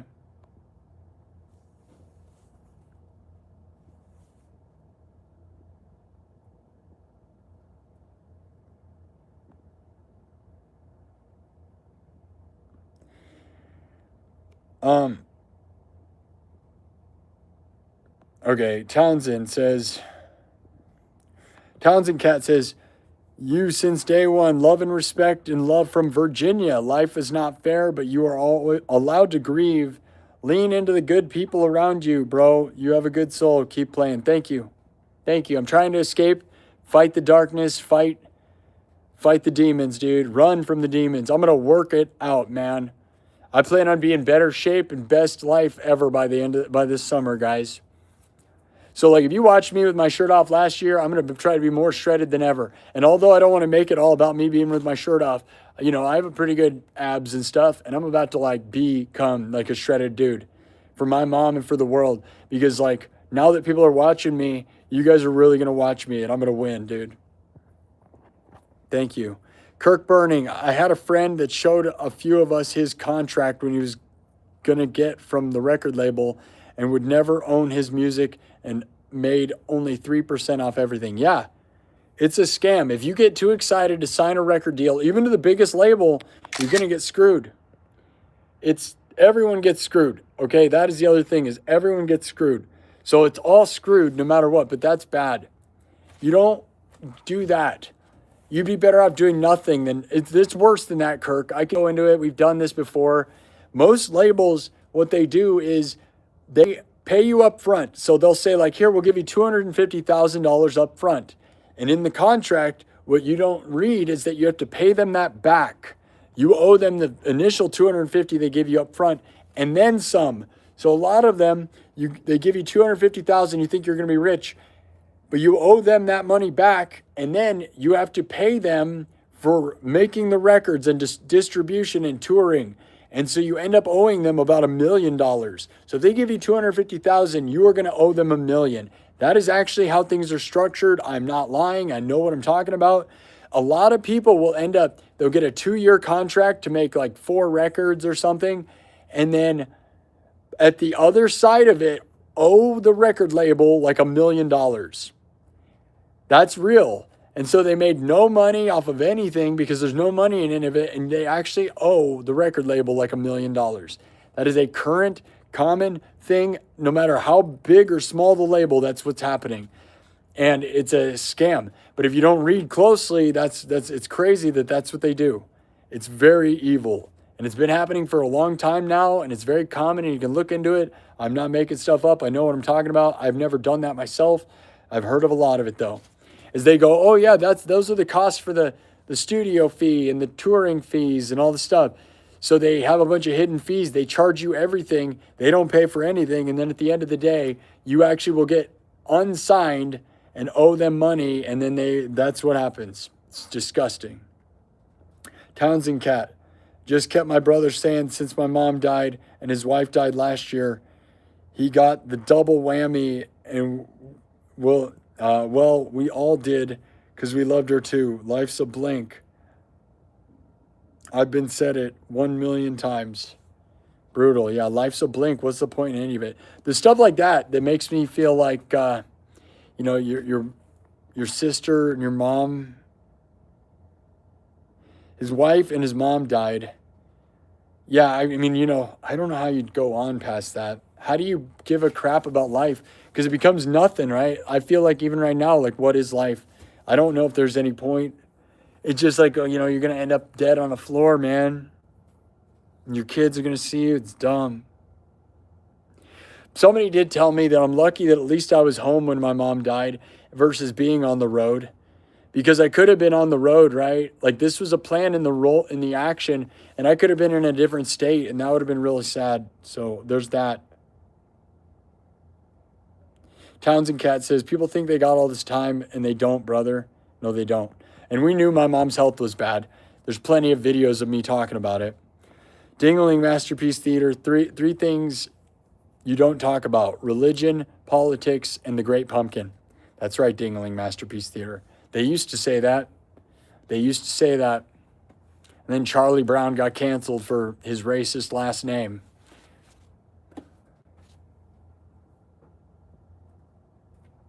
Was I just canceled? I don't know. Am I not? That wasn't funny. It's not funny. I didn't think it was funny. Get out of here with your jokes. That's not funny. Nothing's funny.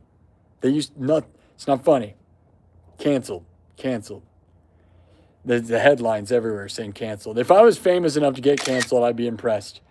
But that's the problem, is there's probably a bunch of snakes in the grass getting ready to cancel me. Don't talk about the pumpkin. Yes, you guys are talking about it. You just said, Silverwolf, you just mentioned the pumpkin. You weren't supposed to say it. You said not the pumpkin. No. The Oreo analogy, man, you guys are so far behind me. The Oreo analogy was so well said. Yeah, I know, I'm sure. Well, you like Oreos? Oh, I know stuff about Oreos that I'll tear you down, dude. Calling for you. What, you don't like the other colors of cookies? You only like 2 colors? I like all cookies, bro. Get out of here with your nonsense. You know what I mean? I love all.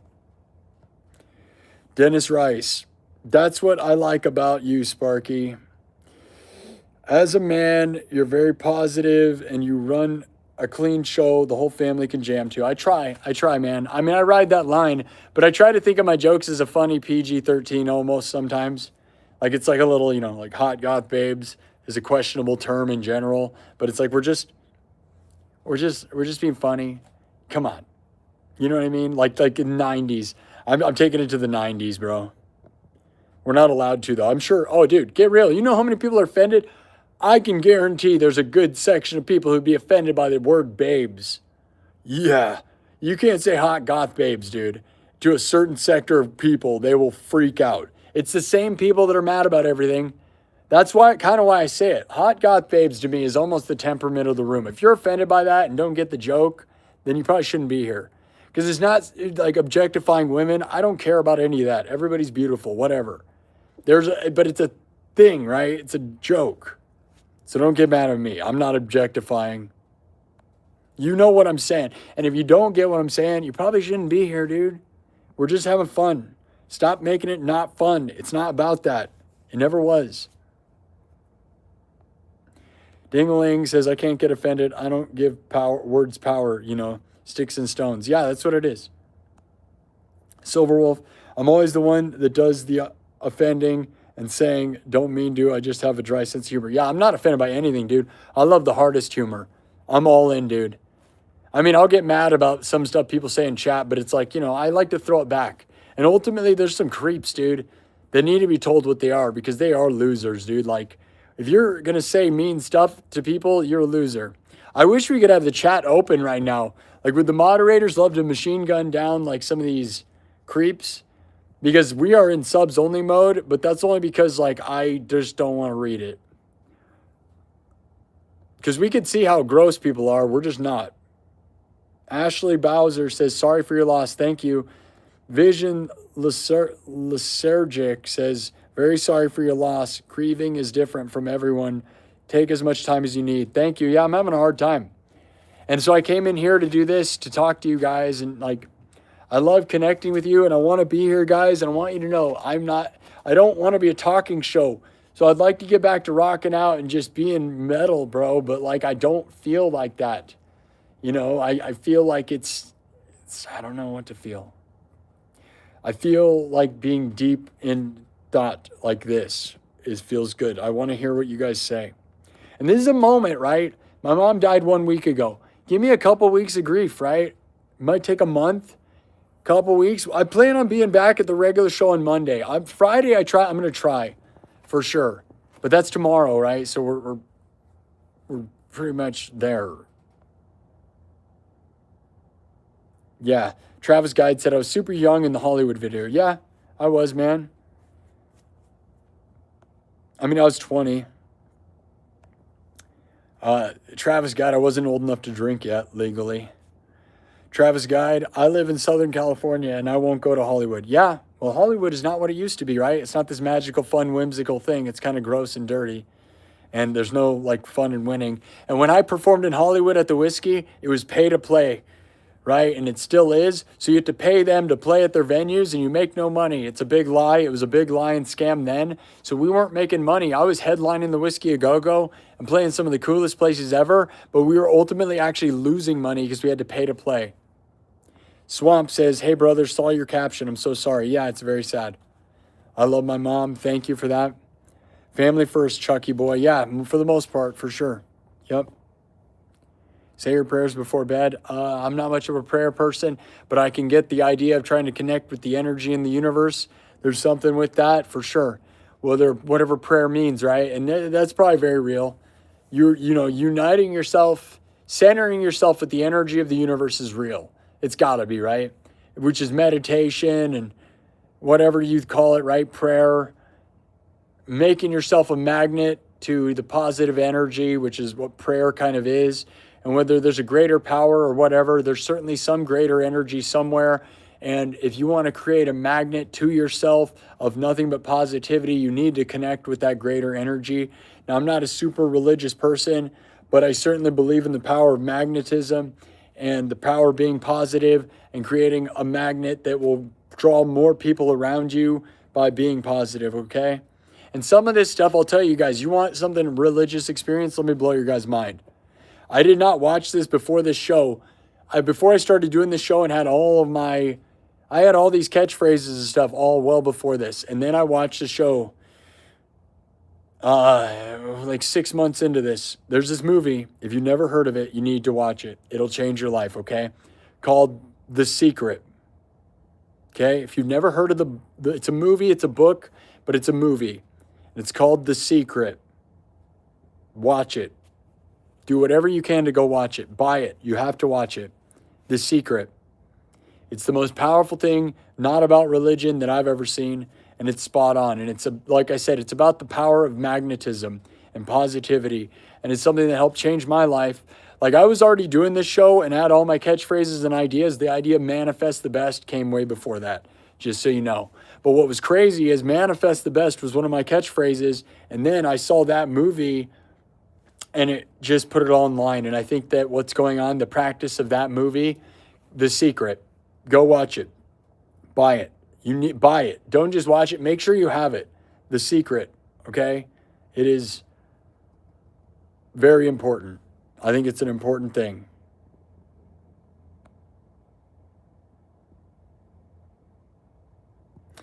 Okay, Go says, it'll show that it was real. It's okay, bud. Love you. Thank you, Raven. Appreciate us. Thank you, Travis. I do feel close to you. Thank you for making a good, consistent channel. Thank you. Yeah, trying to bring people close. John Connor. Just be how you are. Rome wasn't built in a day. That's right. It really wasn't. And it makes me sad. Heck yeah, jacked for mom. That's right, Dabsy. You gotta be ripped for your mom. That's right. So then you can get your own hot mom somewhere.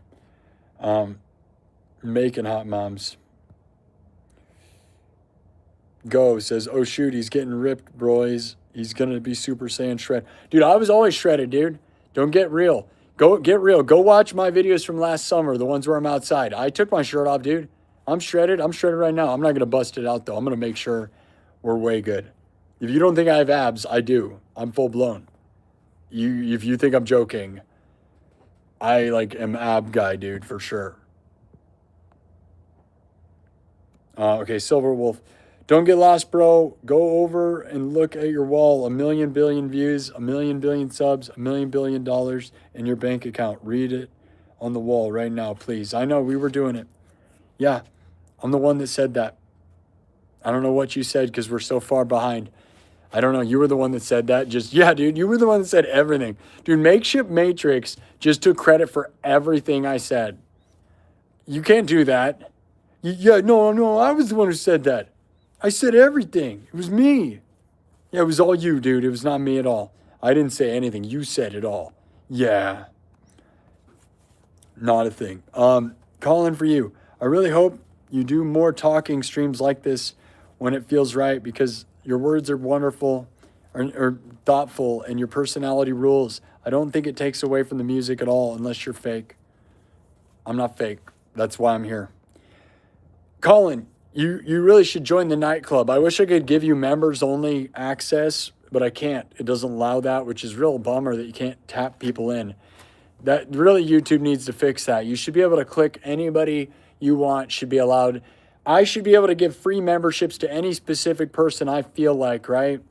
I think you can do that on Twitch, but you can't here, because I'd give it to all my moderators all the time. And also, you guys got it. This is what the nightclub is. So if you're wondering what those Monday and Friday nightclub streams are that I've done over 100 of, like 125 streams of, Monday and Friday at around 7 p.m. Central, it's this exact thing for like hours, like 1 to 2 hours usually. So if you like this and you want more interaction with me, it's me as a guy, and then I go rock out. I usually do them Monday and Friday before the show. So I do about a 2-hour stream at about 7 o'clock before I go live at 11, right? So this is what you get, and you get my updates. So if you like this and you're interested in this, I have hundreds of them, literally over 100 hours.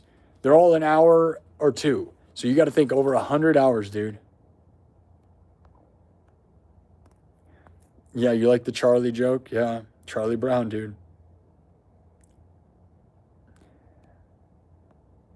It's a joke. Don't cancel me.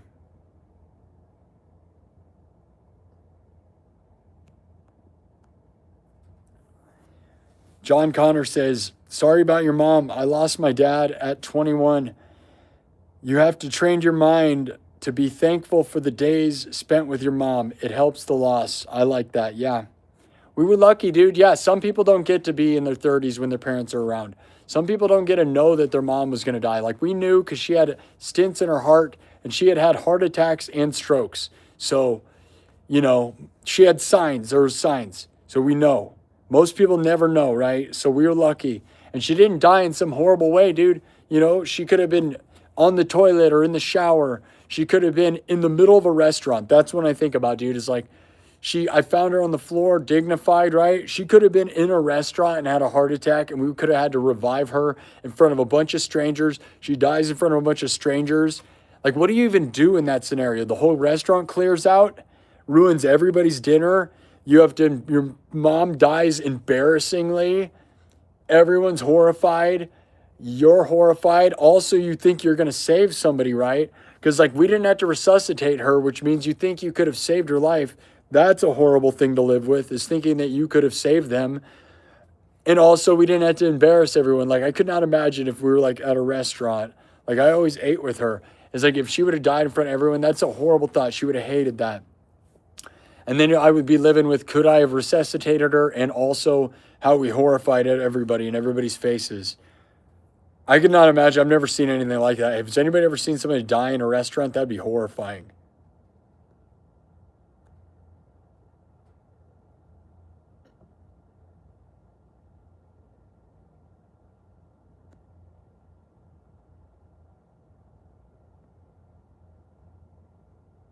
Mermaid, that mermaid person is really on lots of substances, dude. That is what you call a person like on a bunch of end. So you're definitely one of those things. One of the tons of streams, really. Like, why does it say it's not working? We'll just add head to your name. Mermaid Balmy Boy is absolutely on tons of things. And you're going to go away now. We're done timing you out. You guys see that, dude? You know what I'm saying? That person talking crap to Silverwolf, that person is on substances that end with head. Well, you know, C head or an M head or also though you're a little bit of an S head too. You're all the things. I've never seen a more, I hope you recover from whatever thing your substances you are wasted on. Makeshift matrix, yeah, for sure, but be good to be able to be therapeutic. And it's good to be therapeutic. And in reality, I was anxious and stressed and checked in here to see how you're doing and everything else. Yeah, because I didn't do last night. I don't know what to do. My schedule's screwed up. Flowers from Mom. Thank you. Visions Lysergic. Yeah, thank you. It's a good place to be. Yeah. Feel better. Yeah. Lit Mead Meadow. Hi. Sorry to hear your mom died. Thank you. Thank you. Thinking Times here, aside from The Secret, Bob Proctor had some great seminars too. All right, I'll screenshot that. Bob Proctor. You know The Secret though? If you know The Secret, it'll really help you guys. You need to know The Secret. I'm not joking. I heard about it at one of my Chamber of Commerce meetings. I was already preaching it though, guys. The power of positivity. What I love is I was already doing most of it. It blew my mind. Like there's a lot of things, the power of positivity, making yourself into a magnet, and the visualizing things was like something I was doing, the Lamborghini concept where you like imagine yourself driving your dream car. I would always imagine myself in a Lamborghini. I still do.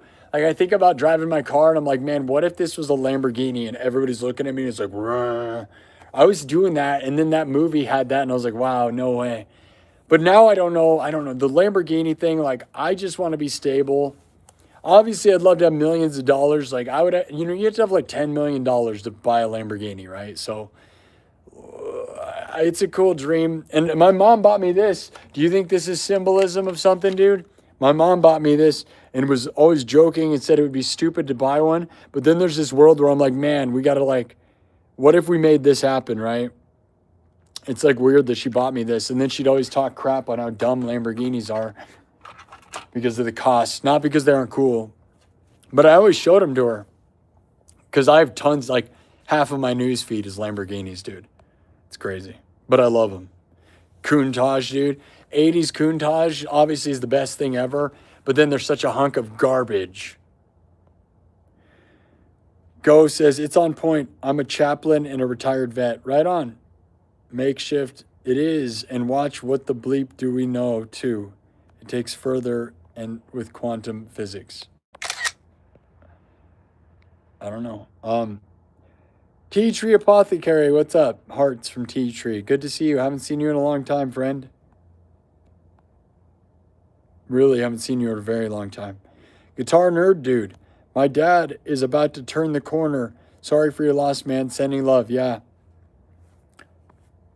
At least you're aware of it, right? I was aware of it, but man, it doesn't matter. It's always hard. I just hope that when your dad goes, that it's in a way that's dignified. That's about the only thing you can really hope, dude. I got lucky. It could have been worse. So I hope that for you. Just be appreciative. Go enjoy the moments, man. Ducky Toff. Do you play Tarkov? Duck-off? Do you know what that Duck Tarkov game is? Do you know about Tarkov? Escape from Duck-off, I think is the name of it. Does anyone know that? Ducky Toff? Or you Duck YouTube of? Duck YT of? I think of Ducky Toff and think of, even though it's not what it is, I know you're not doing that, but anybody ever see that? Escape from Duck-off is a Escape from Tarkov video game remake with ducks. It's a bunch of stuff nobody knows what I'm talking about. That's fine. That's for the nerds. If you're a nerd, you know what I'm saying. Those of you who got that, you're my people. You know. Real nerds know what I'm talking about. That's how nerdy I am. And if you don't know what I'm talking about, you're probably better off without knowing. It means you went too far down the rabbit hole, dude. It means you watch too many live streamers and too much garbage. Watch positive messages in the water you drink. Is that a thing or a...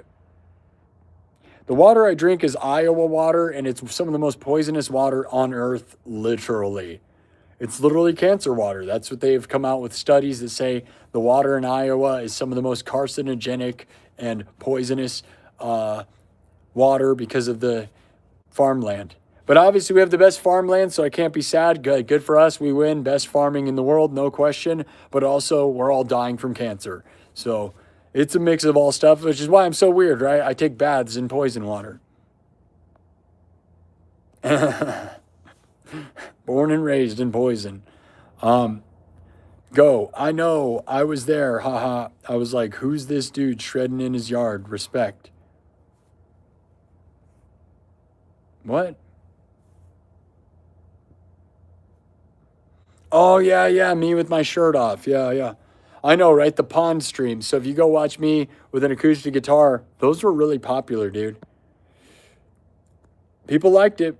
I don't know if it was just because it was controversial, but they were into it. I'm so far behind. Become a nightclub member. Crystal Dalton, yes, you and my brother should jam out someday. If he's a drummer, I'm all down with jamming for drummers. I'm not looking for guitar jams or bass jams. Really, guys, like the only people I care about collaborating with really right now are rappers and drummers. Because I do all the music, right? And I like to do all my own music and all my own beats.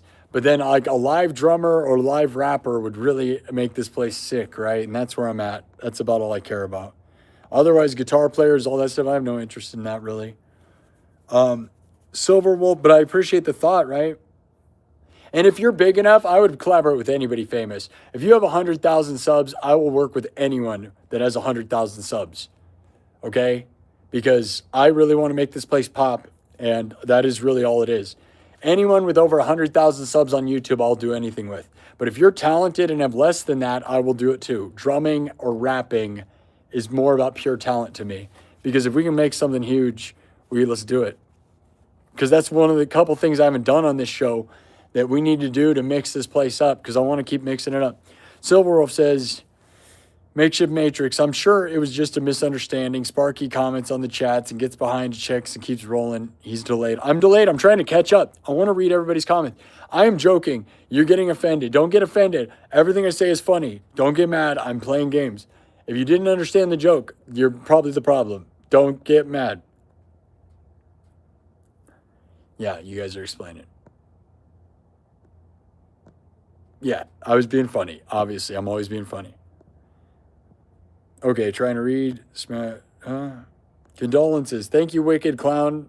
See, Wicked Clown is not so wicked, saying condolences, my man. All those people with the most horrendous names always saying the nicest stuff. Crazy how that is, right? Wicked Clown, turns out, is just condolences, my friend, right? But then there'll be a guy who's like, like cute puppy, and then they're like, oh, I wish you would, blah. Like it's like the opposite. It's real weird, isn't it? It's like sweet people have a wicked name, and they're not trying to be wicked. It's real crazy with that. Makeshift says, gotta go. Love you guys. Too sensitive today for misunderstandings. Get out of here with making this sob story about you. I'm not a fan of cry. Like, this is my sad party. You don't get to come to my party and then get sad. I can't do that. Boo. Right? You know what's another thing that I can't stand either, dude, is like cry bullying, dude.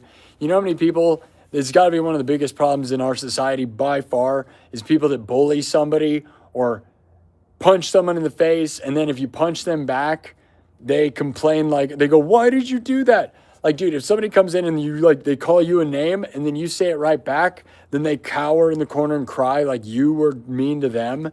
Can't stand it. It's one of the things I hate more than anything in my whole life is, they have dealt with it more than anything in my whole life, is people that cry bullies, right? So they come up, they make fun of you, and then when you defend yourself back, they go, oh my God, he's being mean to me.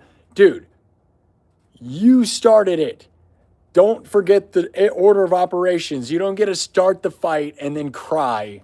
Can't stand it. It's #1 society problem in all directions, dude. If you started the fight, do not complain if you get bit back, dude. I'm sick of it, man. In every way, whether it's an argument or it's a physical, anything, like, dude, it keeps happening. Like, dude, don't walk up to me and punch me in the face and get mad if I punch you back. Okay? You're not the victim in that scenario. Gentle Jake, hey, buddy, thank you. Yeah, I've been good. No, I'm not good. I'm never good. Right now, I'm not going to be good for a while. I'm having problems getting through my life. So, but I'm happy these people are saying these nice things, trying to make me feel better. Makeshift Matrix, we love you. But again, your misunderstanding turning into you being a victim is just your problem, not mine. And do not do that, okay? I don't like that. You overtalk and then you get a complain. I don't know. Yeah, you're clearly emotional, but I'm the one who's sad right now. So you're not the victim of anything. Remember that. Oh no, Megan, thank you for knowing. Megan's a legend right now. Megan, you're the best. There's what Megan just said. Megan said your new phone pauses the stream for a moment whenever you're screenshot. In case you didn't know, iPhones for the win. Yeah, Megan, you're brilliant. Megan's very smart. That's right. Thank you for telling me that, Megan. Megan is brilliant right here with the insight. You knew what was happening, right? You saw what I was doing. I wondered if that was happening. Thank you for noticing. Very smart of you. Very smart, Megan. I love you for that. Yeah, this sucks. I'm not going to lie. Right now, my experience switching to an iPhone kind of sucks, dude. The quality's there. It's good quality, right? But the actual, like, the video playing in the middle of the stream earlier was garbage. And now that it's become like a 4 or 5 hour stream, 5 hours is too much. Why did I do it for 5 hours? Wicked Clown says, I don't want a Lamborghini, but I would absolutely love to drive one. I don't need to go that fast all the time. No one needs it. That's the truth, though, isn't it? Lamborghinis are a joke, especially in America, because you can't even use them. Like, we don't have the Autobahn, which is why like we need one. There should be the Autobahn in America really should be over by Arizona and Vegas, right? There should be roads with no limits, but we don't have any of those. So realistically, in a Lamborghini, unless you get to a racetrack, and in America, all of our racetracks are circles. So you'd have to go to a NASCAR track, and then you only get to drive in a circle, so it's absolutely boring. Isn't that sad? Like, that's the problem with the Lamborghini. In America, it's just bad times. Like, there's maybe a couple indie tracks somewhere around here, right? But even an indie track is just a track. You can't just rip it, right? Unless you go to the Autobahn in Europe, you're not going to be able to have fun. So yeah, Lamborghini is kind of a joke. You can't even drive it at a proper speed to be good for it, really, right? It's like crazy. That's true. Like, it's embarrassing. Like, every time I see a fast car, even in Iowa, which we don't have all that many, you know, they're revving their engines, but most roads are so slow. You're like, dude, you're going to go 35 miles an hour? Whoa, dude, that guy's going to get to the next stoplight before me? That's pretty hardcore, dude. Like, that guy's like Vin Diesel. The way he went 35 miles an hour. Thinking Time says, it'd be cool to make a wooden base with clear enclosure to display the toy Lamborghini and leave some space for words about your mom or a small portrait pic in the wood base. Yeah, that'd be nice. I love that, but I love my mom, you know. We're just going to keep it on the shelf. I'm not all that sentimental about it. It's nice she got that. If I get a Lamborghini, then it'd be awesome. Otherwise, it's just fun. I love my mom, but you're not wrong. Silver Wolf says, I have a PS5 Pro, don't have a console, so I can't play Tarkov. Yeah, I think it's on PC only. Tarkov. Yeah, and we're all going to need to get... I don't have a PS5, so I don't know. Flint, Michigan has bad water, yeah. Vision Lethargic, I guess the Stream Box will be around the price of a PS5. Steam, yeah, the Steam Box. Really? Really? Are you sure they announced the price on that finally? I thought it was going to be way too expensive, dude. Steam, yeah, the Steam machine, the Steam Box, dude.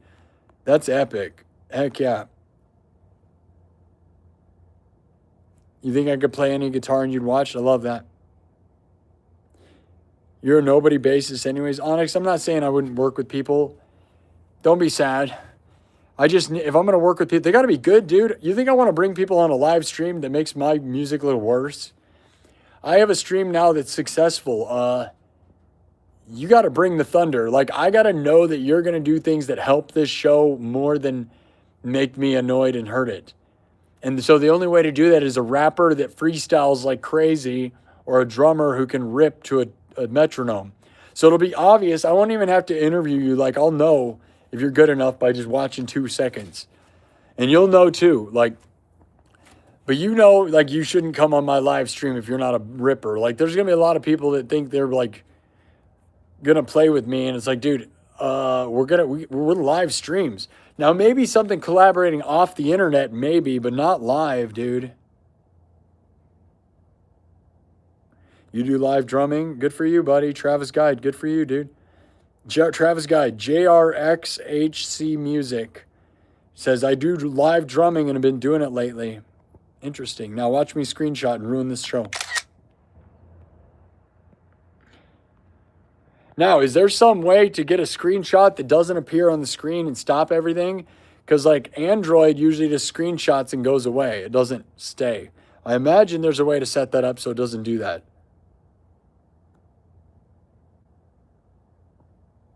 Are you the best bassist in your house? Says Visions Lethargic. Yeah, exactly. Somebody's like, I'm a bass player. Yeah, I know. That's so funny.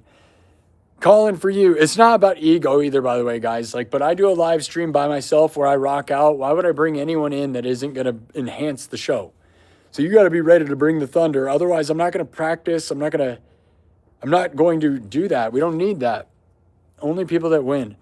Or if you have 100,000 subs, if you suck at something and want to come on the show, as long as you're famous, I'll have you on too. There's that too. But, you know, calling for you. Do you still play video games ever? Does the duck game hold up? You're talking about Escape from Duck Off? I don't know if that's even a console game. I think that's, I don't know. I think that's a PC game. I love video games, but I have not been playing them recently. And I have a PS4 and everything's starting to come out for PS5. So I need to upgrade. I'm going to be extremely sad when Resident Evil comes out because I am obsessed with Resident Evil. It's like the reason I play video games, right? Like Resident Evil 9 is going to be it, dude. But I'm so sad. It makes me want to get a new one. And Grand Theft Auto is going to come out and I'm not going to be able to play any of it. So it's going to be the first console generation in my lifetime that I'm not up to date. But guys, you hear, I got to spend all this money. If I'm going to get a van and get Starlink, I can't do that probably. So I'm not going to go spend $500 on stuff because I just can't. And if my mom was here, she'd buy me one. That's what you guys don't get. She would have bought me that for my birthday if I asked her for it. That's what makes me sad. And I would have probably, right? For my birthday, I probably would have asked my mom for that stuff. It's just, if I'm going to do a van and stuff, I don't need video games, dude. I love video games. I watch people play video games. I love them. And it makes me sick that Resident Evil 9's coming out and I'm not going to be able to play it. Because I loved Resident Evil 8, dude. I beat it twice. I've beaten every Resident Evil game. I love Resident Evil. It's like what video games are meant for. Resident Evil is why video games exist, bro.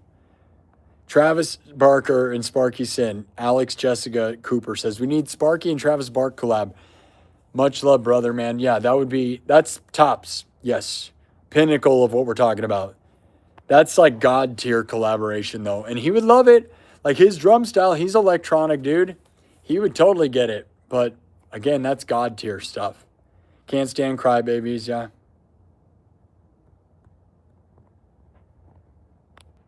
No, man, the thing is, the world's full of crybabies.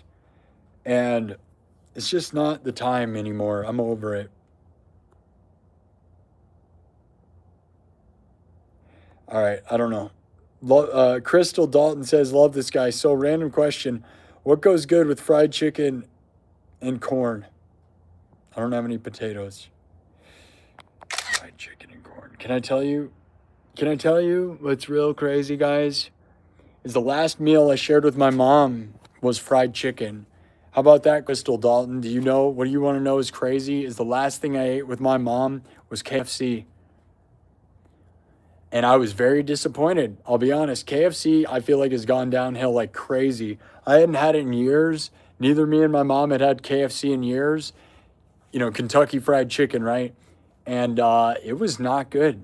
None of it was good. The gravy was the only good part. I was like, the gravy's okay still. The rest of it, like, bad, dude. And I haven't had Popeye's chicken in a while, and I used to love that. And I think it still holds up, probably. Going to hold up better than KFC, but KFC was not on the level. So, you know, what's sad, though, is that was the last thing my mom ate. And, you know, maybe that's what gave her a heart attack. I don't know. But we shared that together. And I'll always have the little memory of, like, talking crap about it. And then, like, sharing a biscuit, eating a biscuit with her. And she was going to hand me honey. She handed me the honey. And we were just sitting there. And she was watching Forensic Files, you know. And then we watched the Olympics and Forensic Files, and we were eating KFC and chowing down. And she had a bad heart, so eating KFC is just what kills you, right? But that's what we did for fun. So it's like, you got to eat garbage with your family. Like, sometimes it's fun, right? It's what's fun about relationships and girlfriends and moms and stuff is bad food sometimes.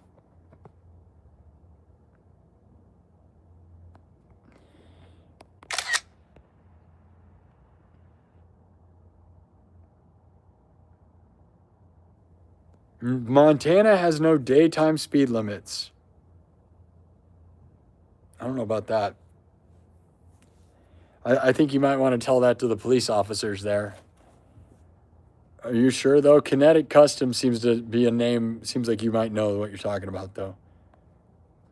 They don't have any speed limits if your car is fast enough and they can't catch you. You know what I'm saying? But now drones kind of get you. Silver Wolf. You may have been streaming the last 5 hours, but I've been worried about you for the last week, and I feel better watching you today, knowing you're doing better. I'm not saying I'm doing better. I would argue, like, coming in here is almost just trying to mentally help me. This is brutal on my voice. I mean, I'll be honest. Double OG from the set. Bro, the racetracks are not in circles. Double OG from the set. Laguna Seca isn't a circle. Is that an indie track, though? It's what I said. A couple turns isn't enough, though. And then renting, I'm just saying. All I'm saying. Gentle Jake. Well, we love you, broski. Life will be hard, man, but you'll get through it. Just now catching up to the stream. My internet is trash. Yeah. Thank you, Alexander. Thank you. Go. Chas. Gotcha. Says, wait, I know Frankie M. and Cody Dennison. I'll ask if they can put you in a fast car. You should. If you're still watching, Gotcha, try to get me a Lamborghini, dude. I've been trying. If we can do a stream from a Lamborghini, it has to be a Lamborghini. And hopefully anything other than a Gallardo, right? Because, or Gallardo, whatever you call it. I don't know how you pronounce it. You know, it has to have Lamborghini doors or it's not legit, if you ask me, period. But yeah, if you could figure that out, dude. If any of you guys can get me a Lamborghini to drive or ride in, we would be winning. Dominic Nappy says, Ace Combat 8 is coming out soon. It makes me want a PS5. Yeah. My big things for PS5 is Resident Evil 9 and then Grand Theft Auto is coming out. And there's other things like Silent Hill coming out. Luckily, there hasn't been a whole lot of games that make me want to get one. I'll be honest, man. It hasn't been like desperation, but Resident Evil to me has been my whole life's most important, like my favorite thing, dude. It's like why I play video games. Noah Simmons, what's up, bro? It's getting dangerous outside. Please be careful if you go anywhere. Dangerous outside? It's not dangerous here in Iowa. Where are you from? Are you talking about like, oh, you're talking about like Minnesota stuff or something? It's not dangerous here in Iowa. It's just a place, dude. Just hanging out. People are just in the corn doing nothing. Unless, like, what do you mean? Oh, you only need to sell 5 feet pics to make that money? I'm glad to hear that. That's good, yes. You must have beautiful feet. Or you have 5 feet? Did you say you have 5 feet? 5 feet pics? Oh, yeah, those pictures might be worth all kinds of money. Are you an AI human? 5 feet? 5 feet pics? That's what AI would generate. Thanks, Joseph Richardson. Hey, man, love you, dude. Sending love and positivity. Thank you. Colin, for you. Wow, I've actually been playing Resident Evil Village today. I'm stuck and don't want to YouTube it. No way, dude. Village is the best. I love my favorite, dude. You're stuck? It is so fun, dude. It is fun. That is fun. I wouldn't say it's the scariest one. To me, it was the most fun Resident Evil. And Resident Evil 4 is really fun, but Resident Evil 8. Wait, Village? Yeah, that's 8. I always get 7's name mixed up, right? 7 was the scariest thing, dude. It's one of them.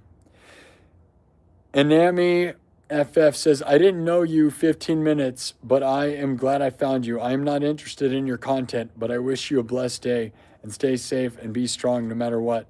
You built a nice community. I'll be honest, I think that's a garbage comment, if you want me to be honest. I mean, it's nice to be positive, but don't tell me, you know what you should do? Is don't tell me you don't like my content. Just don't talk to me. That's a weird thing to say. Like, you're subscribed. You said, I didn't know you 15 minutes, but I'm glad I found you. I'm not interested in your content, but I wish you a blessed day and stay safe. What do you mean?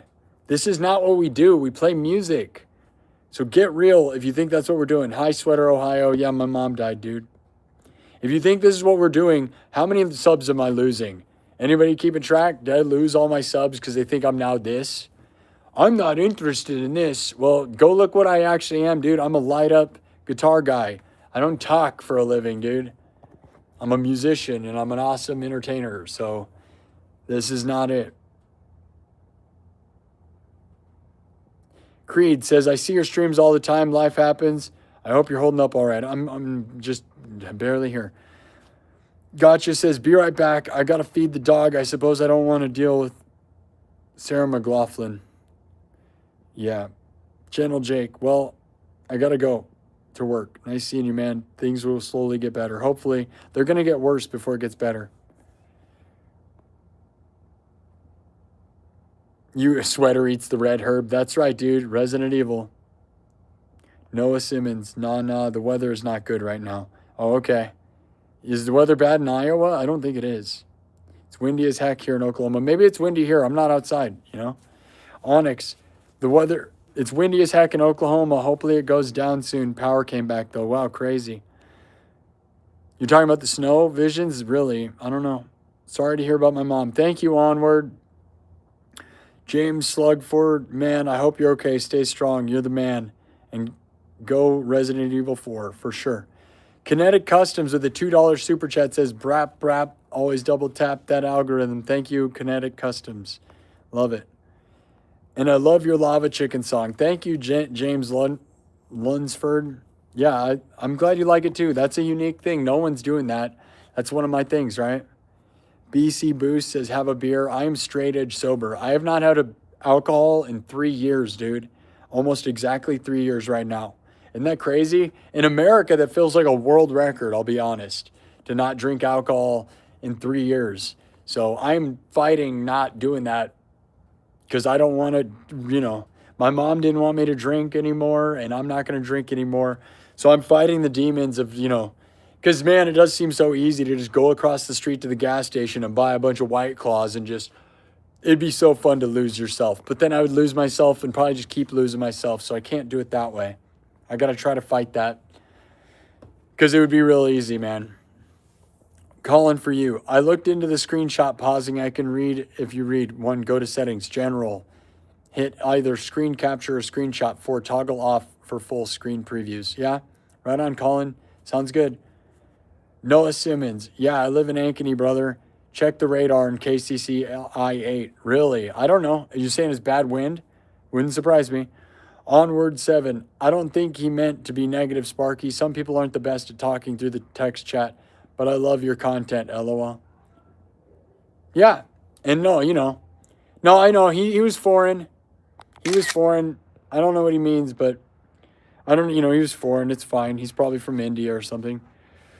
Gotcha, man. Says, that's good, man. Not a beer in 3 years. Congrats. No beer, nothing. No alcohol, nothing, dude. I'm straight edge sober right now. Literally doing nothing ever. Which thankfully, that's where I'm at, right? Because like losing my mom, like and some of those things seem like the easy route, right? And I miss having fun and doing that stuff, but also like got to rise above, I guess, man. Time to win. James Lunsford, you don't need it. I'm trying to stop myself, but I always listen to you play when I'm going to work. Yeah, it's fun, dude. Kinetic Customs with a $5 super chat. Congrats on sobriety, especially in your profession. My mom is my best friend. I can't imagine the day I lose her. I'm pulling for you. Yeah, that's where I'm at, dude. My mom was my best friend, my world. What I would do, like really the closest person to me. Like when I wasn't streaming, I would hang out with my mom, dude. I had a pretty simple life, dude. It's like go out to eat with my mom, hang out with my mom, take her places, and do this show. And that was like most of my world, dude. I kept it pretty small, pretty simple. Don't have a lot of friends or anybody that I hang out with. And being straight edge sober and not drinking and doing that makes it a real small, simple world. So I'm very scared and sad. And yeah, sobriety is a thing that's very hard for a lot of people. So it's nice to have found it before my mom died, right? So my mom saw me with nothing, no Mary or no booze or anything, right? So I'm just straight edge, biting, gritting through life, and it's not easy, man. Like I do caffeine, that's about it, which is probably bad, but it's hard. But here I am, and by finding a place that makes me win and having hope and you guys believing in me, that has taken me to a place that makes me believe that I have a higher purpose. And by finding a thing that makes me believe I can inspire others and create for the rest of my life, it keeps me straight and sober. And I just got to keep fighting and try to be a winner because that's it. Otherwise, I don't want the demons to eat me, dude. So, Sweater, Ohio. I know, Sparky. My family sends their love your way. Things as such always leave me loss of words. Air hug, my mango. Rest up. She knows you're the only.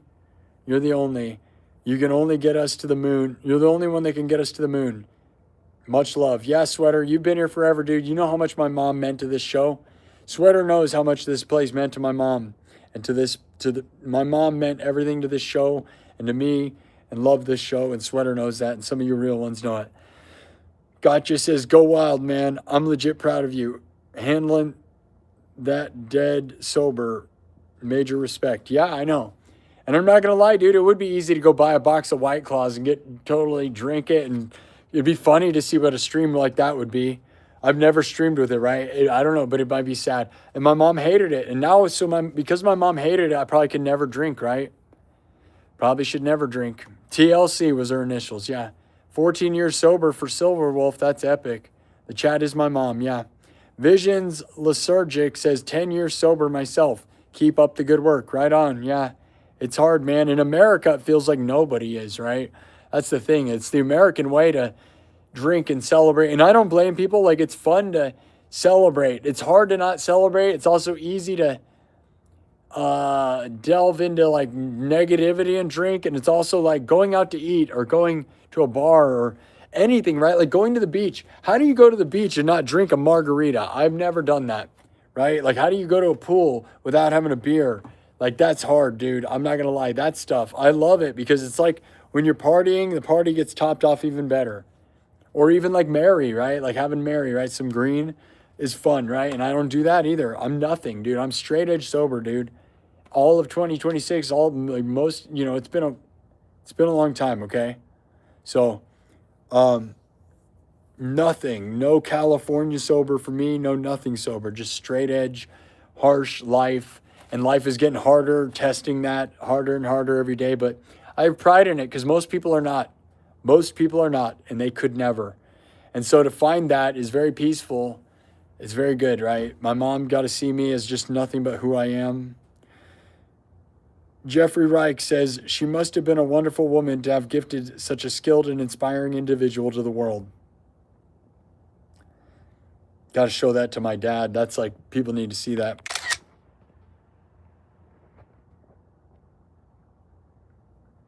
Sweater, Ohio just drinks milkshakes. Milkshake is a party for sure. Tea Tree and Sweater, Ohio are here. We got some OGs. Kinetic Custom. Yeah, dude. I wish I had a milkshake right now, but I'm trying to not.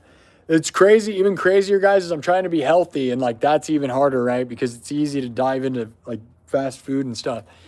And I want it. I crave it, but I'm trying to I want to be like shredded and stuff. But a milkshake, right? Like McDonald's sounds so good in the name of my mom, but then I'm just trying to eat meat. Only meat, fruit, and vegetables, and things that make you shredded. All right, guys. This is probably going to be it. 3 hours and 10 minutes. 5 hours and 15 minutes. Way too long, dude. Brutal. I didn't plan on doing that. I just wanted to pop in, dude. And so no one's ever going to get to listen to this whole thing. It's now become the longest show. Like every show I keep doing, I keep ruining it because nobody can ever watch them. No one can watch a 5-hour stream, dude. I ruin all my streams. We got to the end of it, though. You guys are wonderful and supportive. I'm so glad to have a community. Thank you for being my mom, dude. Like I said, if you know, I used to say, tell your mom you love her before you go into the woods. Tell your mom you love her. You never know what could happen. Your mom could die. You could die. Tell your mom you love her. And if you don't have a mom, let the chat be your mom. Love you, Mom. And now the chat is my mom. And you guys have done a great job of really filling that. Because I always knew my mom's health was bad. And I wanted her to get to 100,000 subs. She wanted that. We didn't make it. But guess what, man? We're gonna try to get there anyways in the name of her, whether it matters or not. We don't have as much of a timeline, right? I wanted to do it in less than 2 years because I thought she could live that long. And she didn't. So now we just got to do it whenever we do it, but hopefully it'll happen fast still just because I want to. But the chat is my mom now. You guys are my mom. I hope you can handle that responsibility, okay? So make me some sandwiches and send me gifts and make me sandwiches. Give me love, dude. And you guys have been doing that, so thank you. It's crazy. Thank you, Richard D. Crossan, Sweater, Ohio, Travis Guide, Kinetics Customs. We're all in this together. I'm pulling for you.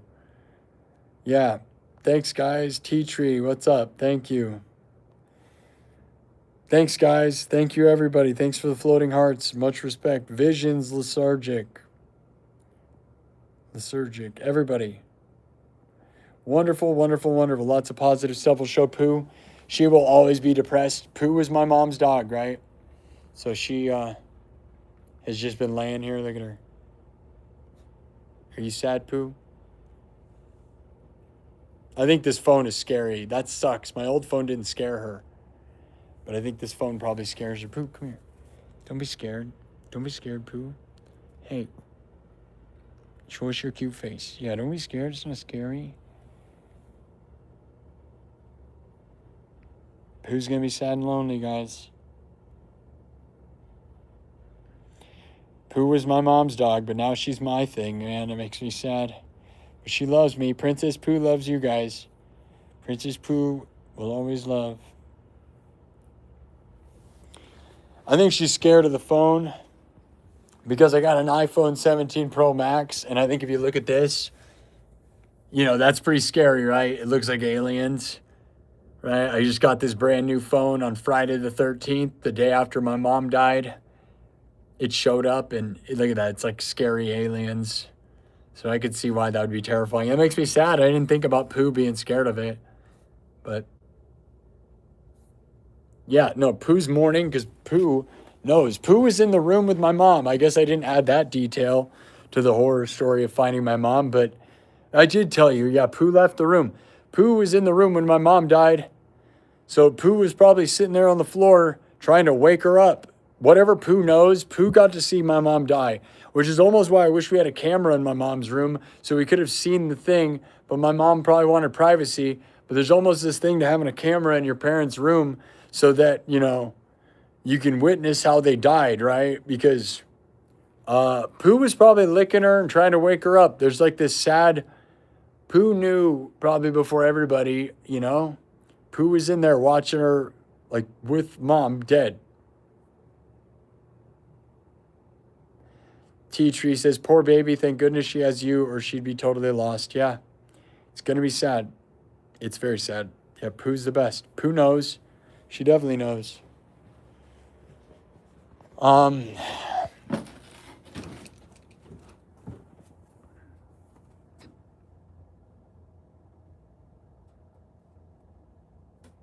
Pooh knows, which is not to be confused with people who kiss people's butts. Think about it. Think about it. Pooh knows. Pooh knows. Pooh knows. Shout out from the Northwest. Peace be with you. All right, guys. 5 hours and 20 minutes. Way too long. I hope something good came of this. I want you guys to know I don't want to do too many of these this way. I'm still going to have a hard time. I don't know whether I'm going to do music. I don't know. We need to do it tomorrow. I need to get back in, but this was really, this feels therapeutic. You guys really helped me. All the comments and stuff, right? It makes me feel good. And if I'm rocking out, it just feels like it's not the same. But I don't know if I lost subs. I don't know how many subs we're at now. I don't know what happened with that.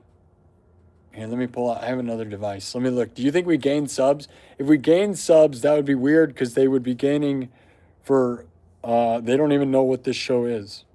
So if you subscribe because you're watching this, you subscribe because you feel bad for me.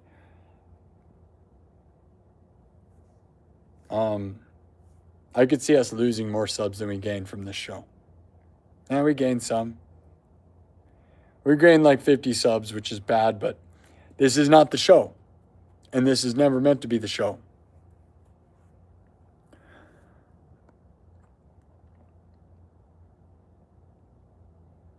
Thank you, Richard Crossan.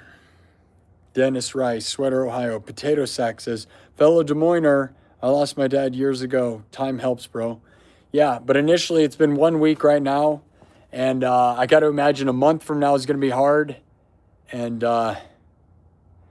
years are, yeah, like AI says it takes 3 years for the grieving process to be over.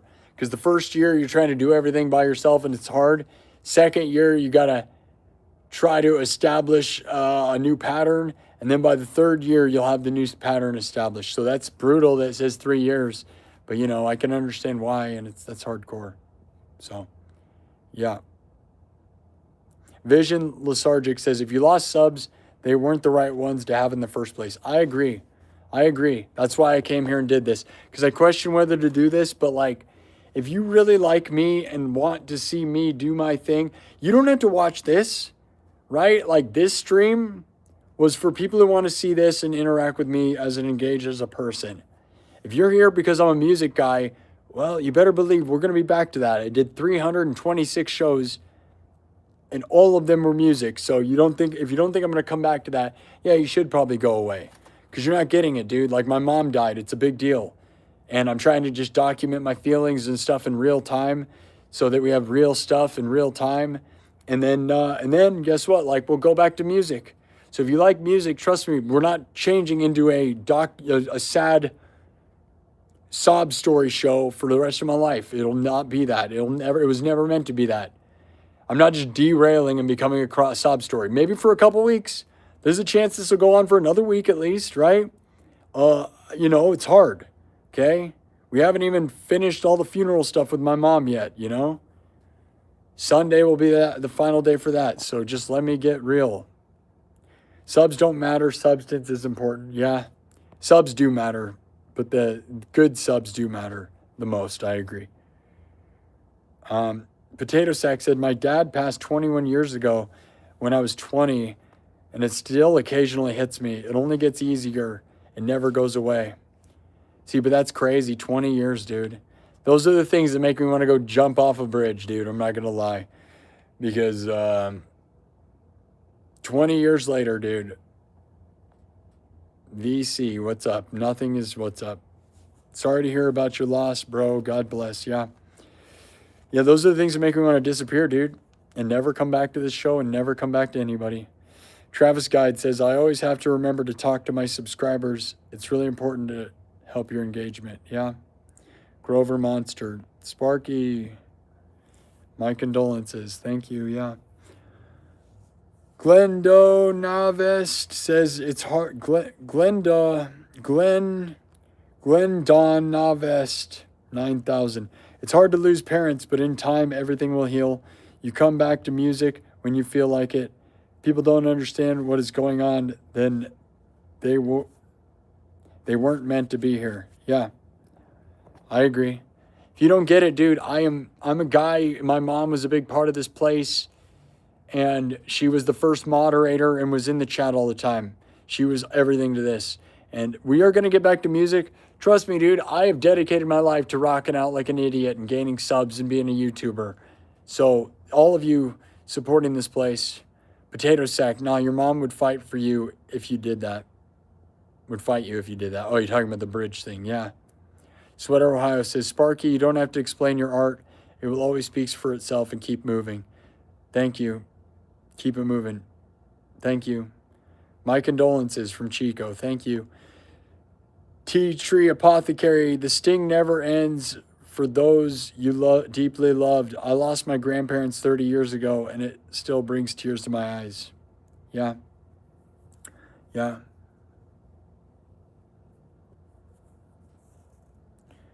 I don't know. I don't know what's going to happen. But like you guys heard, I've got to get the mall situation's going to change. Everything's going to change. So I don't know, man. I did not intend to do a 6-hour stream, 5.5-hour stream today through this. I was going to do music. Now I'm exhausted and like,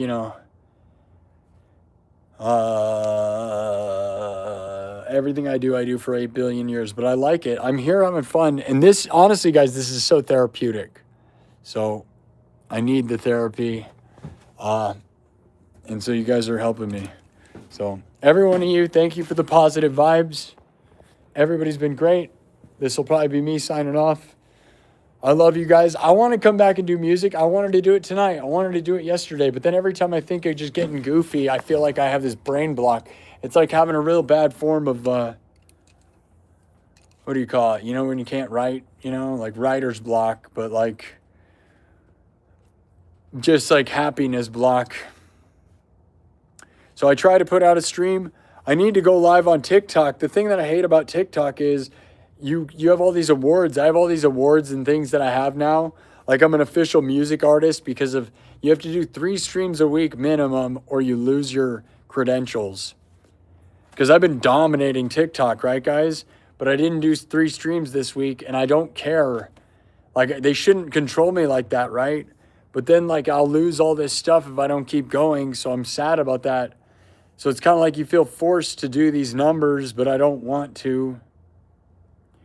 Right? Like I don't care. TikTok is fun. But YouTube is where my like community is, dude. Like that TikTok's weird. I'm proud of the success I have on there, but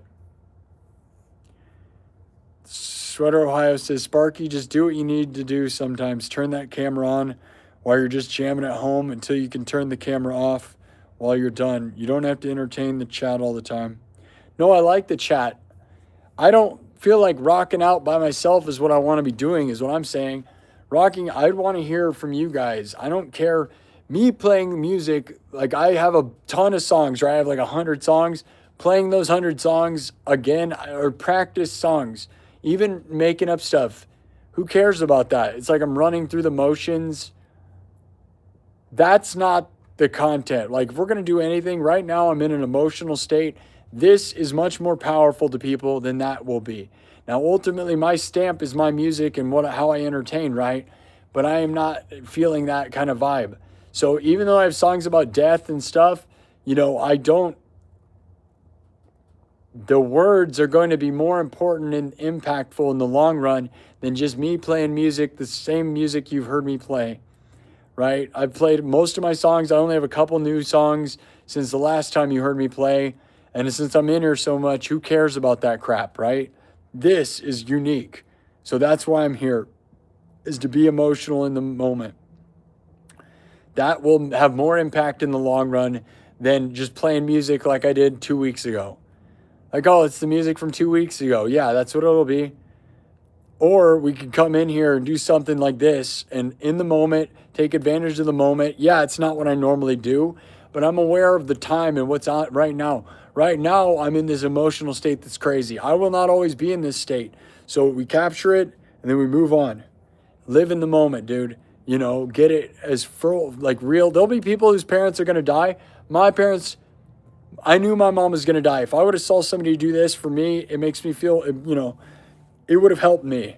And I hope it helps someone else too. Even though this is 5 hours, 5.5 hours, so some people can't watch it. But then if you're really sad, this 5.5 hours might be really, really helpful.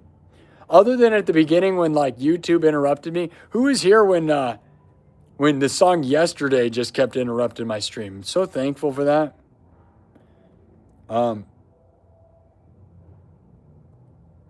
Gotcha says, all the real ones got you, bub. Love you. Be safe. Dominic Nappy says, we're here for you. I'll pay you for therapy. Yeah, we'll pay you for therapy. That's what I'm saying, yeah. Give me therapy and pay me. That's good, yeah.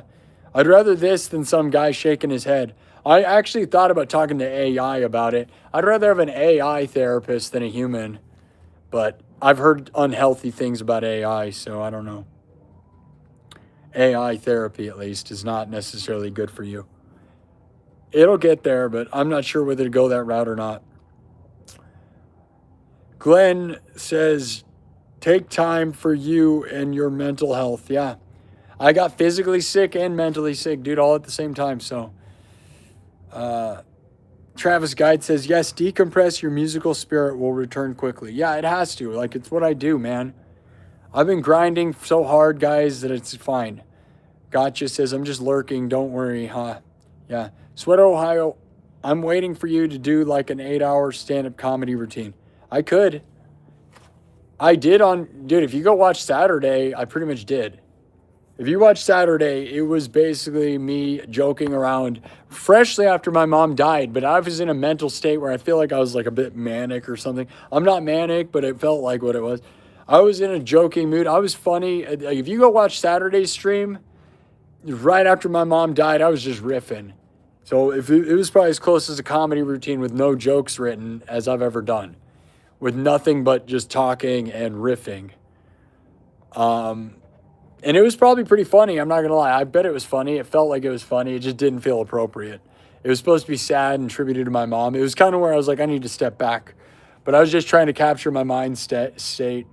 But yeah, I'd love to do a stand-up comedy routine, dude. Like I said, I have a huge joke book that I've been writing for over 6 years and never did stand-up comedy. So it'd be crazy. But Grover Monster said, lost my mom in 2004. Very sorry to hear that.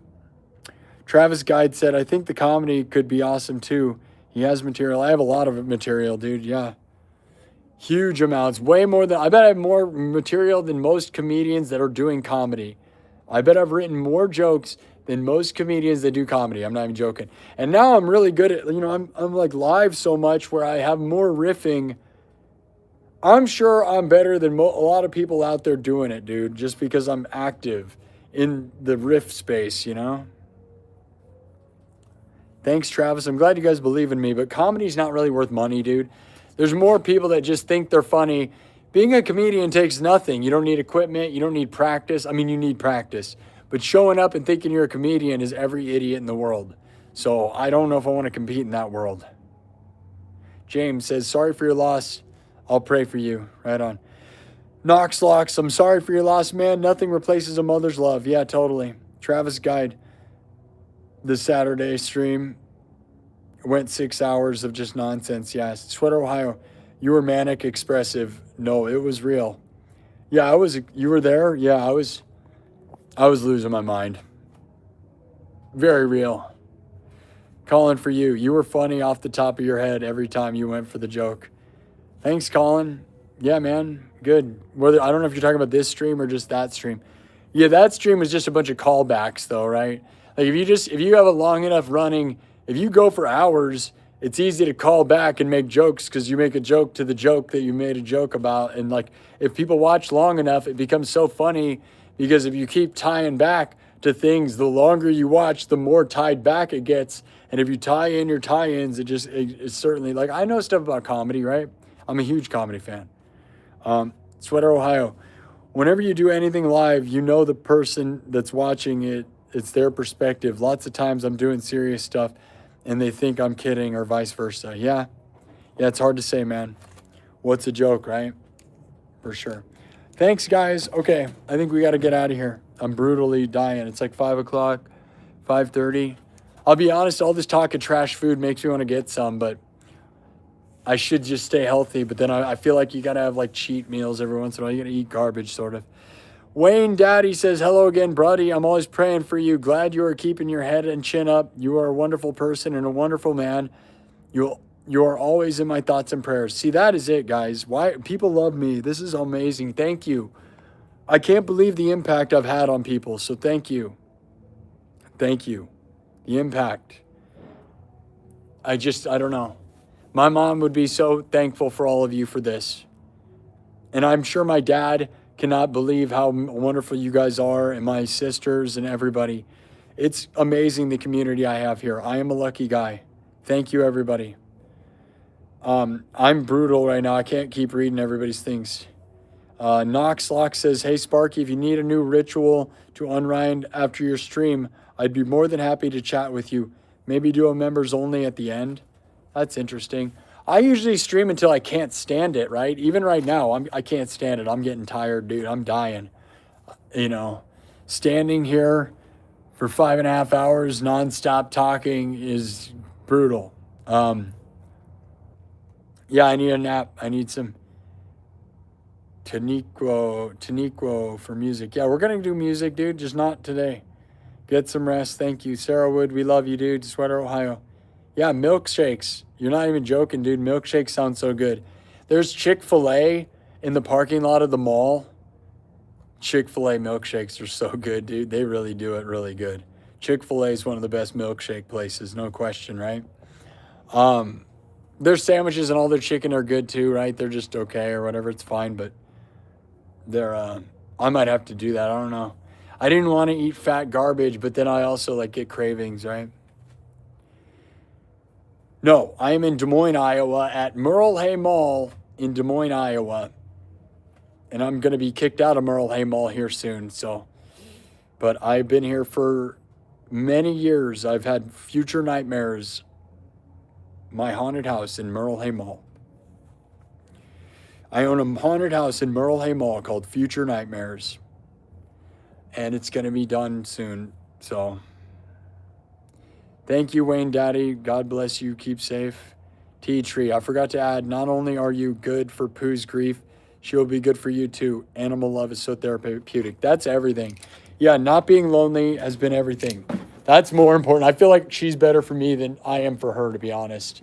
And that's helpful. So I'll show you guys this thing that we guys talk about. You're a million, I'm a million, $1 million, million subs, $1 million, million subs, $1 million, million subs, $1 million, million subs. Okay?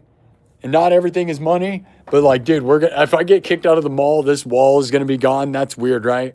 We missed the goal. We never got there. And money and numbers are not everything, but you kind of have to have them to be successful, right? So I don't know. Manifest the best, million billion to the moon. My mom is the best thing that ever happened. And I'll always be sick and sad.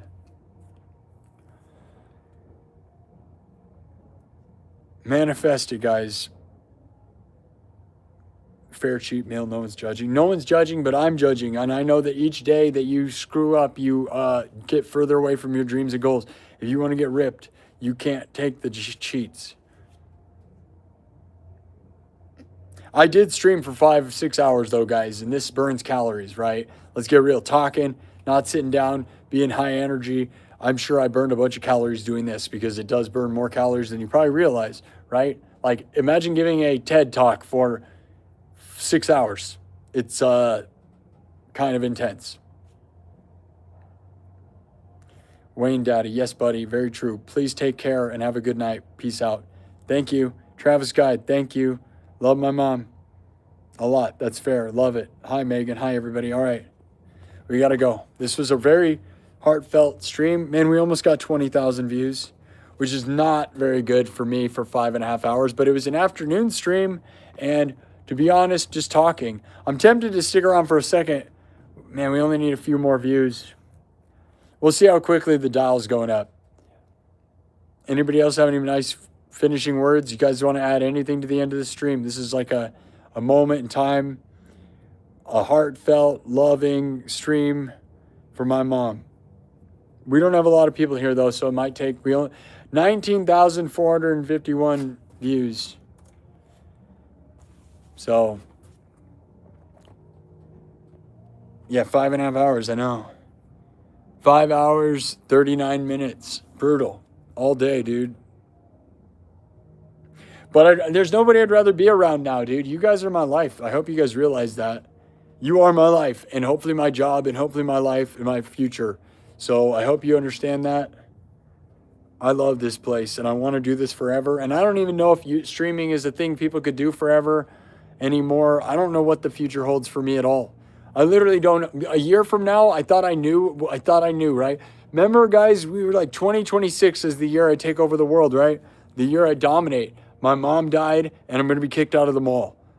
Everything's about to shift. So either I'm going to win in the biggest way ever this year, and 2026 is going to be my year, or I'm going to like die.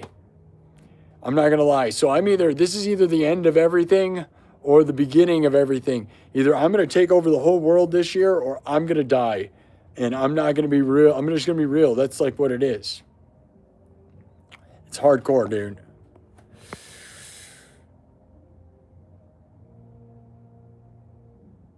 Colin for you says, the thing on the wall says, my mom is beautiful. Yeah, mom is beautiful. Respect. Onyx says, been here the whole time, mostly quiet, but always here. Much love. I'm glad you can do that. Thank you.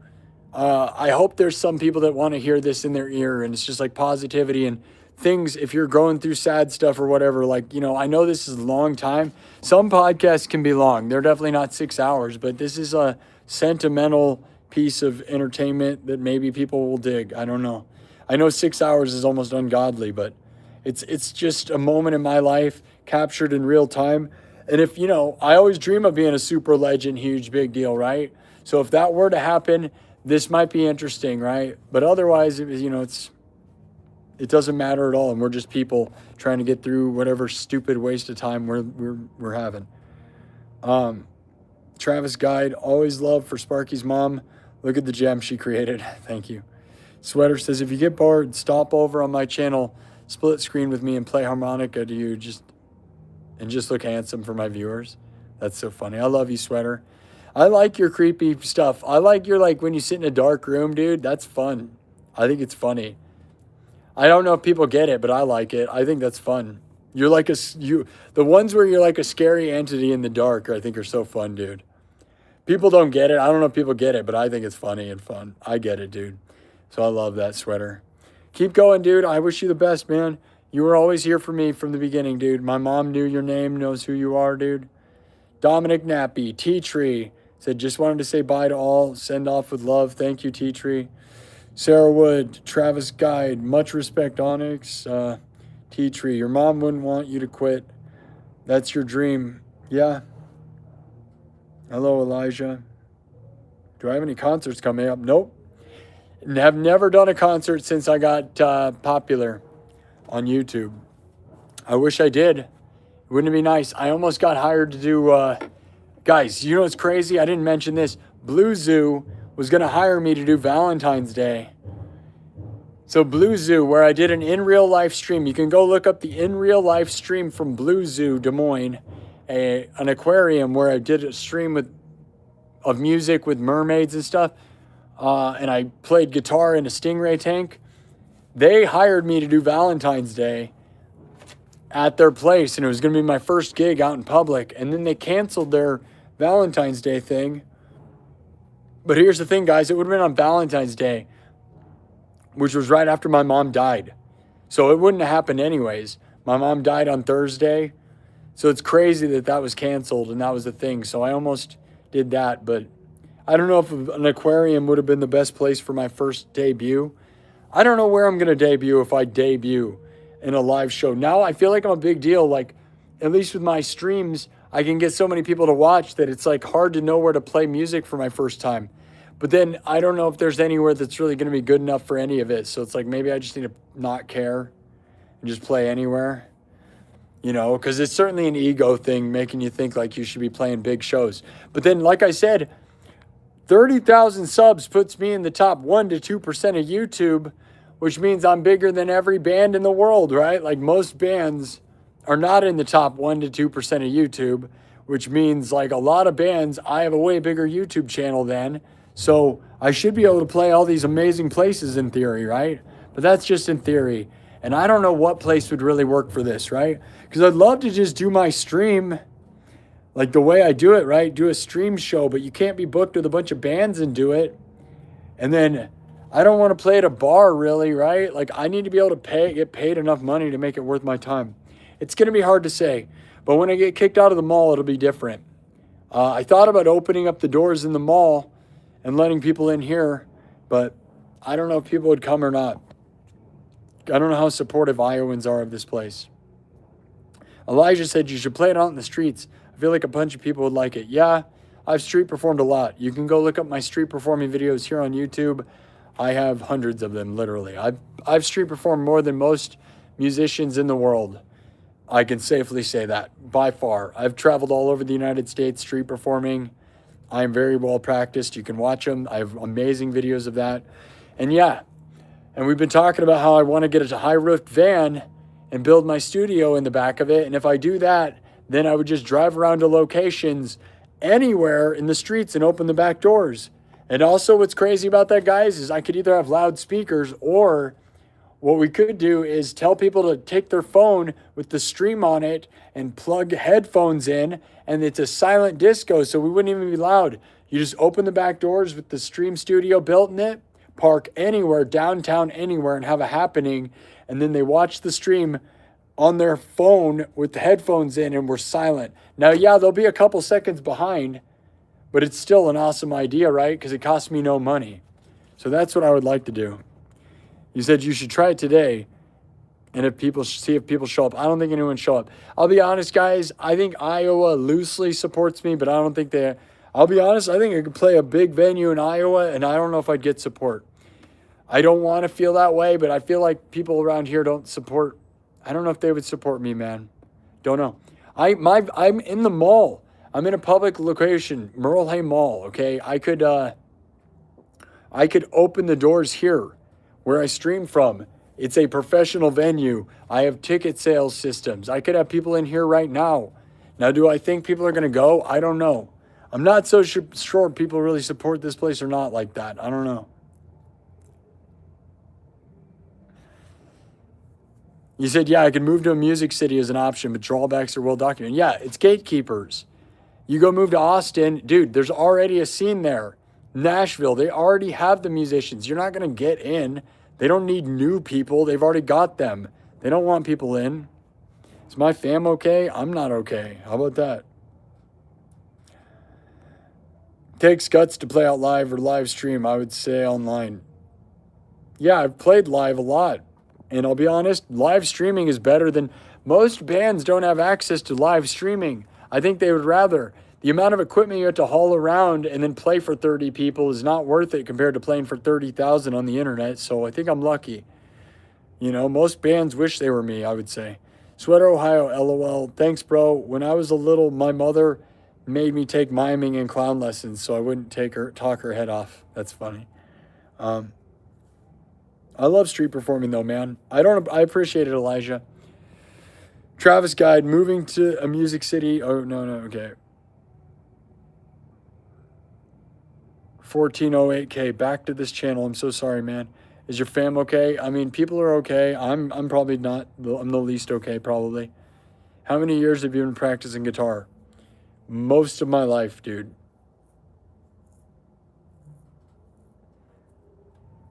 Like a whole adult's life. Pretty much.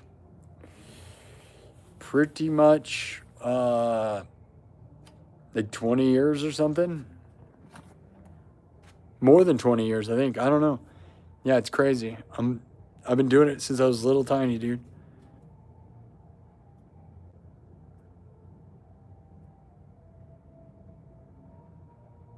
You're not too really famous till they remember your silhouette.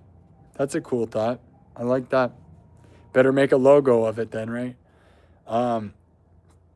Steve Swan, tell me a funny story about your mom. I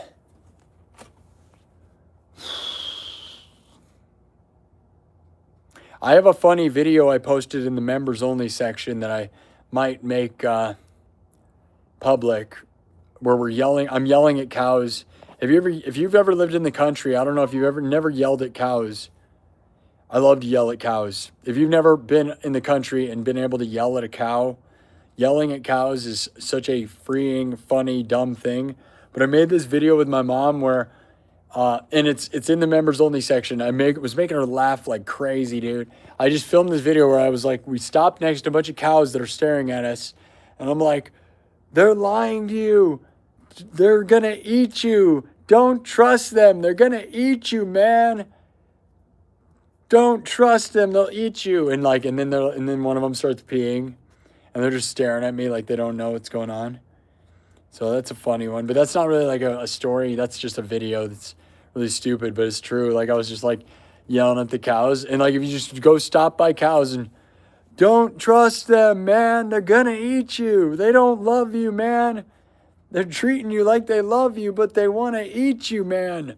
And the cows are staring. And the worst part is if they understood what you're saying, man, you're giving them the keys to everything, right? If you're yelling at cows in a field, you're like, dude, if they could just translate, you'd be freeing them. Instead, they're just standing there docile, wondering what's going on. Yeah, I play national anthem. I have a version of the national anthem. You said I should street perform, and do I do national anthem? Go look up. I have a video of me street performing, playing the national anthem here in Des Moines at the Sculpture Park. So you want a combination of those things? I have a combination of me playing the national anthem on, I think it was Memorial Day or 9/11. It might have been 9/11 at the Sculpture Park here in Des Moines, Iowa. So yeah, if you look up my national anthem, that's the thing. Kimsey says I'm handsome. That's really nice. Thanks. I'm starting to feel real exhausted. 6 hours in, too many hours. I grind, man. Even when this is not going to help my channel grow. So and now we're at 19,910 views. So I'm just trying to get it to 20,000 without making this boring. Travis Guide said, cows are a funny animal. Cows are a funny animal. I used to fish next to them all around, wondering if they would get mad. They don't care about nothing. No, they don't, dude. And that's what's funny. And like, that's why you yell at them. Like, if you ever drive by a bunch of cows, just yell at them, dude. It's so fun. They just look at you and probably wonder what's going on, dude. It's funny. Do I have any tips? I don't know. Just learn songs you like. If you want tips on guitar, just learn songs you like. Learn AC/DC. Fall in love with AC/DC. But whatever you're into, dude, just learn those songs. That's all I can say. You get Ultimate Guitar Tabs, the app. You need to get, that's the best tip I can give you. Ultimate Guitar Tabs, the app. Okay? You have to have that. That will change your life. If you don't know what that is, I've changed your life just with that. Ultimate Guitar Tabs, and pay $5 a month. And pay $5 a month for it. It will change your life. It's the key to all songs. It allows you to slow them down and play them back. And it has every song in the world on it. Ultimate Guitar Tabs, the app. That's the best thing I can tell you. You learn guitar background when you're 13 just to learn Metallica 1. Yeah. Lisa, I'm really sorry that you're going through such a heavy time in your life. Yeah, I hate it too. Oh, apparently my background just failed. So that's fun. That's what happens when you don't touch it in 6 hours. That's how you know I've been here too long. My background computer passed out. 1408K. I had something similar with my friend with a cow in the UK. We were in 6th grade, 7th grade. My friend kept saying it can't attack because of the ditch between us. Then the cow chased us into the house. That's funny. Yeah. Yeah, get Ultimate Guitar, the app. It used to be ultimateguitar.com. It's the most important thing you could ever have. I assure you, it will change your life. Everything's on there. You need to do that. If you really care, pay the $5 a month. That's going to help change your life. That's the biggest tip. Then the other thing is just learn songs you love. AC/DC. If you can fall in love with AC/DC, you will find the key to getting into music, because it is the core of all the chords that you learn in AC/DC music are all the chords for everything. And so you learn the structure of music the easiest, best way. But yeah, that's the best thing I can tell you. Can you come to the mall and watch me play? Are you in Iowa? If you're near Iowa, maybe I might start opening the door, but I'll be aware that people might want to come here, but the reality is I don't know if I could sell enough tickets to make it worth it. Really? That's interesting. Well, maybe. I might sell tickets. We'll see. Before the mall closes, kicks me out because they're building a hockey rink. If you didn't, go look into the Vietnamese Cafe. They just wrote a sad note on Facebook. The Vietnamese Cafe in Merle Mall just wrote a sad note about being kicked out of here and how they can't afford to leave, so they had to start a GoFundMe. I made a post here on my YouTube channel under my posts. You can go read that. That means the mall thing is getting very real. So I stream here from Merle Mall and have been doing that this whole time, but that's probably going to go. And unfortunately, I didn't get to 100,000 before leaving, and that's just probably how it's going to go. I do have a 1-year contract with them, but once they kick those food places out, that Vietnamese cafe has been here 16 years. So that's a very huge move to start doing that to people's lives. So it's going to be very intense, guys. Yeah, Back in Black's the first song to learn for sure. You're not wrong. Colin, there's apps that'll tell you the chords of YouTube links. Not Ultimate Guitar is the only one ever. It does everything. And it slows down the songs, has playback of the songs, has examples of other people playing them. It is by far the all-encompassing greatest thing ever. And I used to use it when it was a website, ultimateguitartabs.com. If anybody knows that website, used to be the website we all used. And then it converted into an app, and you have to pay $5 a month, but it's well worth it if you want to learn every song ever. And there's nothing that'll even come close. So, yeah, I miss when it wasn't behind a paywall. Me too. When it was just a website was where I was at, and then it wasn't behind a paywall as an app. But now it's $5, but it's worth it. It's just, yeah, I know. Thanks. I'm doing so good. I mean, I'm doing okay. I'm not doing that well. I'm not crying all the time, but I'm, I was here for 6 hours streaming because I'm losing my mind. So I'll stay for 4 more minutes. I'm going to stop this right at 6 minutes or 6 hours. We did 20,000 views, which was the other goal. Thank you guys so much. I love my mom. I love you guys being my support system. I hope you guys will continue to support me. I will be back to music. It is not going to be this. This is not the way the show goes. Not a normal show. Not what we do. If you like this, join the membership club on YouTube. It's $3 a month. And Monday and Friday around 7 p.m. Central, I do nightclub meetings that are this only. And I've done over 100 of them. So if you like this, there's over 100 hours of this already for you to dive into. You can go watch 1 million. You can watch the progression. You can hear me talk about my mom and how I wanted to get to 100,000 subs for my mom. I was very vocal about it. This is not some new thing. This was always the goal, was to try to get 100,000 subs before my mom died, and she died. And that was always the goal and the plan. It was never not. You can watch it months ago. You can go watch back months ago of me talking about it. It was always there. Every second of the way, it was always there. I knew my mom's health was bad, so. Onyx says, cows are adorable, but big bull area is a whole different story. I was walking in the dark, spooky woods one time, and a big bad boy chased me out of there. That'd be scary, yeah. Yeah, bulls are bad, but regular cows just sitting there, dude. So funny, so stupid, so funny. I love them. But, and I also love steak, so I guess I'm a monster. I have no idea. Kirk Burning, man, dude, the steak sounds so good. A big, nice steak. I would love it. I would love to have a big steak. I wish I could take my dad out for a steak, but he doesn't like to do fun things like that, really. But he loves steak, but I feel like I couldn't convince him. I wish we could just go get a steak, dude. I'd love to eat a steak. Kirk Burning, I used to have to get Guitar World magazine to get guitar tabs I wanted, but couldn't find. Yeah, I always had Guitar World also. I'm from that generation also. Guitar World, I loved when guitar was unified, and then the dream was always just to be on Guitar World magazine's cover. It was so fun to have one goal, right? We all wanted to be in Guitar World, and that was the only goal. And that was when I was real young, right? But it was still my whole thing, right? It was all unified, Guitar World magazine. And you used to buy tabs. Before Ultimate Guitar, dude, you just bought tab books. That's what I used to do. Like when I started, you'd buy tab books. And that was always the ancient ways. You just buy guitar theory books and tab books. So I'd buy all of the AC/DC tabs, right, in one book. That's what you do, you know. And that was always the way up until the website ultimateguitartabs.com happened. And that was the beginning of the end, but it was awesome.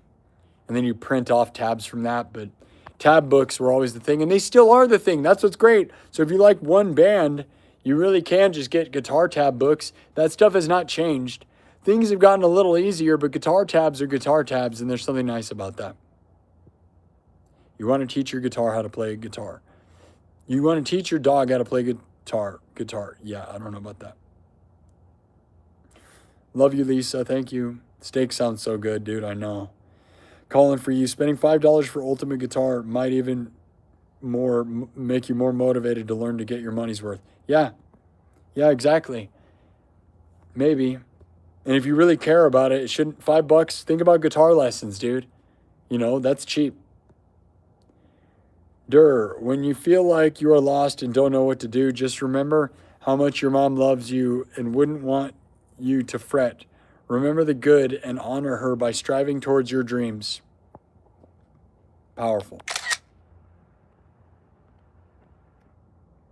Powerful. Powerful.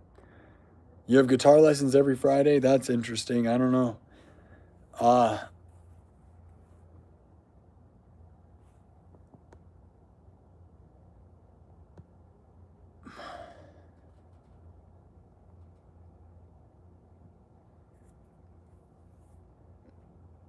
Thanks, guys. That was such a nice comment. We'll leave it with that. We'll leave it with that comment. That's the end, guys. When you feel like you're lost and don't know what to do, just remember how much your mom loves you and wouldn't want you to fret. Remember the good and honor her by striving towards your dreams. Beautifully said. That's where we're ending it. I'm not going to read anything else. Wonderful comment, buddy. Thank you. That's 6 hours and 1 minute in. I've got to go. You guys are my favorite. I love you. I love you like my mom. The chat is now my mom. Tell your mom you love her before you go out into the wood. Tell your mom you love her before you go out into the woods. You never know what could happen. Your mom could die. You could die. I love you, Mom. Forever. And I love you guys. And if you don't have a mom, let the chat be your mom. The chat is now my mom, unfortunately. And she heard me say that many times, and she knew.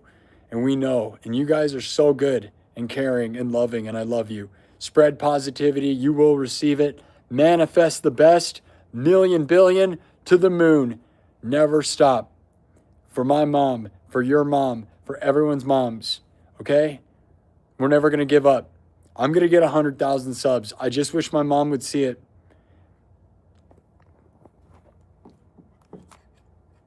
Thank you, Mom. Thank you, Mom. Live your dreams. Do it for your mom. Thank you. I'll see you later. I don't know when I'm going to do a music stream again. It might be tomorrow. It could be tonight. I just got to feel better, man. And I don't know. I don't know if I feel better. I'm not sure I'm going to feel better. I want to for you guys, but I also just feel like I'm in a weird state. So love you all.